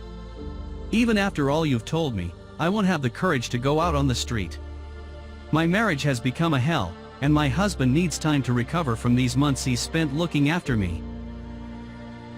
As always happened in such cases, because the shareholders wanted to keep the hospital working at full capacity, Dr. Igor accepted her as a patient, although making it absolutely clear that it wasn't necessary. Mari received the necessary medication, along with the appropriate psychiatric treatment, and the symptoms diminished and finally disappeared altogether. During that time, however, the story of her internment in the hospital went the rounds of the small city of Ljubljana. Her colleague, the same friend who had a cup of tea with her only weeks ago, the companion who shared with her God knows how many moments of joy and trepidation, came to visit her in Velite. He complimented her on her courage in following his advice and getting help, but he then went on to explain the real reason for his visit.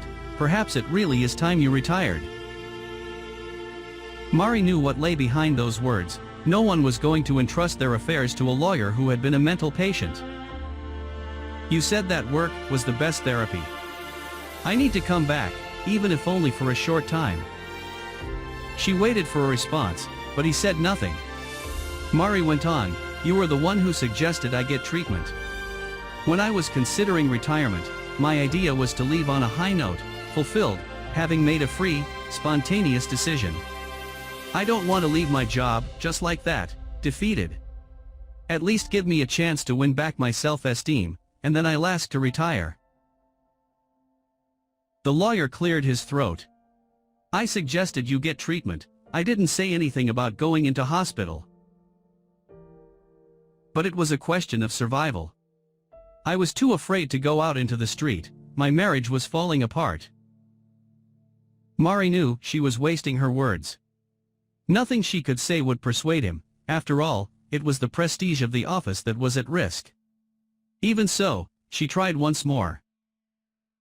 Inside here, I've lived with two sorts of people, those who have no chance of ever going back into society and those who are completely cured, but who prefer to pretend to be mad rather than face up to life's responsibilities. I want and need to learn to like myself again. I have to convince myself that I'm capable of taking my own decisions. I can't be pushed into decisions, not of my own making.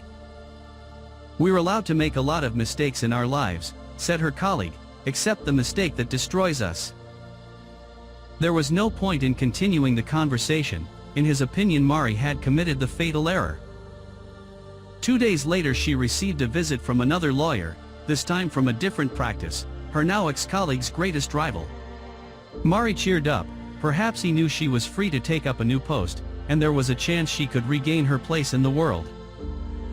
The lawyer came into the visiting room, sat down opposite her, smiled, asked if she was feeling better, and then took various papers out of his briefcase.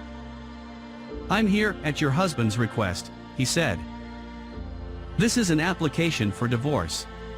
Obviously he'll continue to pay all your hospital bills for as long as you remain in here. This time Mari did not attempt to argue. She signed everything, even though she knew that, in accordance with the law she had studied and practiced, she could prolong the quarrel indefinitely. She then went straight to see Dr. Igor and told him that her symptoms had returned. Dr. Igor knew she was lying, but he nevertheless extended her internment for an indefinite period. Veronika decided she would have to go to bed, but Edouard was still standing by the piano. I'm tired, Edouard. I need to sleep. She would have liked to continue playing for him, dredging up from her anesthetized memory all the sonatas, requiems, and adagios she used to know, because he knew how to admire without appearing to demand anything of her. But her body could take no more. He was so good looking. If only he would take one step outside his world and see her as a woman, then her last nights on this earth might be the most beautiful of her entire life. Edouard was the only one capable of understanding that Veronika was an artist. Through the pure emotion of a sonata or a minuet, she had forged a bond with this man such as she had never known with anyone else. Edouard was the ideal man, sensitive, educated, a man who had destroyed an indifferent world in order to recreate it again in his head, this time with new colors, new characters, new stories. And this new world included a woman, a piano, and a moon that was continuing to grow. I could fall in love right now and give everything I have to you, she said, knowing that he couldn't understand her. All you ask from me is a little music, but I am much more than I ever thought I was, and I would like to share other things with you that I have only just begun to understand. Edouard smiled. Had he understood? Veronika felt afraid. All the manuals of good behavior say that you should never speak of love so directly, and never to a man you barely know. But she decided to continue. because she had nothing to lose. "You're the only man on the face of the earth with whom I could fall in love, Edward, for the simple reason that, when I die, you will not miss me. I don't know what schizophrenics feel, but I'm sure they never miss anyone. Perhaps, to begin with, you'll miss the fact that there's no more night music, but the moon will still rise. There'll be someone willing to play sonatas for you, especially in a hospital, where each and every one of us is a lunatic." She didn't quite know what the relationship was between lunatics and the moon, but it must be a strong one, if they used a word like that to describe the insane. "And I won't miss you either, Edward, because I will be dead, far from here. And since I'm not afraid of losing you, I don't care what you think or don't think about me. Tonight, I played for you like a woman in love. It was wonderful. It was the best moment of my entire life." She looked at Mari outside in the garden. She remembered her words. And again, she looked at the man standing in front of her. Veronika took off her sweater and moved closer to Edward. If she was going to do something, let it be now. Mari would put up with the cold out there for a long time, and only then would she come back in. He stepped back. The question in his eyes was this: when was she going to play the piano again? When would she play a new piece of music to fill his soul with the same color, pain, suffering, and joy of those insane composers who had leapt the generations with their work? "The woman outside told me to masturbate and to find out how far I can go. Can I really go farther than I've ever been before?" She took his hand and tried to pull him toward the sofa, but Edward politely declined. He preferred to remain standing where he was, beside the piano, waiting patiently for her to play again. Veronika was disconcerted at first and then realized that she had nothing to lose. She was dead. What was the point of continuing to feed the fears or preconceptions that had always limited her life? She took off her blouse, her trousers, her bra, her panties, and stood before him naked. Edward laughed. She didn't know why, she merely noted that he had laughed. Delicately she took his hand and placed it on her genitals. His hand remained there, immobile. Veronika gave up the idea and removed his hand. Something was exciting her far more than any physical contact with this man, the fact that she could do whatever she wanted, that there were no limits. Apart from the woman outside, who might come back in at any moment, nobody else would be awake. Her blood began to race, and the cold, which she had felt when she took off her clothes, was fading. Veronika and Edward were both standing up, face to face, she naked, he fully clothed. Veronika slid her own hand down to her genitals and started to masturbate. She had done it before, either alone or with certain partners, but never in a situation like this, where the men showed no apparent interest in what was happening. And this was exciting, very exciting. Standing up, legs apart, Veronika was touching her genitals, her breasts, her hair, surrendering herself as she had never done before, not because she wanted to see Edward leave his distant world, but because this was something she had never experienced before. She started talking, saying unthinkable things, things that her parents, her friends, her ancestors would have considered absolute filth.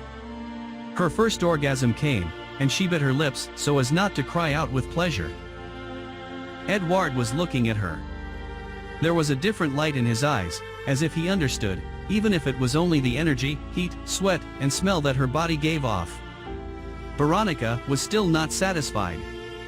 She knelt down and started masturbating again. She wanted to die of orgasmic pleasure, thinking about and realizing everything that had always been forbidden to her. She begged him to touch her, to force her, to use her in any way he wanted.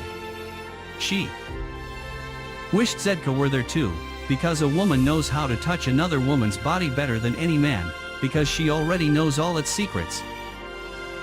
On her knees, before Edward, who remained standing, she felt possessed, touched, and she used coarse words to describe what she wanted him to do to her.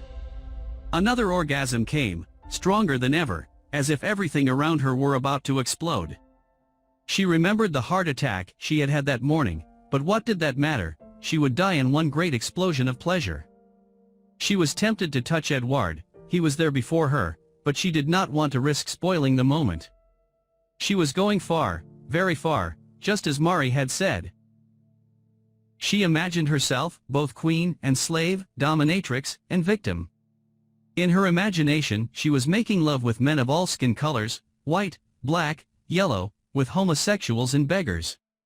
She was anyone's, and anyone could do anything to her. She had 1, 2, 3 orgasms, one after another. She imagined everything she had never imagined before, and she gave herself to all that was most base and most pure. At last, unable to contain herself any longer, she cried out with pleasure, with the pain of all those orgasms, all those men and women who had entered and left her body through the doors of her mind. She lay down on the ground and stayed there, drenched in sweat, her soul full of peace. She had concealed her hidden desires even from herself, unable to say why, but she needed no answer. It was enough that she had done what she had done. She had surrendered herself. Gradually the universe returned to its proper place and Veronika stood up. Edward had not moved in all that time, but there seemed to be something different about him. There was a tenderness in his eyes, a very human tenderness. It was so good that I can see love in everything, even in the eyes of a schizophrenic. She was beginning to put her clothes back on when she felt a third presence in the room. Mari was there. Veronika didn't know when she had come in or what she had her door seen, but even so she felt no shame or fear. She merely looked at her distantly, as one does at someone who has come too close. "I did as you suggested," she said. "And I went a long, long way."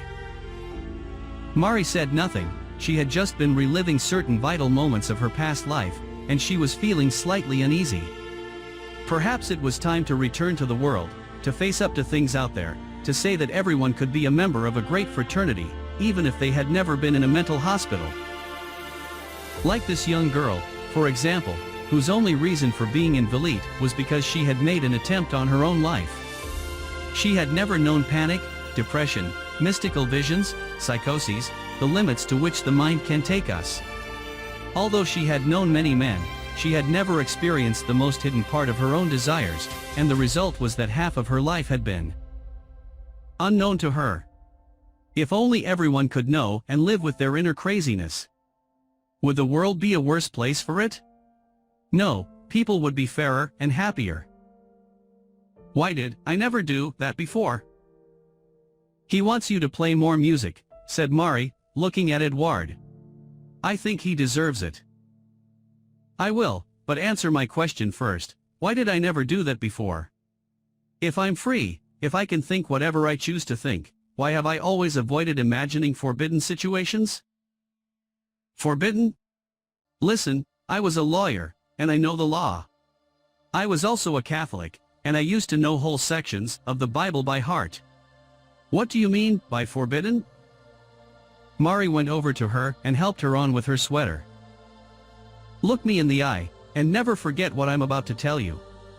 There are only 2 prohibitions, one according to man's law, the other according to God's.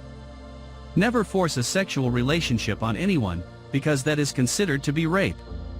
And never have sexual relations with children, because that is the worst of all sins. Apart from that, you're free. There's always someone who wants exactly what you want." Mari didn't have the patience to teach important things to someone who was about to die. With a smile, she said good night and left the room. Edward didn't move. He was waiting for the music. Veronika needed to reward him for the immense pleasure he had given her, merely by staying with her and witnessing her insanity without horror or repulsion. She sat down at the piano and started to play again.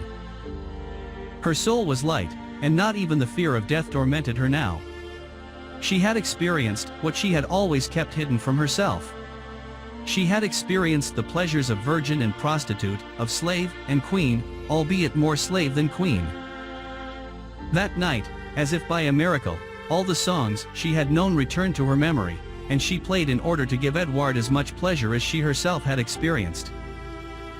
When he turned on the light, Dr. Igor was surprised to see the young woman sitting in the waiting room outside his office. "It's still very early. And I'm completely booked all day." "I know, it's early," she said. "And the day hasn't yet begun. I just need to talk for a while, only a short while." I need your help." She had dark shadows under her eyes and her hair was dull, the typical symptoms of someone who has spent the whole night awake. Dr. Igor decided to show her into his room. He asked her to sit down while he turned on the light and opened the curtains. It would be dawn in less than an hour, and then he would be able to save on electricity. The shareholders were very tough on expenses, however insignificant. He glanced rapidly through his diary. Zedka had had her last insulin shock and had reacted positively, that is, she had managed to survive that inhuman treatment. It's just as well, in this particular case, that Dr. Igor had demanded that the hospital council sign a declaration taking full responsibility for the consequences. He started reading some reports. 2 or 3 patients had behaved aggressively during the night. Among them, according to the nurse's report, was Edouard. He had gone back to his ward at about 4 in the morning and had refused to take his sleeping tablets. Dr. Igor would have to act. However liberal Velite might be inside, it was necessary to preserve its image as a harsh, conservative institution. "I've got something very important to ask you," said Veronika. But Dr. Igor ignored her. Picking up his stethoscope, he began to listen to her heart and lungs. He tested her reflexes and examined the back of her retina with a small flashlight. He saw that there were now almost no signs of vitriol poisoning. He immediately went to the phone and asked the nurse to bring in some medication with a complicated name. "It seems you didn't have your injection last night," he said. "But I'm feeling much better. I just have to look at your face, dark shadows under the eyes, tiredness, the lack of immediate reflexes.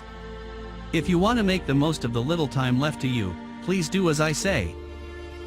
"That's exactly why I'm here. I want to make the most of that little time, but in my own way. How much time have I actually got?" Dr. Igor peered at her over the top of his glasses. "You can tell me," she said. "I'm not afraid or indifferent or anything. I want to live, but I know that's not enough, and I'm resigned to my fate." "What is it you want, then?" The nurse came in with the injection. Dr. Igor nodded and the nurse gently rolled up the sleeve of Veronika's sweater. "How much time have I got left?" said Veronika again, while the nurse gave her the injection. 24 hours, perhaps less." She looked down and bit her lip but managed to maintain her composure. "I want to ask 2 favors. First, that you give me some medication, an injection, or whatever, so that I can stay awake and enjoy every moment that remains of my life. I'm very tired, but I don't want to sleep. I've got a lot to do, things that I always postpone for some future date, in the days when I thought life would last forever. Things I'd lost interest in, when I started to believe that life wasn't worth living." "And what's the second favor?"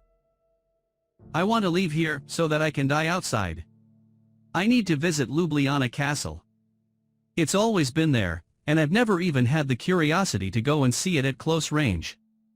I need to talk to the woman who sells chestnuts in winter and flowers in the spring. We passed each other so often, and I never once asked her how she was. And I want to go out without a jacket and walk in the snow. I want to find out what extreme cold feels like, who was always so well wrapped up, so afraid of catching a cold. In short, Dr. Igor, I want to feel the rain on my face, to smile at any man I feel attracted to accept all the coffees men might buy for me. I want to kiss my mother, tell her I love her, weep in her lap, unashamed of showing my feelings, because they were always there even though I hid them. I might go into a church and look at those images that never meant anything to me and see if they say something to me now.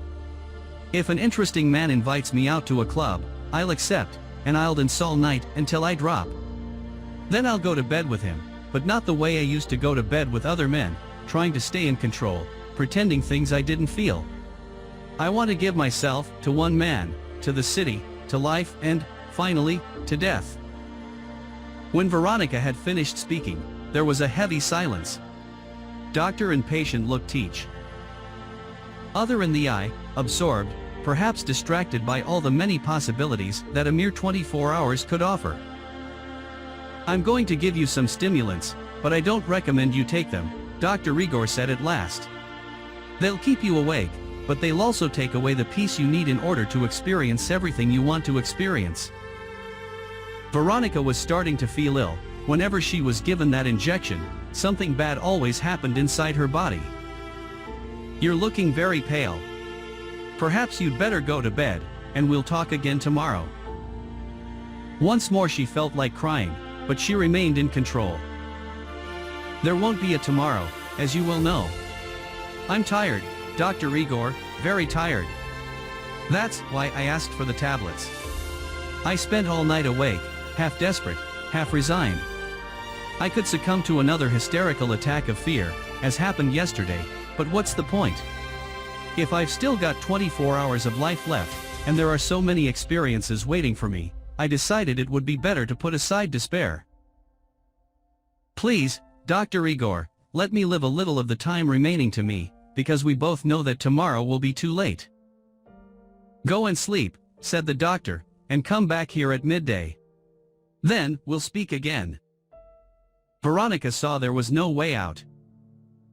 "I'll go and sleep, and then I'll come back, but could I just talk to you for a few more minutes?"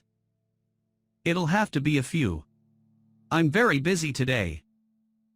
"I'll come straight to the point.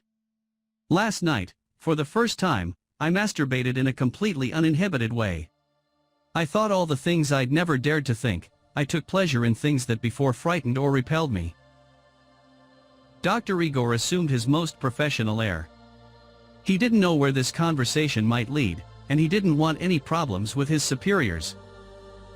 "I discovered that I'm a pervert, doctor. I want to know if that played some part in my attempted suicide. There are so many things I didn't know about myself. I just have to give her an answer," he thought. "There's no need to call in the nurse to witness the conversation, to avoid any future lawsuits for sexual abuse. We all want different things," he replied. "And our partners do too. What's wrong with that? You tell me." "There's everything wrong with it. Because when everyone dreams, but only a few realize their dreams, that makes cowards of us all. Even if those few are right? The person who's right is just the person who's strongest. In this case, paradoxically, it's the cowards who are the brave ones, and they manage to impose their ideas on everyone else." Dr. Igor didn't want to go any further. "Now, please, go and rest a little, I have other patients to see. If you do as I say, I'll see what can be done about your second request." Veronika left the room. The doctor's next patient was Zedka, who was due to be discharged, but Dr. Igor asked her to wait a little. He needed to take a few notes on the conversation he had just had. In his dissertation about vitriol, he would have to include a long chapter on sex. After all, so many neuroses and psychoses had their origins in sex. He believed that fantasies were electrical impulses from the brain, which, if not realized, released their energy into other areas. During his medical studies, Dr. Igor had read an interesting treatise on sexual deviance, sadism, masochism, homosexuality, coprophagy, coprolalia, voyeurism, the list was endless. At first, he considered these things examples of deviant behavior in a few maladjusted people incapable of having a healthy relationship with their partners. As he advanced in his profession as psychiatrist, however, and talked to his patients, he realized that everyone has an unusual story to tell. His patients would sit down in the comfortable armchair in his office, stare hard at the floor, and begin a long dissertation on what they called illnesses, as if he were not the doctor, or perversions, as if he were not the psychiatrist charged with deciding what was and wasn't perverse. And one by one, these normal people would describe fantasies that were all to be found in that famous treatise on erotic minorities, a book, in fact, that defended the right of everyone to have the orgasm they chose, as long as it did not violate the rights of their partner. Women who had studied in convent schools dreamed of being sexually humiliated. Men in suits and ties, high-ranking civil servants, told him of the fortunes they spent on Romanian prostitutes just so that they could lick their feet. Boys in love with boys, girls in love with their fellow schoolgirls. Husbands who wanted to watch their wives having sex with strangers, women who masturbated every time they found some hint that their men had committed adultery. Mothers who had to suppress an impulse to give themselves to the first deliveryman who rang the doorbell, fathers who recounted secret adventures with the bizarre transvestites who managed to slip through the strict border controls. And orgies. It seemed that everyone, at least once in their life, wanted to take part in an orgy. Dr. Igor put down his pen for a moment and thought about himself. What about him? Yes, he would like it too. An orgy, as he imagined it, must be something completely anarchic and joyful, in which the feeling of possession no longer existed, just pleasure and confusion.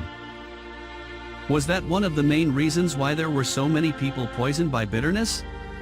Marriages restricted to an enforced monogamy, within which, according to studies that Dr. Igor kept safely in his medical library, sexual desire disappeared in the third or fourth year of living together. After that, the wife felt rejected and the men felt trapped, and vitriol, or bitterness, began to eat away at everything. People talked more openly to a psychiatrist than they did to a priest because a doctor couldn't threaten them with hell. During his long career as a psychiatrist, Dr. Igor had heard almost everything they had to tell him. To tell him, for they rarely did anything. Even after many years in the profession, he still asked himself why they were so afraid of being different. When he tried to find out the reason, the most common responses were, "My husband would think I was behaving like a prostitute. When it was a man, my wife deserves my respect." The conversation usually stopped there. There was no point saying that everyone has a different sexual profile, as individual as their fingerprints. No one wanted to believe that. It was very dangerous being uninhibited in bed. There was always the fear that the other person might still be a slave to their preconceived ideas. "I'm not going to change the world," Dr. Igor thought resignedly, asking the nurse to send in the ex-depressive, Zedka, "but at least I can say what I think in my thesis." Edward saw Veronika leaving Dr. Igor's consulting room and making her way to the ward. He felt like telling her his secrets, opening his heart to her, with the same honesty and freedom with which, the previous night, she had opened her body to him. It had been one of the severest tests he had been through since he was admitted to Velite as a schizophrenic. But he had managed to resist, and he was pleased, although his desire to return to the world was beginning to unsettle him. Everyone knows this young girl isn't going to last until the end of the week. There'd be no point. Or perhaps, precisely because of that, it would be good to share his story with her. For 3 years he had spoken only to Mari, and even then he wasn't sure she had entirely understood him. As a mother, she was bound to think his parents were right, that they had just wanted the best for him, that his visions of paradise were the foolish dreams of an adolescent completely out of touch with the real world. Visions of paradise. That was exactly what had led him down into hell, into endless arguments with his family, into such a powerful feeling of guilt that he had felt incapable of doing anything and had finally sought refuge in another world. If it hadn't been for Mari, he would still be living in that separate reality. Then Mari had appeared. She had taken care of him and made him feel loved again. Thanks to her, Edward was still capable of knowing what was going on around him. A few days ago a young woman the same age as him had sat down at the piano to play the Moonlight Sonata. Edward had once more felt troubled by his visions of paradise, and he couldn't have said if it was the fault of the music, or the young woman, or the moon, or the long time he had spent in Velite. He followed her as far as the women's ward, to find his way barred by a nurse.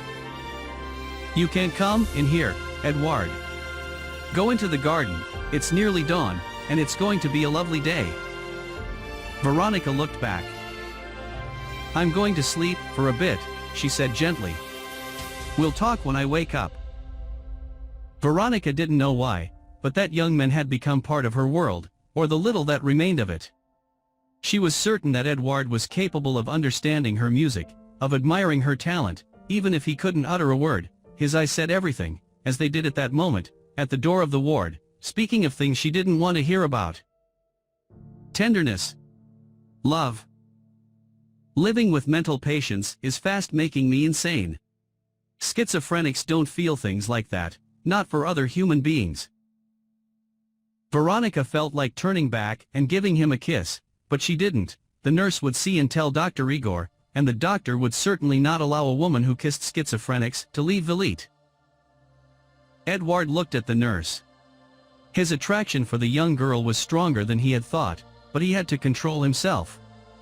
He would go and ask Mari's advice. She was the only person with whom he shared his secrets. She would doubtless tell him what he wanted to hear, that in such a case, love was both dangerous and pointless. Mari would ask Edward to stop being so foolish and to go back to being a normal schizophrenic, and then she would giggle gleefully at her own nonsensical words. He joined the other inmates in the refectory, ate what he was given, and went outside for the obligatory walk in the garden. While taking the sun, on that day the temperature was below zero, he tried to approach Mari, but she looked as if she wanted to be left alone. She didn't need to say anything. Edward knew enough about solitude to respect other people's needs. A new inmate came over to Edward. He obviously didn't know anyone yet. God punished humanity, he said. He punished it with the plague. However, I saw him in my dreams and he asked me to come and save Slovenia. Edward started to move away, while the man continued shouting, "Do you think I'm crazy? Then read the Gospels. God sent his only son and his son has risen again." But Edward couldn't hear him anymore. He was looking at the mountains beyond and wondering what was happening to him. Why did he feel like leaving there if he had finally found the peace he had so longed for? Why risk shaming his parents again, just when all the family problems were resolved? He began to feel agitated, pacing up and down, waiting for Mari to emerge from her silence so that they could talk, but she seemed as remote as ever. He knew how to escape from Velit. However strict the security might seem, it was actually full of holes, simply because, once people entered Velit, they felt little desire to leave. On the west side there was a wall that could quite easily be scaled since it was full of footholds. Anyone who wanted to climb it would soon find himself out in the countryside and, 5 minutes later, on a road heading north to Croatia. The war was over, brothers were once more brothers, the frontiers were no longer guarded as they had been before, with a little luck he could be in Belgrade in 6 hours. Edward had already been on that road several times, but he had always decided to go back because he had still not received the signal to go forward. Now things were different. The signal had finally come in the form of a young woman with green eyes, brown hair, and the startled look of someone who thinks she knows what she wants. Edward thought of climbing the wall there and then, of leaving and never being seen in Slovenia again. But the girl was sleeping and he needed at least to say goodbye to her. When everyone had finished taking the sun and the fraternity had gathered in the lounge, Edward joined them. "What's that lunatic doing here?" asked the oldest member of the group. "Leave him alone," said Mari. "Anyway, we're crazy too." They all laughed and started talking about the previous day's lecture. The question was this: could Sufi meditation really change the world? Theories were put forward, as were suggestions, methodologies, contrary ideas, criticisms of the lecturer, ways of improving what had been tested over many centuries. Edward was sick of this kind of discussion. These people locked themselves up in a mental hospital and set about saving the world without actually taking any risks because they knew that, outside, they would be thought ridiculous, even if some of their ideas were very practical. Everyone had their own theory about everything, and they believed that their truth was the only one that mattered. They spent days, nights, weeks, and years talking, never accepting the fact that, good or bad, an idea only exists when someone tries to put it into practice. What was Sufi meditation? What was God? What was salvation if, that is, the world needed saving? Nothing. If everyone there, and outside Velit too, just lived their lives and let others do the same, God would be in every moment, in every grain of mustard, in the fragment of cloud that is there one moment and gone the next.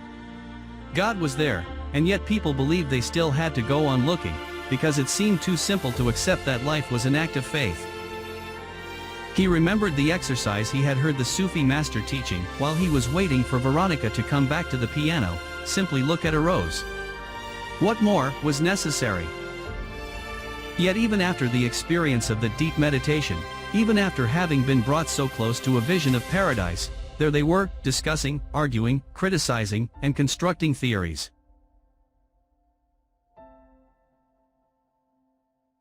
His eyes met Mari's.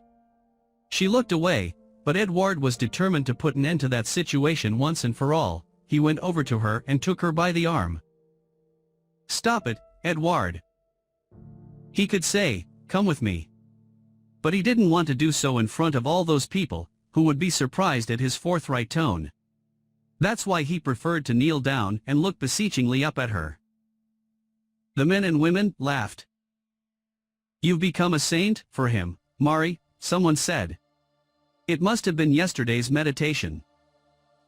But Edward's years of silence had taught him to speak with his eyes. He was able to pour all his energies into them. Just as he was absolutely sure that Veronika had understood his tenderness and love, he knew that Mari would understand his despair, because he really needed her. She resisted a little longer, then she got up and took him by the hand. "Let's go for a walk," she said. "You're upset." They went out into the garden again. As soon as they were at a safe distance, certain that no one could hear them, Edward broke the silence. "I've been in Velite for years," he said. "I've stopped being an embarrassment to my parents, I've set aside all my ambitions, but still the visions of paradise remain." "I know," said Mari. "We've often talked about it, and I know what you're leading up to as well. It's time to leave." Edward glanced up at the sky. Did Mari feel the same? "And it's because of the girl," said Mari. "We've seen a lot of people die here, always when they least expected it, and usually after they'd entirely given up on life. But this is the first time we've seen it happening to a young, pretty, healthy person with so much to live for. Veronika is the only one who doesn't want to stay in Velite forever. And that makes us ask ourselves, what about us? What are we doing here?" He nodded. "Then, last night, I too asked myself what I was doing in this hospital. And I thought how very interesting to be down in the square, at the Three Bridges, in the marketplace opposite the theater, buying apples, and talking about the weather. Obviously, I'd be struggling with a lot of other long-forgotten things, like unpaid bills, problems with neighbors, the ironic looks of people who don't understand me, solitude, my children's complaining. But all that is just part of life, I think, and the price you pay for having to deal with those minor problems is far less than the price you pay for not recognizing they're yours. I'm thinking of going over to my ex-husband's tonight, just to say thank you. What do you think?" "I don't know. Do you think I should go to my parents' house too and say the same thing?" "Possibly. Basically, everything that happens in our life is our fault and ours alone. A lot of people go through the same difficulties we went through, and they react completely differently. We looked for the easiest way out, a separate reality."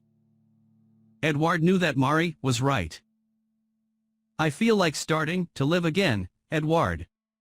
I feel like making the mistakes I always wanted to make, but never had the courage to, facing up to the feelings of panic that might well come back, but whose presence will merely weary me, since I know I'm not going to die or faint because of them. I can make new friends and teach them how to be crazy too in order to be wise. I'll tell them not to follow the manual of good behavior but to discover their own lives, desires, adventures, and to live. I'll quote from Ecclesiastes to the Catholics, from the Quran to the Muslims, from the Torah to the Jews, from Aristotle to the atheists. I never want to be a lawyer again, but I can use my experience to give lectures about men and women who knew the truth about this existence of ours and whose writings can be summed up in one word: live. If you live, God will live with you. If you refuse to run his risks, he'll retreat to that distant heaven and be merely a subject for philosophical speculation. Everyone knows this, but no one takes the first step, perhaps for fear of being called insane. At least, we haven't got that fear, Edward. We've already been inmates of Velite. The only thing we can't do is run as candidates for President of the Republic. The opposition would be sure to probe into our past." Mari laughed and agreed. "I'm tired of the life here. I don't know if I'll manage to overcome my fear, but I've had enough of the fraternity, of this garden, of Velite, of pretending to be crazy. If I do it, will you? You won't do it. I almost did, just a few moments ago. I don't know. I'm tired of all this, but I'm used to it too. When I came here, diagnosed as a schizophrenic, you spent days, months, talking to me and treating me as a human being. I was getting used to the life I'd decided to lead, to the other reality I'd created, but you wouldn't let me. I hated you, and now I love you. I want you to leave Velit, Mari, just as I left my separate universe. Mari moved off, without answering. In the small and never-used library in Velit, Edward didn't find the Quran or Aristotle or any of the other philosophers Mari had mentioned. He found, instead, the words of a poet. Then I said in my heart, as it happeneth to the fool, so will it happen even to me. Go thy way, eat thy bread with joy, and drink thy wine with a merry heart. For God hath already accepted thy works. Let thy garments be always white, and let not thy head lack ointment. Live joyfully with the wife whom thou lovest, all the days of the life of thy vanity, which he hath given thee under the sun. All the days of thy vanity, for that is thy portion in life, and in thy labor wherein thou laborest under the sun. Walk in the ways of thine heart, and in the sight of thine eyes. But know thou, that for all these things, God will bring thee into judgment. God will bring me into judgment, said Edward out loud, and I will say, for a time in my life I stood looking at the wind, I forgot to sow, I did not live joyfully, I did not even drink the wine offered me.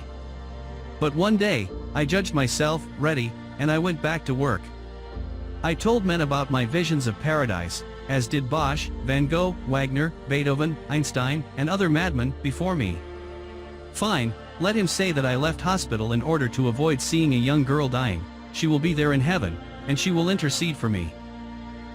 What are you saying? Said the man in charge of the library. I want to leave Velit, said Edward, in a slightly louder voice than normal. I've got things to do. The librarian rang a bell, and a few moments later 2 nurses appeared. I want to leave, said Edward again, agitated. I'm fine, just let me talk to Dr. Igor.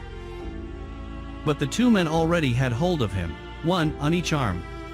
Edward tried to free himself from the arms of the nurses, though he knew it was useless. You're having a bit of a crisis, now just keep calm, said one of them. We'll take care of it. Edward started to struggle. Let me talk to Dr. Igor. I've got a lot to tell him, I'm sure he'll understand. The men were already dragging him toward the ward. Let me go, he was yelling. Just let me talk for a minute. The way to the ward was through the living room, and all the other inmates were gathered there. Edward was struggling, and things were starting to look ugly.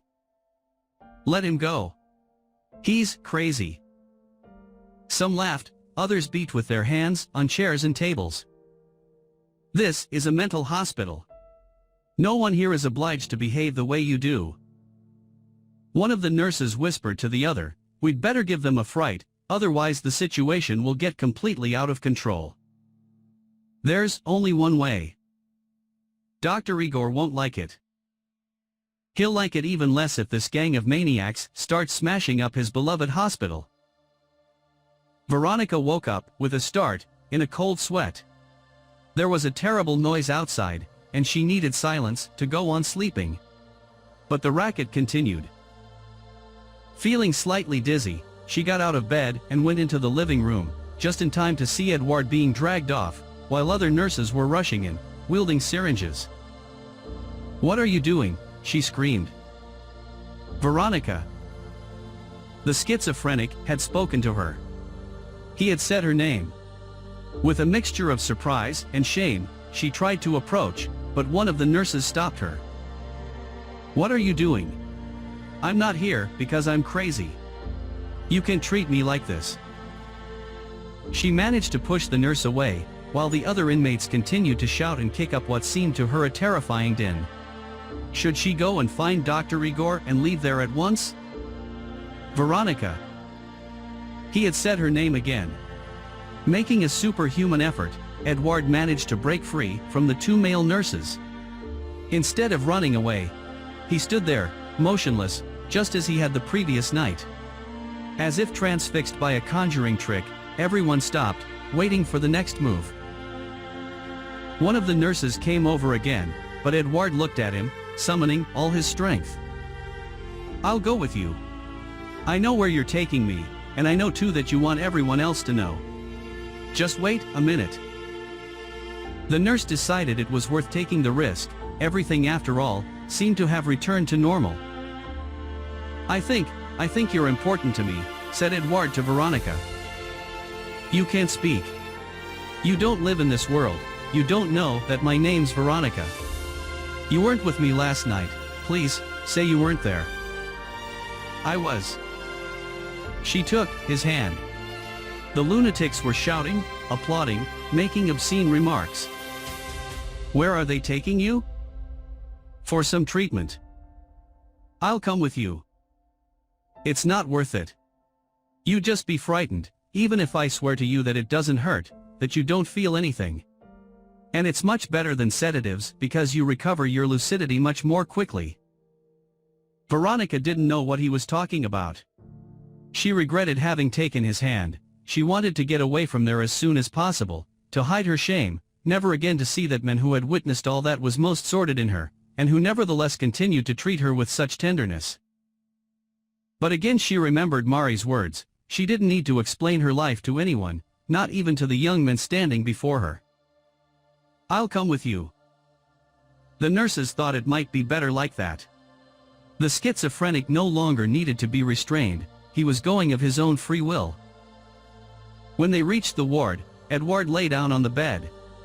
There were two other men waiting, with a strange machine and a bag containing strips of cloth. Edward turned to Veronika and asked her to sit down on the bed. "In a few minutes the story will be all round Velite, and people will calm down again, because even the craziest of the insane feel fear. Only someone who has experienced this knows that it isn't as terrible as it seems." The nurses listened to the conversation and didn't believe a word of what the schizophrenic was saying. It must hurt terribly, but then, who knows what goes on inside the head of a lunatic? The only sensible thing the young men had said was about fear.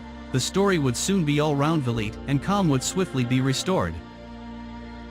"You lay down too soon," said one of them. Edward got up again, and they spread a kind of rubber sheet beneath him. "Now, you can lie down."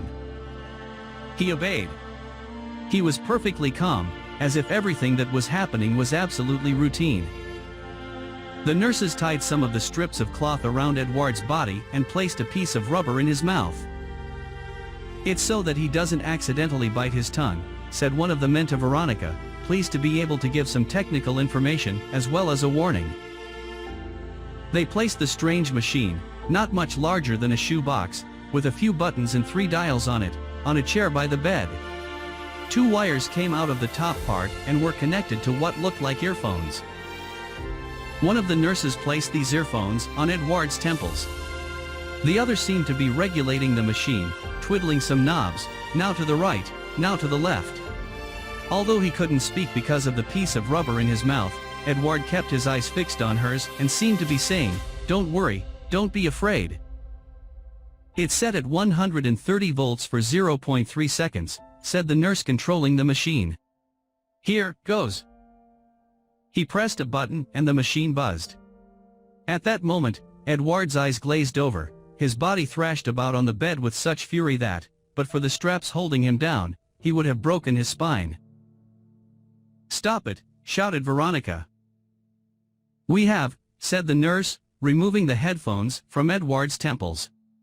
Even so, Edward's body continued to writhe, his head rocking from side to side so violently that one of the men had to hold it still. The other nurse put the machine in a bag and sat down to smoke a cigarette. The scene lasted a matter of moments. Edward's body seemed to return to normal, but then the spasms recommenced, and the nurse had to redouble his efforts to keep Edward's head still. After a while the contractions lessened, until they finally stopped altogether. Edward's eyes were wide open, and one of the nurses closed them, as one does with the dead. Then he removed the piece of rubber from Edward's mouth, untied him, and put the strips of cloth in the bag along with the machine. The effects of electric shock treatment last about an hour, he said to the girl, who was no longer shouting and who seemed mesmerized by what she was seeing. It's all right, he'll soon be back to normal, and he'll be calmer, too. As soon as the electric charge took effect, Edward felt what he had experienced before. His normal vision gradually decreased, as if someone were closing a curtain, until everything disappeared. There was no pain or suffering, but he had seen other people being treated with electric shock, and he knew how awful it looked. Edward was at peace now. If, moments before, he had experienced the stirrings of a new emotion in his heart, if he had begun to understand that love was something other than what his parents gave him, the electric shock treatment, or electroconvulsive therapy, ECT, as the specialists preferred to call it, would certainly restore him to normality. The main effect of ECT was to destroy short-term memory. There would be no nurturing of impossible dreams for Edward. He could not continue looking forward to a future that did not exist. His thoughts must remain turned toward the past, or he would again begin wanting to return to life. An hour later Zedka went into the ward, almost empty except for a bed where a young man was lying, and a chair where a young woman was sitting. When she got closer she saw that the young woman had been sick again, and that her bent head was lolling slightly to the right. Zedka turned to call for help, but Veronika looked up. "It's all right," she said. "I had another attack, but it's over now." Zedka gently helped her up and led her to the toilet. "It's a men's toilet," Veronika said. "Don't worry, there's no one here." She removed Veronika's filthy sweater, washed it, and placed it on the radiator. Then, she removed her own wool top, and gave it to Veronika. "Keep it. I only came to say goodbye." The girl seemed distant, as if she had lost all interest in life. Zedka led her back to the chair where she had been sitting. "Edward will wake up soon. He may have difficulty remembering what happened, but his memory will soon come back. Don't be frightened if he doesn't recognize you at first." "I won't be," said Veronika, "because I don't even recognize myself." Zedka pulled up a chair and sat down beside her. She had been invalid so long it would cost her nothing to spend a few minutes longer keeping Veronika company. "Do you remember when we first met? I told you a story to try to explain that the world is exactly as we see it. Everyone thought the king was mad, because he wanted to impose an order that no longer existed in the minds of his subjects. There are things in life, which, however we look at them, are valid for everyone. Like love, for example." Zedka noticed a change in Veronika's eyes. She decided to go on. "I would say that if someone only has a short time to live and decides to spend that time sitting beside a bed, watching him and sleeping, then that must be love. I'd go even further. If, during that time, that person has a heart attack, but sits on in silence, just so as to remain close to the man, I would say that such love had a lot of potential for growth." "It might also be despair," said Veronika. "An attempt to prove that, after all, there are no reasons to continue battling away beneath the sun. I can't be in love with a man who lives in another world. We all live in our own world. But if you look up at the starry sky, you'll see that all the different worlds up there combine to form constellations, solar systems, galaxies." Veronika got up and went over to Edward.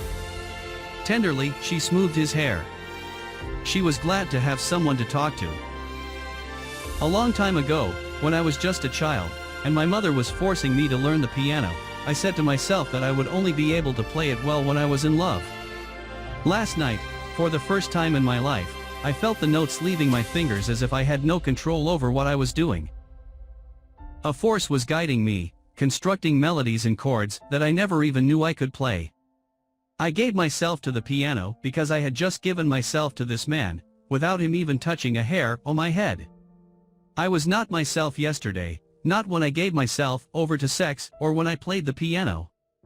And yet, I think I was myself. Veronika shook her head. Nothing I'm saying makes any sense. Zetka remembered her encounters in space, with all those beings floating in different dimensions. She wanted to tell Veronika about it, but was afraid she might just confuse her even more. Before you say again that you're going to die, I want to tell you something. There are people who spend their entire lives searching for a moment like the one you had last night, but they never achieve it. That's why, if you were to die now, you would die with your heart full of love. Zetka got up. You've got nothing to lose. Many people don't allow themselves to love, precisely because of that, because there are a lot of things at risk, a lot of future and a lot of past. In your case, there is only the present. She went over and gave Veronika a kiss. If I stay here any longer, I won't leave at all. I'm cured of my depression, but in Velit, I've learned that there are other kinds of insanity. I want to carry those with me and begin to see life with my own eyes. When I came here, I was deeply depressed. Now, I'm proud to say, I'm insane. Outside I'll behave exactly like everyone else. I'll go shopping at the supermarket, I'll exchange trivialities with my friends, I'll waste precious time watching television. But I know that my soul is free and that I can dream and talk with other worlds that, before I came here, I didn't even imagine existed. I'm going to allow myself to do a few foolish things, just so that people can say, she's just been released from Velit. But I know that my soul is complete, because my life has meaning. I'll be able to look at a sunset and believe that God is behind it. When someone irritates me, I'll tell them what I think of them, and I won't worry what they think of me, because everyone will say, she's just been released from Velit. I'll look at men in the street, right in their eyes, and I won't feel guilty about feeling desired. But immediately after that, I'll go into a shop selling imported goods, buy the best wines my money can buy, and I'll drink that wine with the husband I adore because I want to laugh with him again. And, laughing, he'll say, you're crazy. And I'll say, of course, I was in Velit, remember. And madness freed me. Now, my dear husband, you must have a vacation every year, and make me climb some dangerous mountains, because I need to run the risk of being alive. People will say, she's just been released from Velit and now she's making her husband crazy too. And he will realize they're right, and he'll thank God because our marriage is starting all over again and because we're both crazy, like those who first invented love. Zetka left the ward, humming a tune Veronika had never heard before. The day had proved exhausting but rewarding. Dr. Igor was trying to maintain the sang-froid and indifference of a scientist, but he could barely control his enthusiasm. The tests he was carrying out to find a cure for vitriol poisoning were yielding surprising results. You haven't got an appointment today, he said to Mari, who had come in without knocking. It won't take long. I'd just like to ask your opinion about something. Today everyone just wants to ask my opinion, thought Dr. Igor, remembering the young girl's question about sex. Edward has just been given electric shock treatment. Electroconvulsive therapy. Please use the correct name, otherwise it will look as if we're a mere band of barbarians. Dr. Igor tried to hide his surprise, but later he would go and find out who had made that decision. And if you want my opinion on the subject, I must make it clear that ECE is not used today as it used to be. But it's dangerous. It used to be very dangerous. They didn't know the exact voltage to use, where precisely to place the electrodes, and a lot of people died of brain hemorrhages during treatment. But things have changed. Nowadays ECD is being used with far greater technical precision, and it has the advantage of provoking immediate amnesia, avoiding the chemical poisoning that comes with prolonged use of drugs. Read the psychiatric journals, and don't confuse ECT with the electric shock treatment used by South American torturers. Right, you've heard my opinion. Now, I must get back to my work.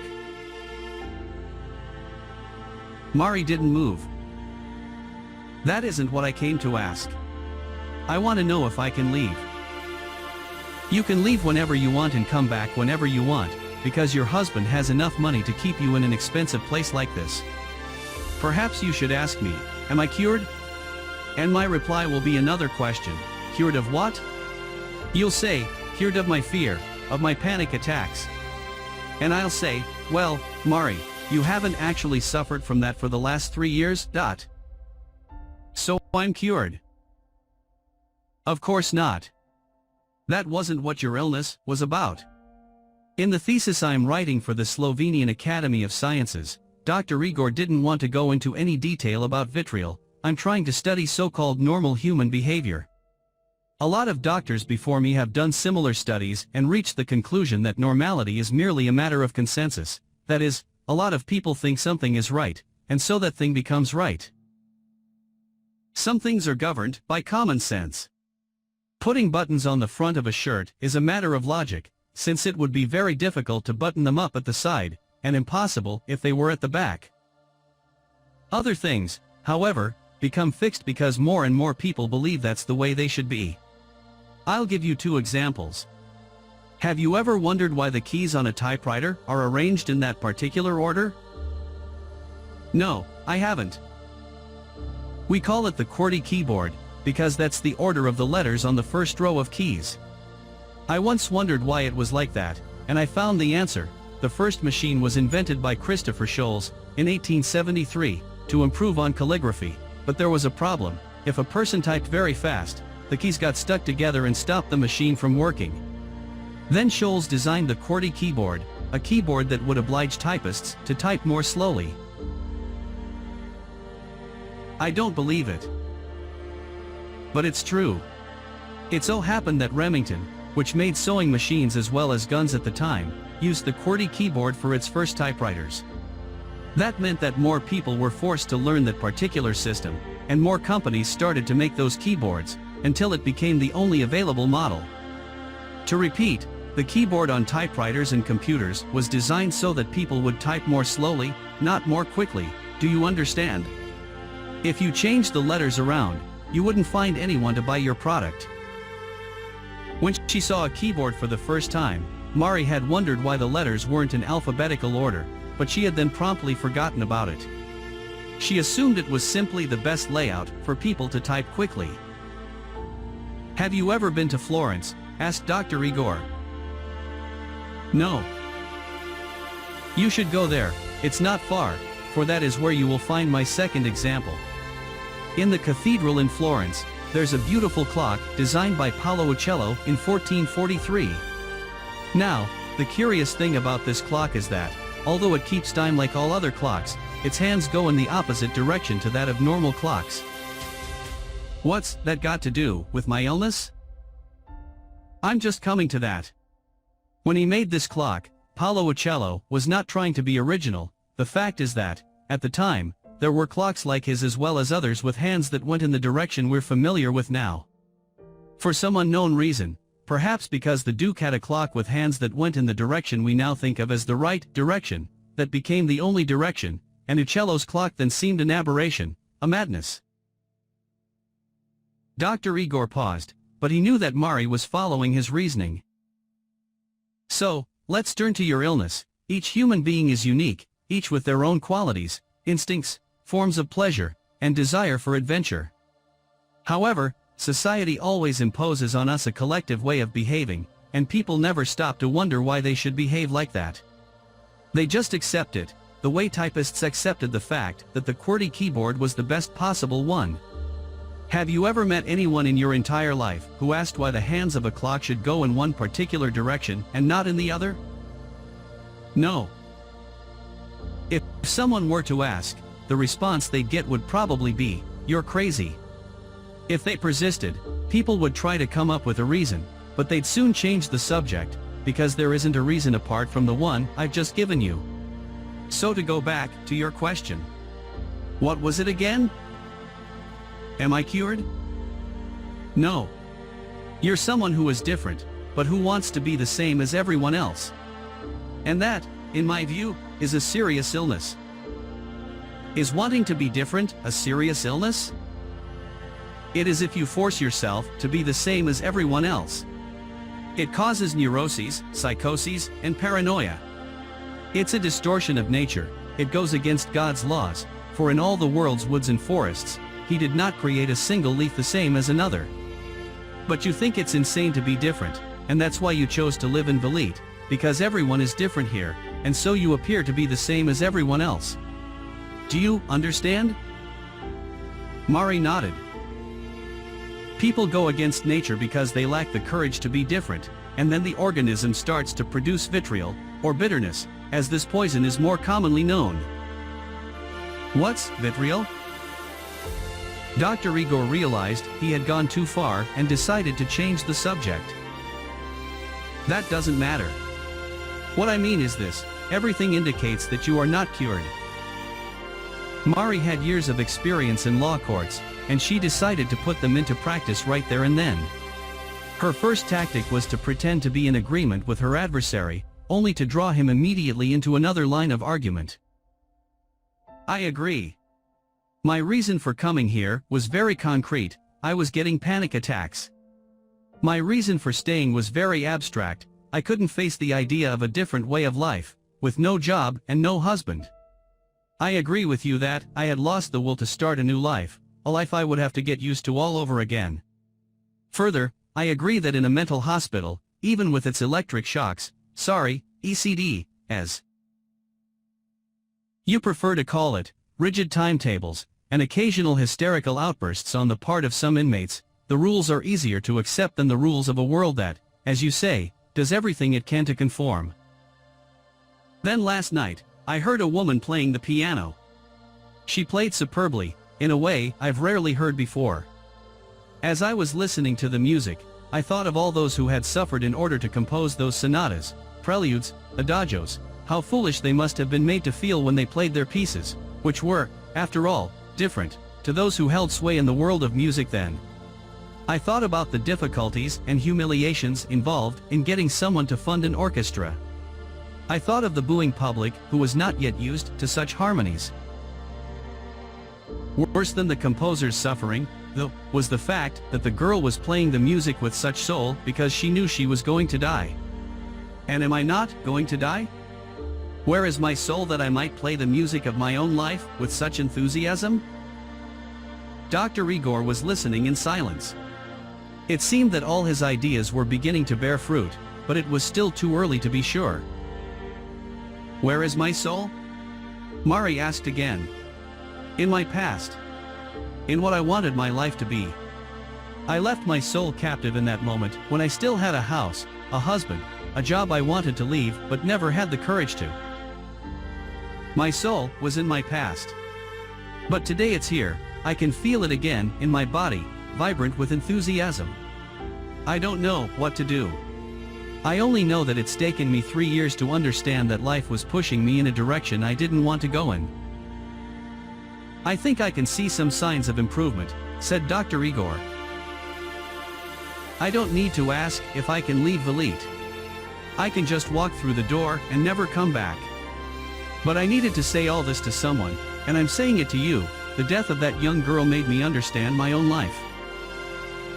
I think these signs of improvement are turning into something of a miraculous chain of healing, Dr. Igor said with a laugh. What do you think you'll do? I'll go to El Salvador and work with children there. There's no need to go so far away. Sarajevo is only about 200 kilometers from here. The war may be over, but the problems continue. Then, I'll go to Sarajevo. Dr. Igor took a form from a drawer and carefully filled it in.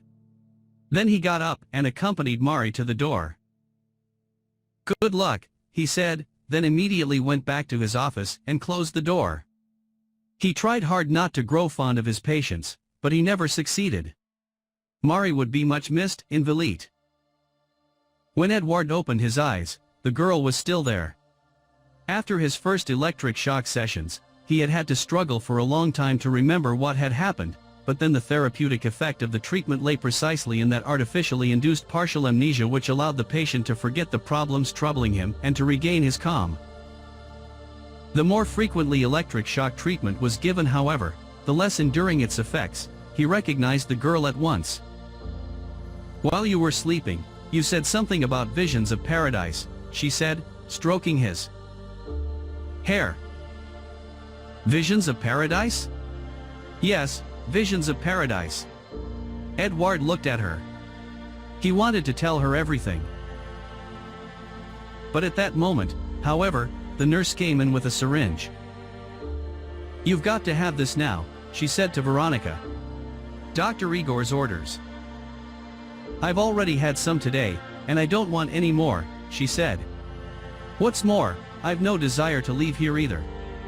I refuse to obey any orders, any rules, and I won't be forced to do anything." The nurse seemed used to this kind of reaction. "Then I'm afraid we'll have to sedate you."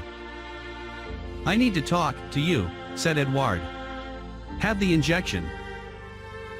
Veronika rolled up the sleeve of her sweater, and the nurse injected her with the drug. "There's a good girl," she said. "Now why don't the two of you leave this gloomy ward and go outside for a walk?" "You're ashamed of what happened last night," said Edward, while they were walking in the garden. "I was, but now I'm proud. I want to know about these visions of paradise, because I came very close to having one myself. I need to look further, beyond the buildings of Velite," he said. "Go on, then." Edward looked behind him, not at the walls of the wards or at the garden where the inmates were. Walking in silence, but at a street in another continent, in a land where it either rained in torrents or not at all. Edward could smell that land. It was the dry season, he could feel the dust in his nostrils, and the feeling gave him pleasure, because to smell the earth is to feel alive. He was riding an imported bicycle, he was 17, and had just left the American college in Brasilia, where all the other diplomats' children studied. He hated Brasilia, but he loved the Brazilians. His father had been appointed Yugoslavian ambassador 2 years before, at a time when no one even dreamed of the violent division of their country. Milosevic was still in power, men and women lived with their differences and tried to find a harmony beyond regional conflicts. His father's first posting was to Brazil. Edward dreamed of beaches, carnival, soccer matches, and music, but they ended up in the Brazilian capital, far from the coast, a city created to provide shelter only to politicians, bureaucrats, diplomats, and to their children, who didn't quite know what to do, stuck in the middle of all that. Edward hated living there. He spent the day immersed in his studies, trying, but failing, to relate to his classmates, trying, but failing, to work up some interest in cars, the latest sneakers, and designer clothes, the only possible topics of conversation with the other young people. Now and then, there would be a party, where the boys would get drunk on one side of the room, and the girls would feign indifference on the other. There were always drugs around, and Edward had already experimented with almost all the possible varieties, not that he could get very excited about any of them, he either got too agitated or too sleepy and immediately lost interest in what was going on around him. His family was concerned. They had to prepare him to follow in his father's footsteps, and although Edward had almost all the necessary talents, a desire to study, good artistic taste, a facility with languages, an interest in politics, he lacked one essential quality for a diplomat: he found it difficult to talk to other people. His parents took him to parties, told him to invite his school friends home and gave him a generous allowance, but Edward rarely turned up with anyone. One day his mother asked him why he didn't bring his friends to lunch or supper. "I know every brand of sneakers and I know the names of all the girls who are easy to get into bed. After that there's nothing left to talk to them about." Then the Brazilian girl appeared on the scene. The ambassador and his wife felt better when their son began going out on dates and coming home late. No one knew exactly where she had come from, but one night, Edward invited her home to supper. She was a well-brought-up girl, and his parents felt content. The boy had finally started to develop his talent for relating to other people. Moreover, they both thought, though neither actually said anything, that the girl's existence removed one great worry from their minds: Edward clearly wasn't homosexual. They treated Maria, that was her name, with all the consideration of future in-laws, even though they knew that in 2 years' time they would be transferred to another post, and they had not the slightest intention of letting their son marry someone from an exotic country. They had plans for him to meet a girl from a good family in France or Germany, who could be a dignified companion in the brilliant diplomatic career the ambassador was preparing for him. Edouard, however, seemed more and more in love. Concerned, his mother went to talk to her husband. "The art of diplomacy consists in keeping your opponent waiting," said the ambassador. "While you may never get over a first love affair, it always ends." But Edouard seemed to have changed completely. He started bringing strange books home, he built a pyramid in his room, and, together with Maria, burned incense every night and spent hours staring at a strange design pinned to the wall. Edouard's marks at school began to get worse. The mother didn't understand Portuguese, but she could see the book covers, crosses, bonfires, hanged witches, exotic symbols. "Our son is reading some dangerous stuff." "Dangerous? What's happening in the Balkans is dangerous," said the ambassador. "There are rumors that Slovenia wants independence, and that could lead us into war." The mother, however, didn't care about politics, she wanted to know what was happening to her son. "What about this mania for burning incense?" "It's to disguise the smell of marijuana," said the ambassador. "Our son has had an excellent education, he can't possibly believe that those perfumed sticks draw down the spirits." "My son involved in drugs?" "It happens. I smoked marijuana too when I was young, people soon get bored with it." "I did." His wife felt proud and reassured. Her husband was an experienced man, he had entered the world of drugs and emerged unscathed. A man with such strength of will could control any situation. One day Edouard asked if he could have a bicycle. "We've got a chauffeur and a Mercedes-Benz." "Why do you want a bicycle?" "To be more in touch with nature. Maria and I are going on a 10-day trip," he said. "There's a place near here with huge deposits of crystal, and Maria says they give off really positive energy." His father and mother had been brought up under a communist regime. To them crystals were merely a mineral product composed of certain atoms, and did not give off any kind of energy, either positive or negative.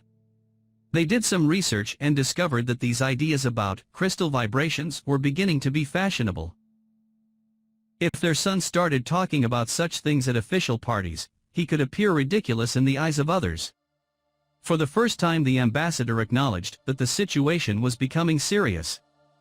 Brasilia was a city that lived on rumors, and as soon as his rivals at the embassy learned that Edouard believed in these primitive superstitions, they might think he had picked them up from his parents, and diplomacy, as well as being the art of waiting, was also the art of keeping up a facade of normality whatever the circumstances.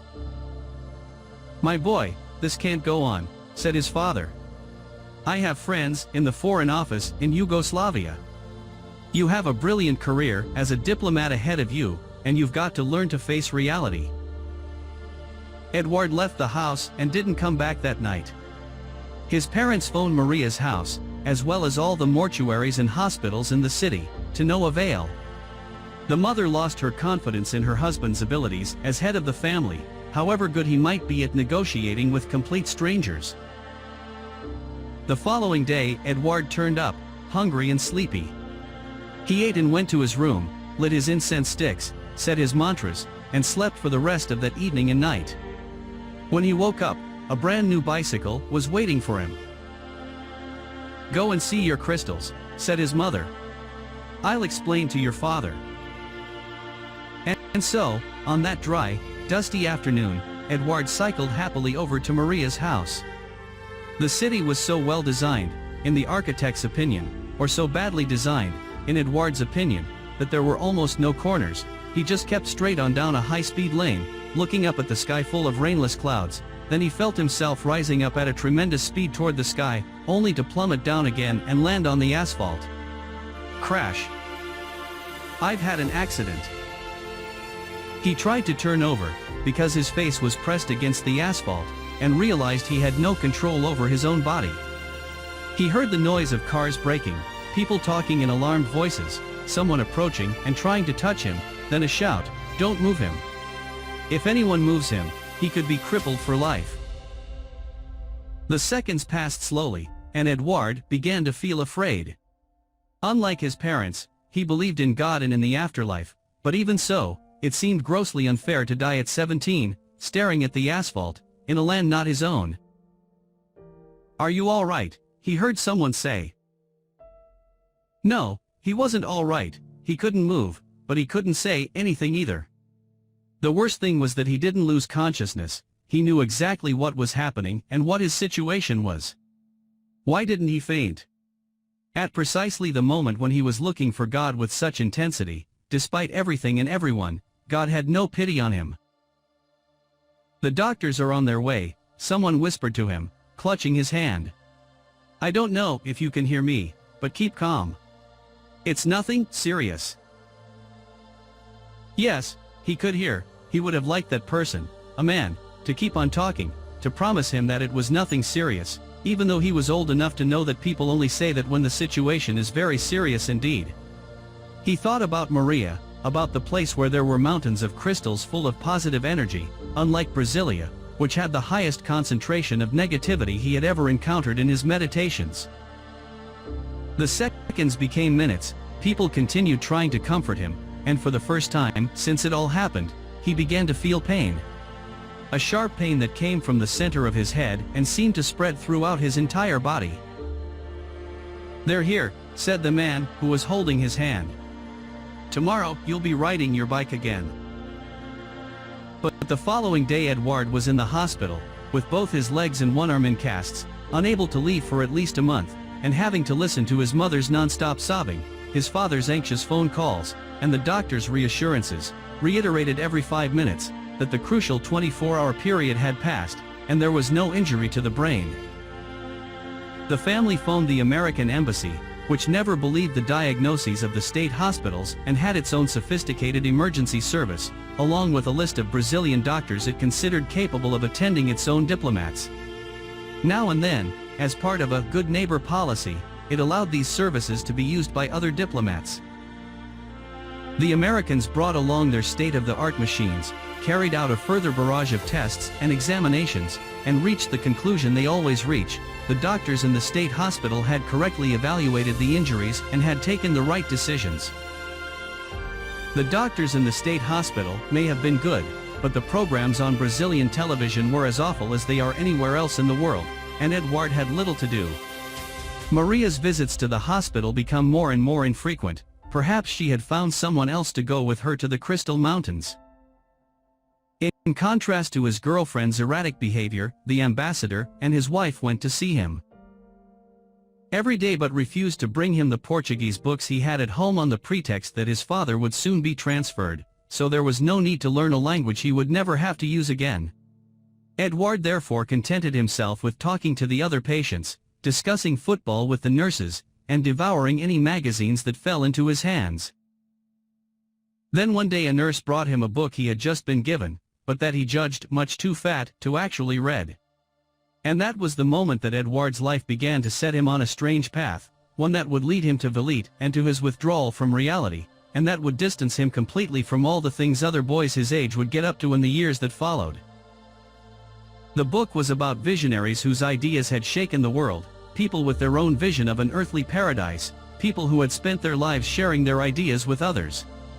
Jesus Christ was there, but so was Darwin in his theory that man was descended from the apes, Freud, affirming the importance of dreams, Columbus, pawning the Queen's jewels in order to set off in search of a new continent, Marx, with his belief that everyone deserved the same opportunities. And there were saints too, like Ignatius Loyola, a Basque soldier who had slept with many women and killed many enemies in numerous battles, until he was wounded at Pamplona and came to understand the universe from the bed where he lay convalescing. Teresa of Avila, who wanted somehow to find a path to God, and who stumbled across it when she happened to walk down a corridor and paused to look at a painting. Anthony, who, weary of the life he was leading, decided to go into exile in the desert, where he spent 10 years in the company of demons and was racked by every conceivable temptation.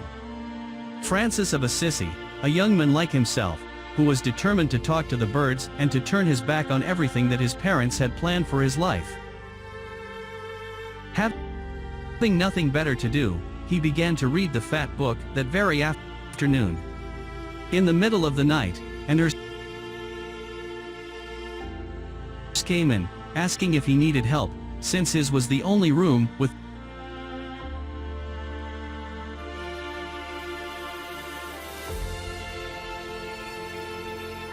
the light still on. Edward waved her away, without even looking up from the book.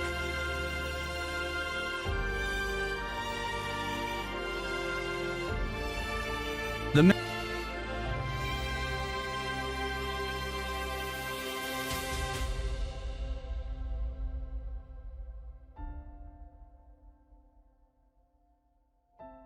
and women who shook the world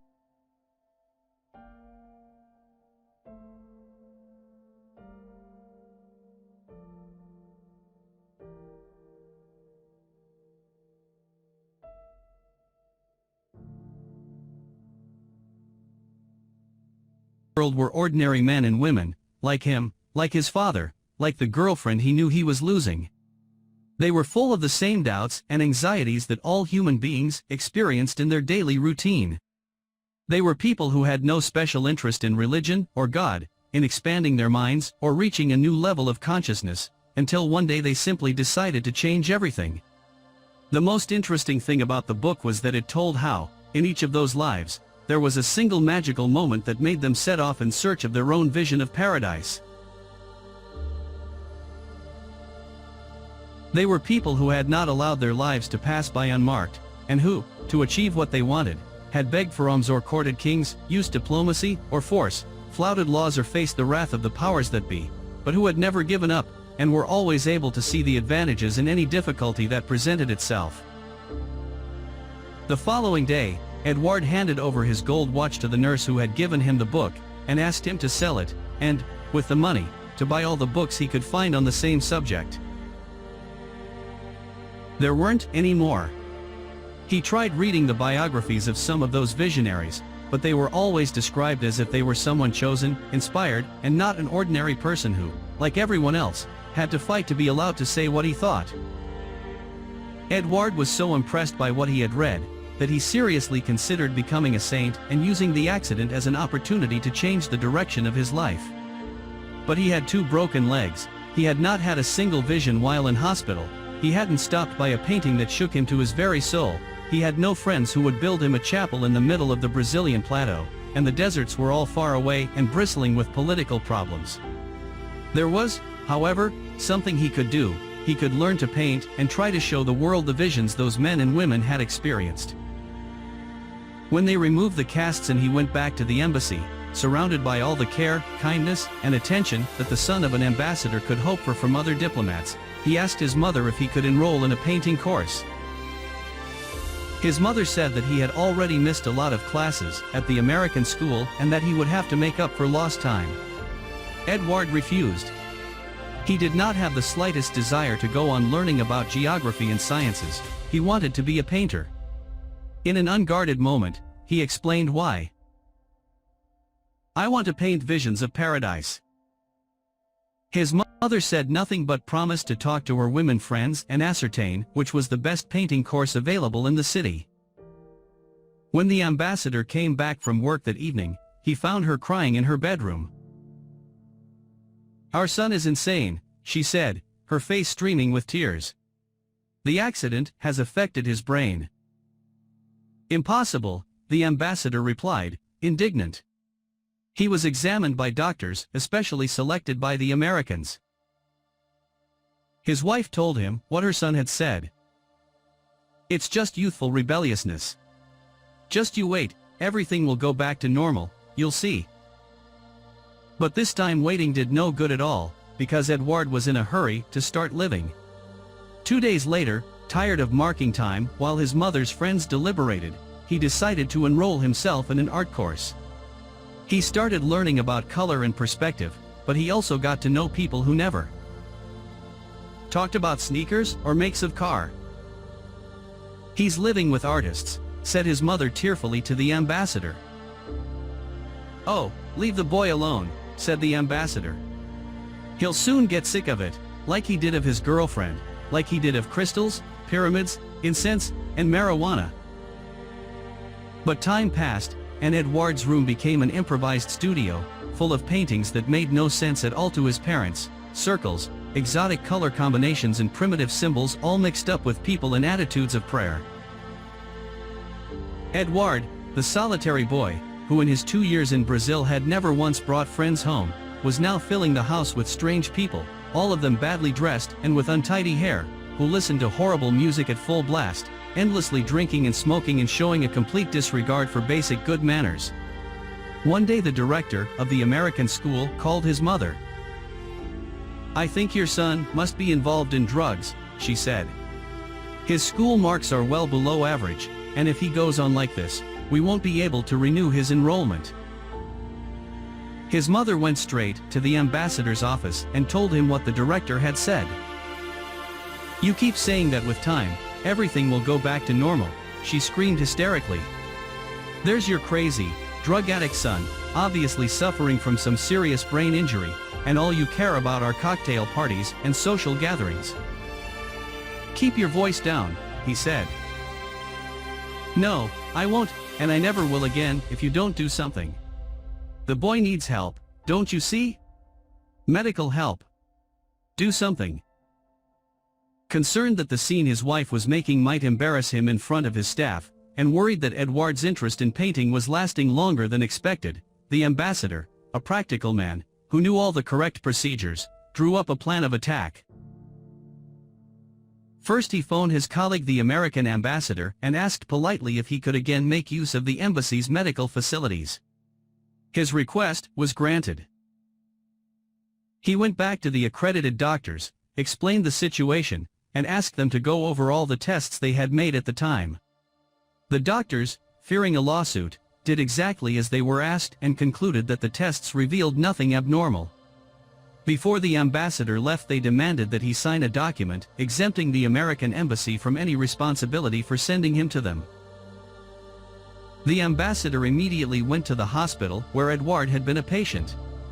He talked to the director, explained his son's problem, and asked that, under the pretext of a routine checkup, a blood test be done to see if there were any drugs in the boy's system. They did a blood test, and no trace of drugs was found.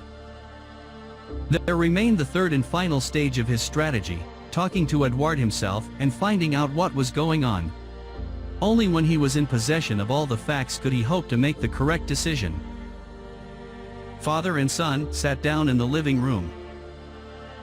"Your mother's very worried about you," said the ambassador. "Your marks have gotten worse, and there's a danger that your place at the school won't be renewed." "But my marks at art school have improved, Dad.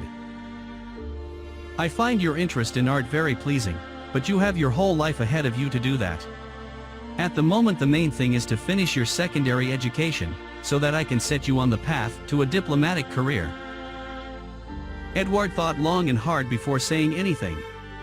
He thought about the accident, about the book on visionaries, which had turned out to be only a pretext for finding his true vocation, and he thought about Maria, from whom he had never heard again. He hesitated for some time, but in the end, said, "Dad, I don't want to be a diplomat. I want to be a painter." His father was prepared for that response and knew how to get round it. "You will be a painter, but first finish your studies. We'll arrange for exhibitions in Belgrade, Zagreb, Ljubljana, and Sarajevo. I've got influence, I can help you a lot, but you must complete your studies. If I do that, I'll be choosing the easy route. I'll enter some faculty or other, get a degree in a subject that doesn't interest me, but that will help me earn a living. Painting will just recede into the background, and I'll end up forgetting my vocation. I'll just have to find a way of earning money through my painting." The ambassador was starting to get irritated. "You've got everything, son, a family that loves you, a house, money, social position, but as you know, our country is going through a difficult time, there are rumors of civil war. Tomorrow I might not even be here to help you. I can help myself. Trust me. One day I'll paint a series entitled Visions of Paradise. It'll be a visual history of what men and women have previously experienced only in their hearts. The ambassador praised his son's determination, drew the conversation to a close with a smile, and decided to give him another month. After all, diplomacy is also the art of postponing decisions until the problems resolve themselves. A month passed, and Edouard continued to devote all his time to painting, to his strange friends and to that music apparently expressly designed to induce some psychological disorder. To make matters worse, he had been expelled from the American school for arguing with a teacher about the existence of saints. Since the decision could be put off no longer, the ambassador made one last attempt and called his son in for a man-to-man talk. "Edouard, you are now of an age to take responsibility for your own life. We've put up with this for as long as we could, but now you've got to forget all this nonsense about becoming a painter and give some direction to your career." "But Dad, being a painter is giving a direction to my career. What about our love for you, all our efforts to give you a good education? You never used to be like this, and I can only assume that what's happening is some consequence of the accident. Look, I love you both more than anything or anyone else in the world." The ambassador cleared his throat. He wasn't used to such outspoken expressions of affection. "Then, in the name of the love you have for us, please, do as your mother wants. Just stop all this painting business for a while, get some friends who belong to the same social class as you and go back to your studies. You love me, Dad. You can task me to do that, because you've always set me a good example, fighting for the things you cared about. You can't want me to be a man with no will of my own." I said, "In the name of love. And I have never said that before, but I'm asking you now. For the love that you bear us, for the love we bear you, come home, and I don't just mean in the physical sense, but really. You're deceiving yourself, running away from reality. Ever since you were born, we've built up such dreams of how our lives would be. You're everything to us, our future and our past. Your grandfathers were civil servants, and I had to fight like a lion to enter the diplomatic service and make my way up the ladder. And I did all this just to create a space for you, to make things easier for you. I've still got the pen with which I signed my first document as an ambassador, and I lovingly saved it to pass on to you the day you did the same. Don't let us down, son. We won't live forever and we want to die in peace, knowing that we've set you on the right path in life. If you really love us, as I ask. If you don't love us, then carry on as you are now." Edouard sat for long hours staring up at the sky in Brasilia, watching the clouds moving across the blue, beautiful clouds, but without a drop of rain in them to moisten the dry earth of the central Brazilian plateau. He was as empty as they were. If he continued as he was, his mother would fade away with grief, his father would lose all enthusiasm for his career, and both would blame each other for failing in the upbringing of their beloved son. If he gave up his painting, the visions of paradise would never see the light of day, and nothing else in this world could ever give him the same feelings of joy and pleasure. He looked around him, he saw his paintings, he remembered the love and meaning he had put into each brushstroke, and he found every one of his paintings mediocre. He was a fraud, he wanted something for which he had not been chosen, the price of which was his parents' disappointment. Visions of paradise were for the chosen few, who appeared in books as heroes and martyrs to the faith in which they believed, people who knew from childhood what the world wanted of them. The so-called facts in that first book he had read were the inventions of a storyteller.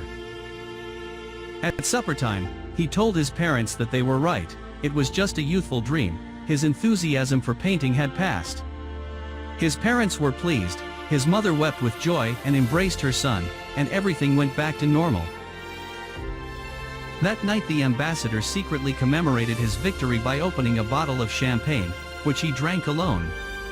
When he went to bed, his wife, for the first time in many months, was already sleeping peacefully.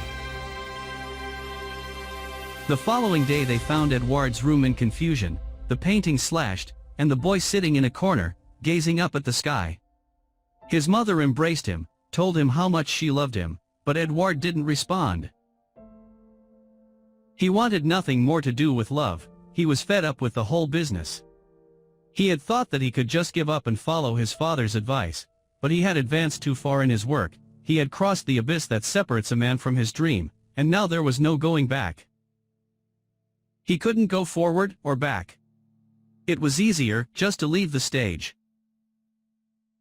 Edouard stayed in Brazil for another 5 months, being treated by specialists, who diagnosed a rare form of schizophrenia, possibly the result of a bicycle accident. Then war broke out in Yugoslavia, and the ambassador was hastily recalled.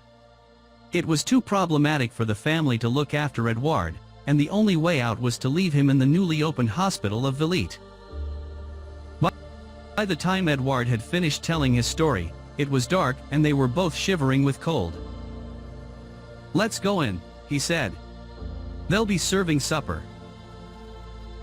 Whenever we went to see my grandmother when I was a child, I was always fascinated by one particular painting in her house. It showed a woman, Our Lady, as Catholics call her, standing poised above the world, with her hands outstretched to the earth and with rays of light streaming from her fingertips. What most intrigued me about the painting was that this lady was standing on a live snake. I said to my grandmother, "Isn't she afraid of the snake? Won't it bite her on the foot and kill her with its poison?" My grandmother said, "According to the Bible, the snake brought good and evil to the earth, and she is keeping both good and evil in check with her love." What's that got to do with my story? I've only known you a week, so it would be far too early for me to tell you that I love you, but since I probably won't live through the night, it would also be too late. But then, the great craziness of men and women is precisely that, love. You told me a love story. I honestly believe your parents wanted the best for you, but their love almost destroyed your life. If Our Lady, as she appeared in my grandmother's painting, was treading on a snake, that indicates that love has two faces. I see what you mean, said Edouard. I provoked the nurses into giving me the electric shock treatment, because you get me all mixed up. I can't say for sure what I feel, and love has already destroyed me once. Don't be afraid. Today I asked Dr. Rigor for permission to leave here and to choose a place where I can close my eyes forever. But when I saw you being held down by the nurses, I realized what it was I wanted to be looking at when I left this world, your face. And I decided not to leave. While you were sleeping off the effects of the electric shock treatment, I had another heart attack, and I thought my time had come. I looked at your face, and I tried to guess what your story was, and I prepared myself to die happy. But death didn't come, my heart survived yet again, perhaps because I'm still young. He looked down. Don't be embarrassed about being loved. I'm not asking you for anything. Just let me love you and play the piano again tonight, just once more, if I still have the strength to do it. In exchange I ask only one thing, if you hear anyone say that I'm dying, go straight to my ward. Let me have my wish. Edouard remained silent for a long time, and Veronika thought he must have retreated once more into his separate world, from which he would not return for a long time. Then he looked at the mountains beyond the walls of Velite and said, "If you want to leave, I can take you. Just give me time to grab a couple of jackets and some money. Then, we'll go." It won't last long, Edouard. You do know that. Edouard didn't reply. He went in and came back at once carrying 2 jackets. It will last an eternity, Veronika, longer than all the identical days and nights I've spent in here, constantly trying to forget those visions of paradise. And I almost did forget them, too, though it seems to me they're coming back. Come on, let's go. Crazy people do crazy things. That night, when they were all gathered together for supper, the inmates noticed that 4 people were missing. Zedka, who everyone knew had been released after a long period of treatment, Mari, who had probably gone to the movies, as she often did, and Edouard, who had perhaps not recovered from the electric shock treatment. When they thought this, all the inmates felt afraid, and they began their supper in silence. Finally, the girl with green eyes and brown hair was missing.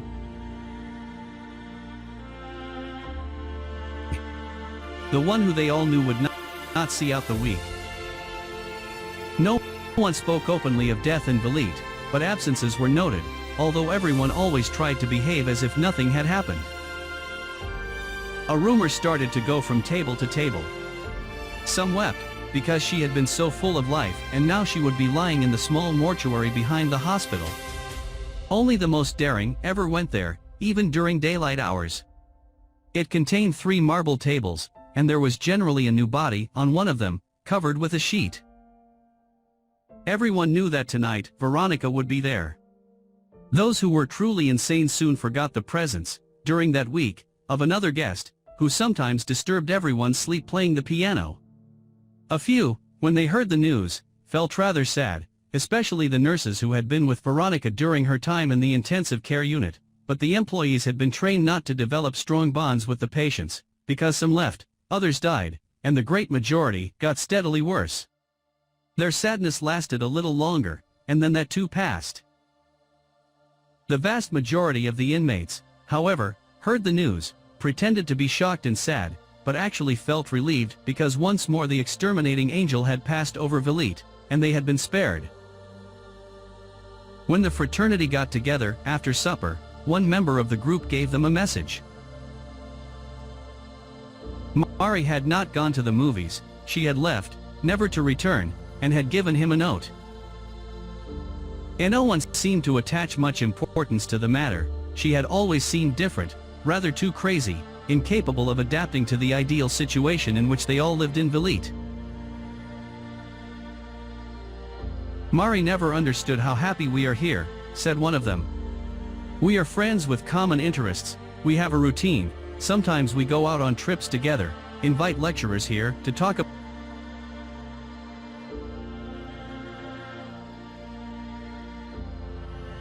about important matters. Then we discuss their ideas. Our life has reached a perfect equilibrium, something that many people outside would love to achieve. Not to mention the fact that in Velite we are protected from unemployment, the consequences of the war in Bosnia, from economic problems and violence, said another. We have found harmony. Mari left me this note, said the one who had given them the news, holding up a sealed envelope. She asked me to read it out loud, as if she were saying goodbye to us all. The oldest member of the group opened the envelope and did as Mari had asked. He was tempted to stop halfway, but by then it was too late, and so he read to the end. When I was still a young lawyer, I read some poems by an English poet, and something he said impressed me greatly.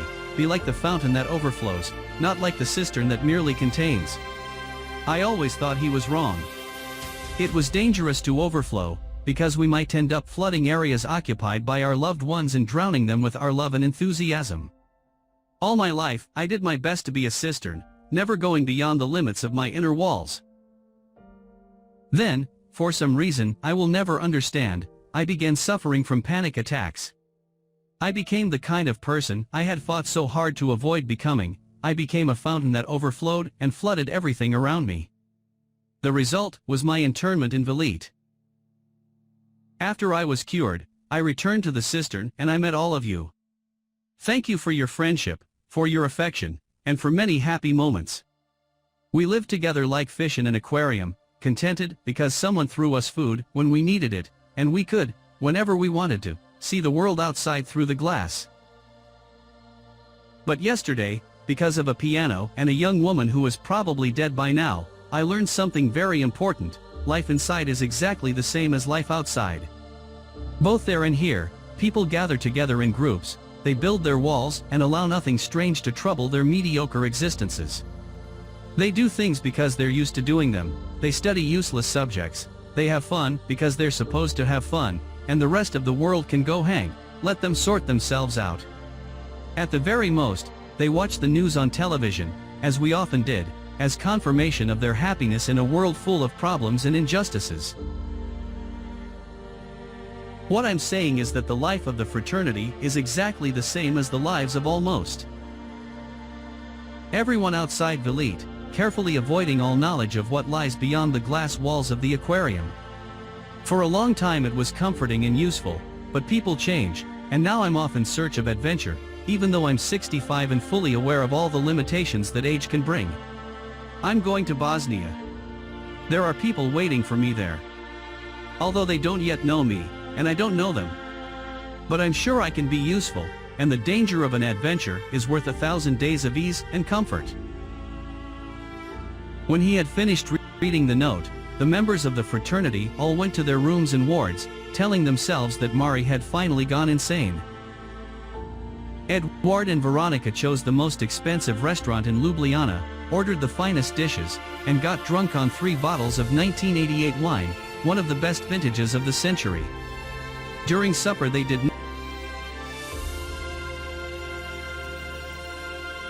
not once mention Velite or the past or the future. I like that story about the snake, he said, filling her glass for the nth time. But your grandmother was too old to be able to interpret the story correctly. Have a little respect for my grandmother, please, roared Veronika drunkenly, making everyone in the restaurant turn around. A toast to this young woman's grandmother, said Edward, jumping to his feet. A toast to the grandmother of this madwoman sitting here before me, who is doubtless some escapee from Velite. People turned their attention back to their food, pretending that nothing was happening. A toast to my grandmother, insisted Veronika. The owner of the restaurant came to their table. Will you please behave? They became quiet for a few moments but soon resumed their loud talking, their nonsensical remarks, and inappropriate behavior. The owner of the restaurant went back to their table, told them they didn't need to pay the bill, but they had to leave that instant. Think of the money we'll save on that exorbitantly expensive wine, said Edward. Let's leave before this gentleman changes his mind. But the man wasn't about to change his mind. He was already pulling at Veronika's chair, an apparently courteous gesture intended to get her out of the restaurant as quickly as possible. They walked to the middle of the small square in the center of the city. Veronika looked up at her convent room and her drunkenness vanished. She remembered that soon she would die. Let's buy some more wine, said Edward. There was a bar nearby. Edward bought 2 bottles, and the 2 of them sat down and continued drinking. What's wrong with my grandmother's interpretation of the painting, said Veronika. Edward was so drunk that he had to make an immense effort to remember what he had said in the restaurant, but he managed it. Your grandmother said that the woman was standing on the snake because love must master good and evil. It's a nice, romantic interpretation, but it's nothing to do with that. I've seen that image before, it's one of the visions of paradise I imagined painting. I used to wonder why they always depicted the Virgin like that. And why do they? Because the Virgin equals female energy and is the mistress of the snake, which signifies wisdom. If you look at the ring Dr. Igor wears, you'll see that it bears the physician's symbol, 2 serpents coiled around a stick. Love is above wisdom, just as the Virgin is above the snake. For her, everything is inspiration. She doesn't bother judging what is good and what evil. Do you know something else, said Veronika. The Virgin never took any notice of what others might think of her. Imagine having to explain to everyone that business about the Holy Ghost. She didn't explain anything, she just said, that's what happened. And do you know what the others must have said? Of course. That she was insane. They both laughed. Veronika raised her glass. Congratulations. You should paint those visions of paradise rather than just talking about them. I'll begin with you, said Edward. Beside the small square there is a small hill. On top of the small hill there is a small castle. Veronika and Edward trudged up the steep path, cursing and laughing, slipping on the ice, and complaining of exhaustion. Beside the castle there is a gigantic yellow crane. To anyone coming to Ljubljana for the first time, the crane gives the impression that the castle is being restored and that work will soon be completed. The inhabitants of Ljubljana, however, know that the crane has been there for many years, although no one knows why. Veronika told Edward that when children in kindergarten are asked to draw the castle of Ljubljana, they always include the crane in the drawing. Besides, the crane is much better preserved than the castle. Edward laughed. "You should be dead by now," he said, still under the effects of alcohol, but with a flicker of fear in his voice. "Your heart shouldn't have survived that climb." Veronika gave him a long, lingering kiss. "Look at my face," she said. "Remember it with the eyes of your soul, so that you can reproduce it one day. If you like, that can be your starting point, but you must go back to painting. That is my last request. Do you believe in God?" "I do." "Then you must swear by the God you believe in that you will paint me." "I swear." "And that after painting me, you will go on painting." "I don't know if I can swear that." "You can. And thank you for giving meaning to my life. I came into this world in order to go through attempted suicide, ruining my heart, meeting you, coming up to this castle, letting you engrave my face on your soul. That is the only reason I came into the world, to make you go back to the path you strayed from. Don't make me feel my life has been in vain. I don't know if it's too early or too late, but, just as you did with me, I want to tell you that I love you. You don't have to believe it, maybe it's just foolishness, a fantasy of mine." Veronika put her arms around him and asked the God she did not believe in to take her at that very moment.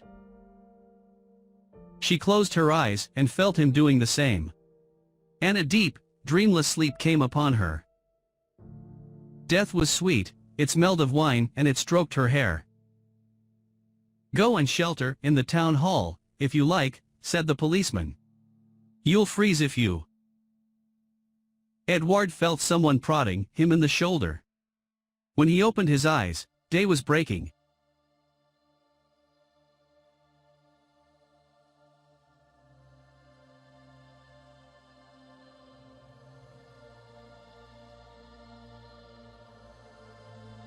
"You can stay here." In a second Edward remembered everything that had happened the previous night. There was a woman lying curled in his arms. She's dead." But the woman moved and opened her eyes. "What's going on?" asked Veronika. "Nothing," said Edward, helping her to her feet. "Or rather, a miracle happened, another day of life."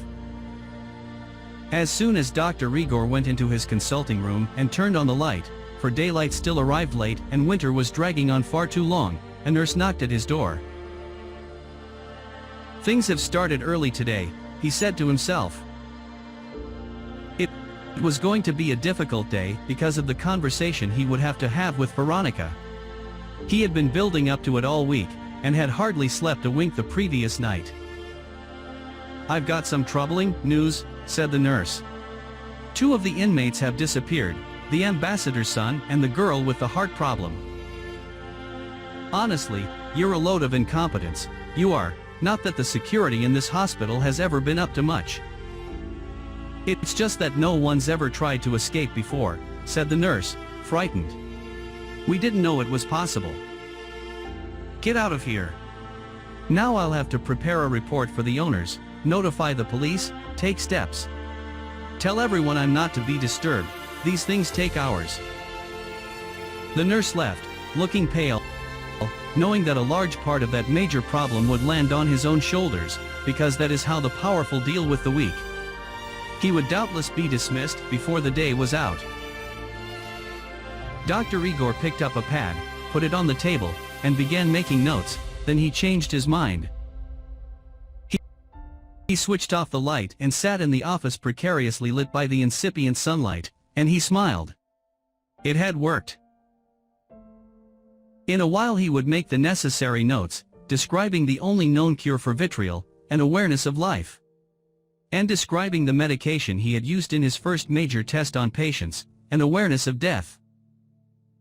Perhaps other forms of medication existed, but Dr. Igor had decided to center his thesis around the one he had had the opportunity to experiment with scientifically, thanks to a young woman who had, quite unwittingly, become part of his fate. She had been in a terrible state when she arrived, suffering from a severe overdose, nearly in a coma. She had hovered between life and death for nearly a week, just the amount of time he needed to come up with a brilliant idea for his experiment. Everything depended on one thing, the girl's capacity to survive. And she had, with no serious consequences, no irreversible health problems. If she looked after herself, she could live as long as or longer than him. But Dr. Igor was the only one who knew this, just as he knew that failed suicides tend to repeat the attempt sooner or later. Why not use her as a guinea pig, to see if he could eliminate the vitriol from her organism?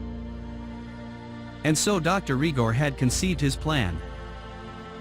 Using a drug known as phenodal, he had managed to simulate the effects of heart attacks. For a week she had received injections of the drug, and she must have been very frightened, because she had time to think about death and to review her own life.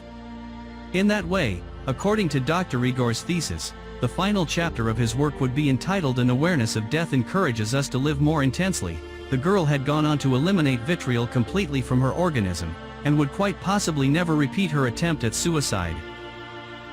He was supposed to see her today and tell her that, thanks to the injections, he had achieved a total reversal of her heart condition. Veronika's escape saved him the unpleasant experience of lying to her yet again. What Dr. Igor had not counted on was the infectious nature of his cure for vitriol poisoning. A lot of people in Velite had been frightened by their awareness of that slow, irreparable death. They must all have been thinking about what they were missing, forced to re-evaluate their own lives. Mari had come to him asking to be discharged. Other patients were asking for their cases to be reviewed. The position of the ambassador's son was more worrisome, because he had simply disappeared, probably helping Veronika to escape. Perhaps they're still together, he thought.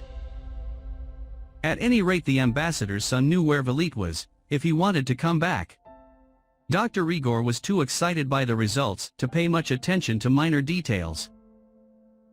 For a few moments he was assailed by another doubt: sooner or later Veronika would realize that she wasn't going to die of a heart attack. She would probably go to a specialist who would tell her that her heart was perfectly normal. She would decide that the doctor who had taken care of her in Velite was a complete incompetent, but then, all those who dare to research into forbidden subjects require both a certain amount of courage and a good dose of incomprehension. But what about the many days that she would have to live with the fear of imminent death? Dr. Igor pondered the arguments long and hard and decided that it didn't really matter. She would consider each day a miracle, which indeed it is, when you consider the number of unexpected things that could happen in each second of our fragile existences. He noticed that the sun's rays were growing stronger. At that hour the inmates would be having breakfast. Soon his waiting room would be full, the usual problems would arise, and it was best to start taking notes at once for his thesis. Meticulously he began to write up his experiment with Veronika. He would leave the reports on the building's lack of security until later. The end. Please subscribe our YouTube channel. It inspires us to make new contents.